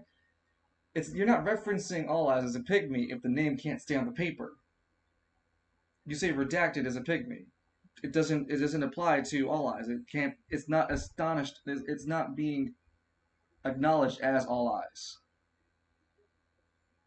It's just a paper that keeps saying redacted is a pygmy that forced you and coerced you to kill people in the market district.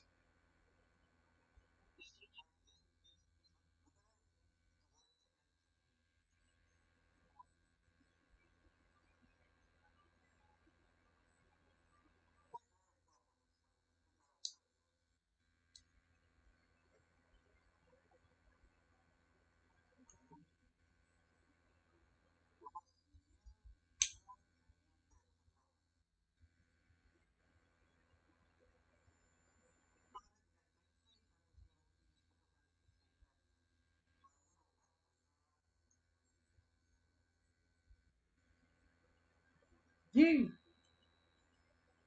So with that, I'll let you guys go because I'm gonna get some rest myself for work tomorrow. Take it easy, everybody.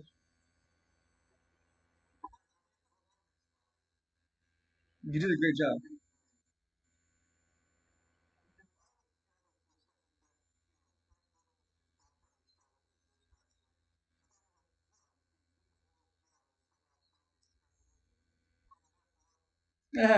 No. All right, now everyone. Sorry, go ahead.